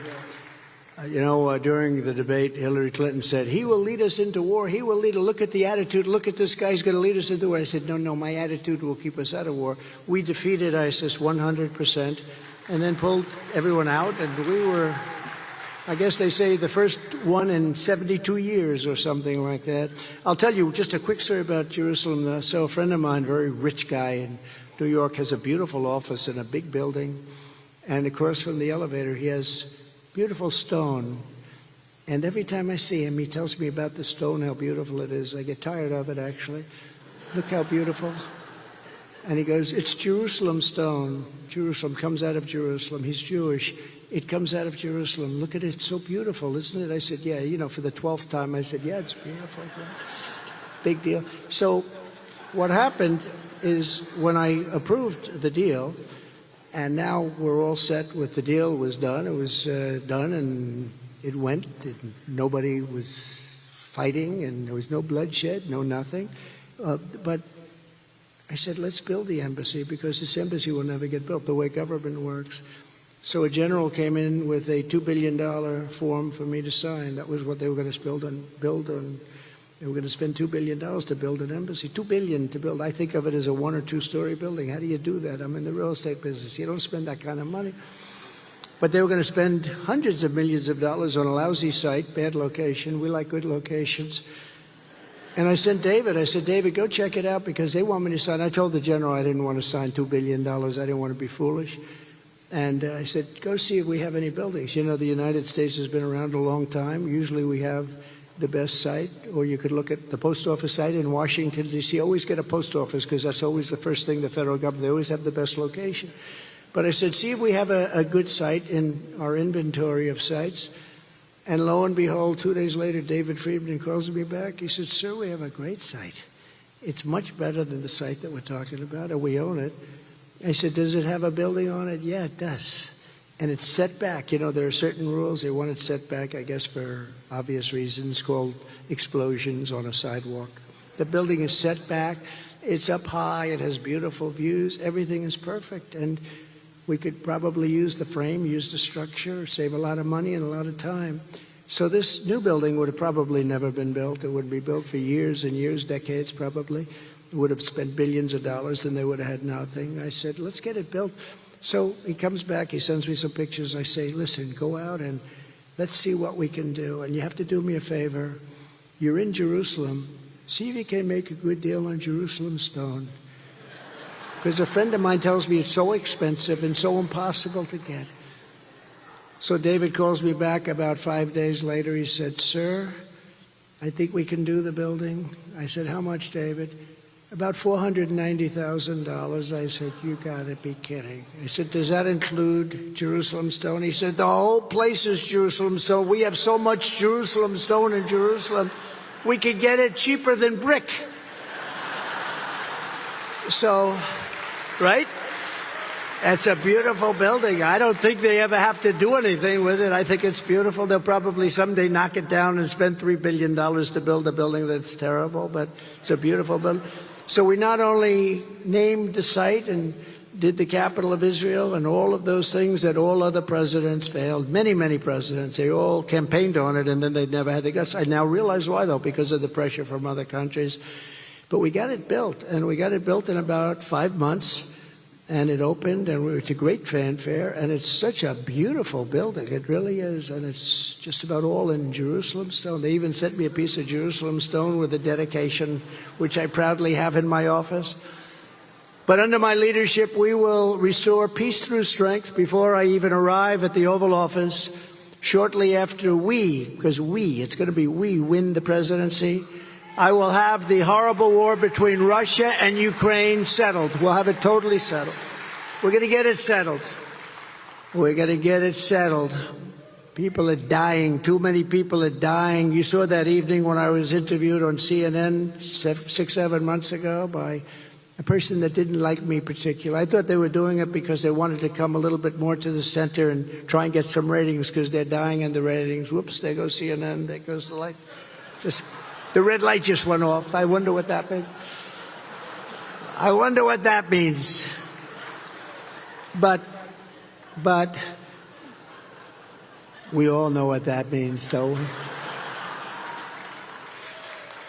we all know what that means. But it was a war. All of these wars would have never happened. None of it would have happened. If I was president, none of it would have happened. As the Bible says, blessed are the peacemakers, right? Blessed are the peacemakers. And I promise, I will be your peacemaker in more ways than what you think. I will be your peacemaker, and I will be the only president that will be able to say this, and say it with great conviction. I will prevent World War III. We're very close to World War III. This will be a war like no other. They went to Prime Minister Viktor Orban, who's the Prime Minister of Hungary. He's a very tough man. He's a strong man. He's a friend of mine, a strong man. I actually endorsed him. Can you believe it? I said, why do you need an endorsement? You're a very popular guy. He said, I'd like to have it anyway. And he won by a record astounding number. He's a great guy. He's a strong guy, loves his country. And they were interviewing him a few weeks ago, and they asked him, what's going on with the world? What are we doing? Everything's blowing up. The Middle East. You look at Israel, and you look at Ukraine, and you look at possibly China and the threats from North Korea. Everything is a disaster. What do we do? He said, it's a very simple thing. Elect Donald Trump president of the United States, and it's all going to go away. He was the only person that people listened to. He said it actually stronger than that, but I don't want to say. He said everybody was afraid of Trump. I don't know if they were afraid or not. I don't care if they were afraid or not, but we wouldn't be having any of these things that are happening right now. None of them.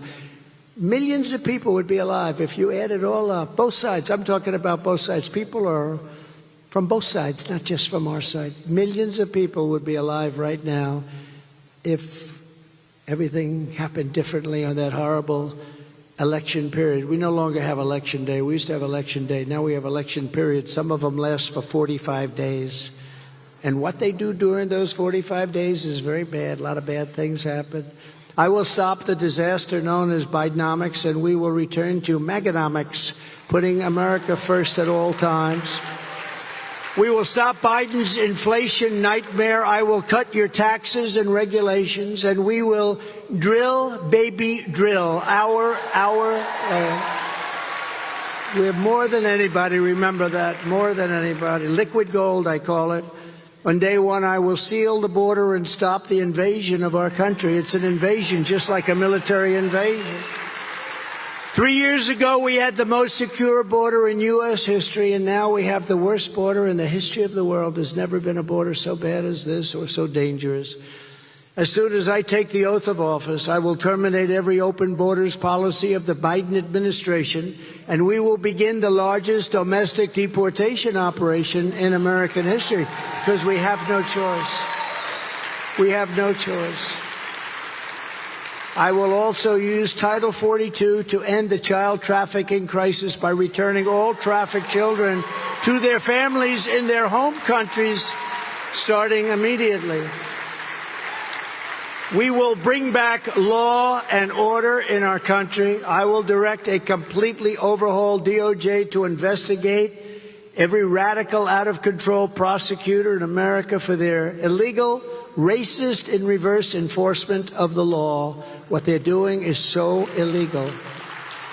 I am also going to indemnify all police and police officers all law enforcement officials throughout the United States to protect them from being destroyed by the radical left who are taking strong actions on crime.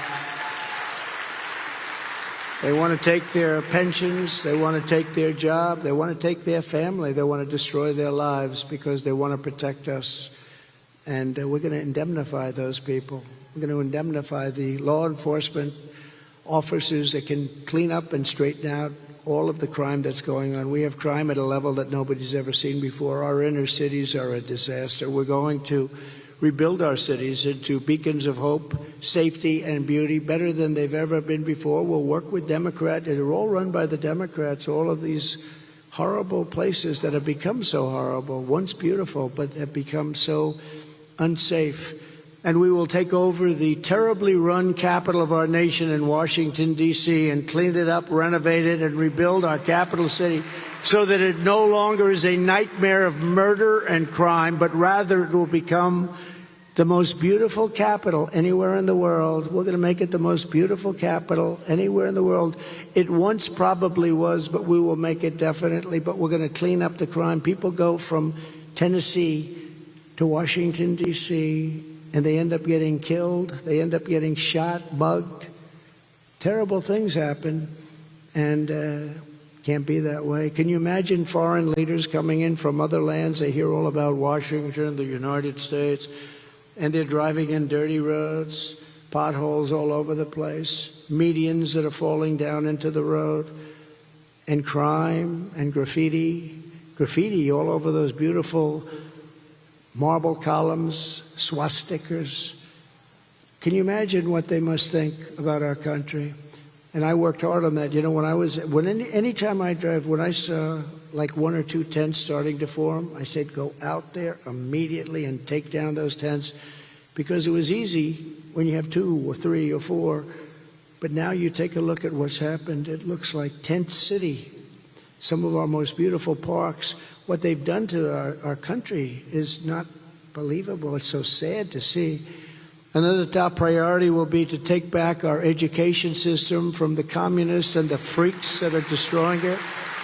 On day one, I will sign a new executive order to cut federal funding for any school pushing critical race theory, transgender insanity, and other inappropriate racial, sexual, or political content onto our children. Thank you. I will support a policy of universal school choice, allowing parents to choose the public, private, charter, or religious school that best suits their children. And I will support America's homeschool families, including allowing 529 education savings accounts to be used for homeschooling expenses up to $10,000 a year per child, completely tax-free. So you can do that if you like it. And to me, very importantly, I will close the Federal Department of Education, and we will move everything back to the states where it belongs and where they can individualize education and do it with love of parents, love of everybody, but most importantly, the love and respect of their student. Move it back. You know, we're last on every list. We're first on the list of the cost of education per student. We spend more per student by far than any other country. But we're last in terms of results. The results are horrible. We're going to move it back to the states. I mean, I know states that will do a phenomenal job. Most of them, some I don't think will do really that good of a job. Usually if they're run badly, the school's not going to be so great. But many of these states will bring back world-class education in terms of schooling, and they're going to do that. We're going to move it back. We're going to get it out of Washington. We're going to move it back. We're going to end the so-called Department of Education. We might have one desk, one person, just to make sure everyone's speaking English. Got to have a little bit of regulation, you know. Let's try and keep it so that you can only, that we're going to focus on some English. But after that, You can go ahead and do what you're going to do, but you can't do worse. You know, we're at the bottom of every list. Every single list, we're at the bottom, and yet we spend more per pupil, so we're going to move it back to the states. I will also take historic action to defeat the toxic poison of gender ideology and restore the timeless truth that God created two genders, male and female.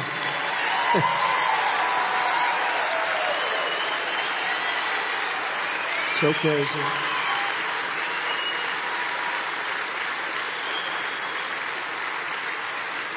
And something that I am always amazed that I have to say, I will keep men out of women's sports. Can you imagine? And I will sign a law prohibiting child sexual mutilation in all 50 states. No more, no more. What they're doing is crazy. These are some of the things that we must do, but things that are very important to this particular audience. We have to do a lot of other things, but this particular audience wants to know how we feel about that. For those of you who live in Tennessee, I love this state. You know, we won this state by numbers that nobody's ever won. I love Tennessee. The primary is Tuesday, March 5th, less than 2 weeks from now, so get out there and vote. And I have a feeling you're going to vote for a guy named Trump, I think. So get out there and vote. And it's important to do it, not that we have a race, because we really essentially don't have a race. Nikki is not a race. But we have to send a message to these radical left lunatics that on November 5th, we're coming. We're coming in numbers that they've never seen before. Because when the numbers are that way, and I think they have a chance of being that way, you can only cheat so much.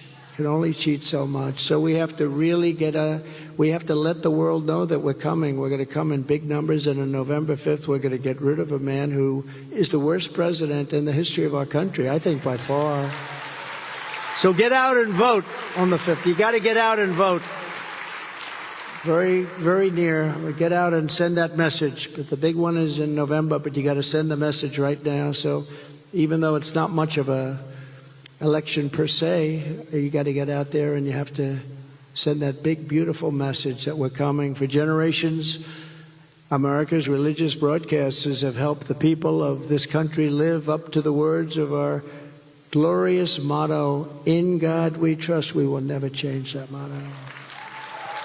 You know, there are many, many people that want to change that model. That model will never change. That motto will never change. It's a magnificent motto, and we've had it, and we're not going to let people talk about that. Will never change. This great organization has helped spread the Word of God, the love of Christ, the stories of the Holy Bible, and the voices of famed evangelical people and evangelists like the late, great Pat Robertson, who was a great gentleman. Got to know him very well. Great evangelist. And, of course, Billy Graham. How good was Billy Graham, right? I remember my father took me to Yankee Stadium, and Billy Graham was preaching, and it was amazing. I was very young. My father loved Billy Graham. And that place was packed, bigger than any World Series game, bigger than anything anybody's ever seen, and it was packed. And we would love to bring it back to those days, Jack, right? We'd love to bring it back to those days. Amazing. Our country would greatly benefit by it. Your efforts have inspired millions and millions to live their values and put faith at the center of their lives, so importantly. And in turn, these legions of listeners, citizens, soldiers, ministers, and everyday American believers not only help defeat fascism and communism, they help to build America into the greatest nation in the history of the world. But now we are a nation in decline. We are a failing nation. We are a nation that has lost its confidence, its willpower, and its strength. We are a nation that has lost its way. But we are not going to allow this horror to continue. We can't allow it to continue. 3 years ago, we were a great nation, and we will soon be a great nation again. With your prayers, your voice, and your vote, we will reclaim our government from these horrible tyrants We will remove the communists, Marxists, and fascists. We will defeat crooked Joe Biden. We will restore faith and family to the center of American life, and we will restore power to the people. Ladies and gentlemen, with your help and God's grace, the great revival of America begins on November 5th, 2024.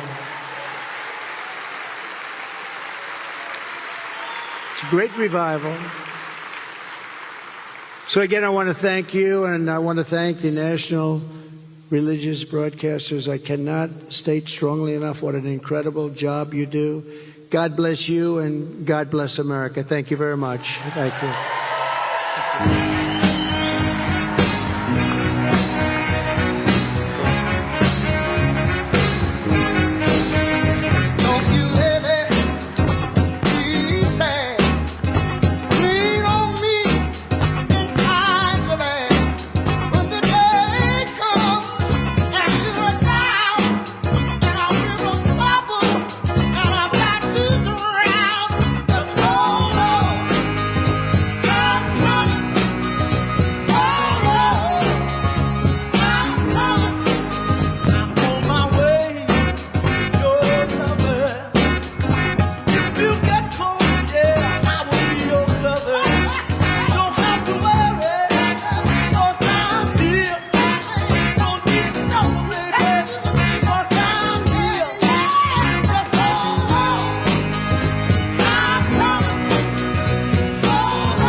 All right, that wraps up our coverage today, not only here at CPAC for day one, but also our coverage there in Nashville. We do want to thank our friends over at the Birch Gold Group. They have been a great partner for today. And if you want to learn more about converting a traditional IRA into a gold-backed IRA, our friends at the Birch Gold Group can do just that. Simply text the words Trump to 989898 to get that free information kit. That is the Birch Gold Group. Yeah, freetrumpbook.com, another great website. Teach your kids all about President Trump and his success in the White House. They're not going to learn it in school. They're not going to learn it out in the community. You can teach them at home at freetrumpbook.com.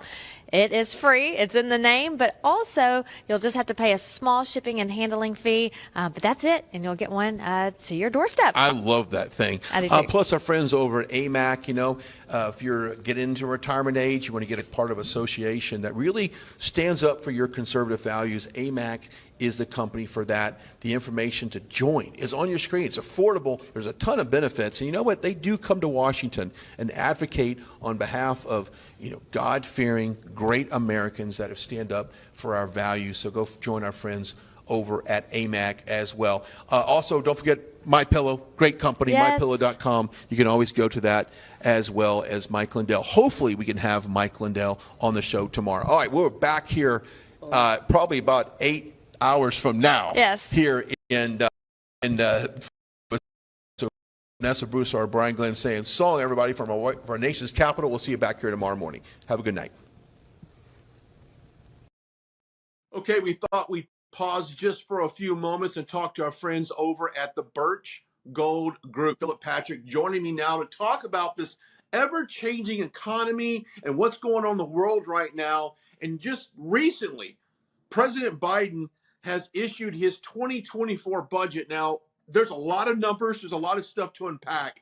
Walk me through all of what these numbers indicate. Look, at a glance, the 2024 budget would make you laugh if the topic wasn't so serious. I mean, really, it is full of marketing taglines like growing the economy from the bottom up and the middle out, or trying to ensure an equitable and effective and accountable government that delivers results for all. In fact, in the introductory message, Biden rammed home this idea that he's had a commitment to fiscal responsibility and how he'd cut the deficit. Look, fiscal responsibility sounds great, but a quick look at the numbers, I think, dispels that notion. Over the next 10 years, from this year until 2033, the total deficit is projected at $17.16 trillion, and in no single year will the deficit be less than $1.5 trillion, and that's assuming there's no wars or intervening recessions or spending sprees. To think about that for a moment, responsibility is now defined as spending at least $1.5 trillion more than the government brings in revenue every single year for the foreseeable future. It is absurd and unsustainable. That's actually what Jerome Powell was referring to when he said the government was going down this unstable financial path. I mean, he's dead on with that. He's absolutely spot on. And I think he's pointing to the fact GDP has grown $5.5 trillion in 3 years, when federal debt's grown $1 trillion in 3 months. And we have a Congress now that is determined to just kick the can further down the road instead of addressing the problems. As we said, it's unsustainable. Even Powell can't deny it now. Do we have any idea how much money right now Joe Biden has actually borrowed from the future of Americans here? It's a very good way to put it, actually. The answer is a lot. When Biden got into office, national debt was $28 trillion. Today, over $34 trillion. That's a 21% increase in a matter of years. And for a little bit of context on that, $6 trillion is an almost unimaginable amount of money. For some context again, that's 20% more than we spent, adjusted for inflation, fighting World War II. That is, by itself, 2 Germany's worth of debt in 3 years. $6 trillion would be the 3rd highest national debt for any nation in the world today. That is what this guy has done in just 3 years. It's incredible. And you look at, is he adjusting the budget to allow for this, for the shortfall? I mean, what is he doing, and what does Congress need to do? Listen, the answer is he is doing very little. Nearly all politicians and Americans believe that the nation's fiscal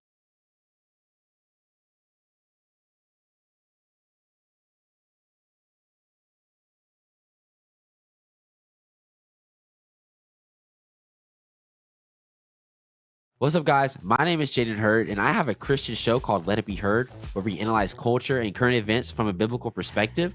I highly recommend you guys check us out. We now have episodes every Monday, Wednesday, and Friday. And basically, what happens is we react to videos, we have talking points, we have on guests, and it's very exciting. Come check us out on Rumble on the RSBN channel. God bless you guys.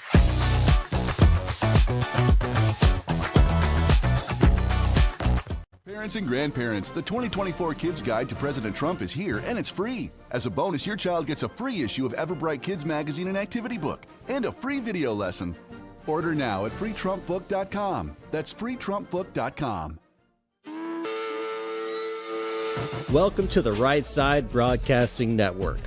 We're not like the other media outlets out there that cut and edit what other people say. In 2015, we were created by our founder, Joe Seals, to cover President Donald J. Trump's speeches and rallies, to which we continue to do to this day. We've also covered important conservative events like CPAC, TPUSA, March for Life, and many other important events and hearings around the country. We were made for people like you, everyday Americans who are tired of the mainstream media, who are tired of being lied to, manipulated, and fed an agenda. Our goal here at Right Side Broadcasting is to allow you to see the truth, giving our correspondents and commentators a wide latitude to speak their minds. You won't find anything like this in the mainstream media. Your support through your donations, locals, and supporting our advertisers allows us to continue to cover important events around the country each and every day. So, from us here at Right Side Broadcasting, thank you for supporting us and the right side of history.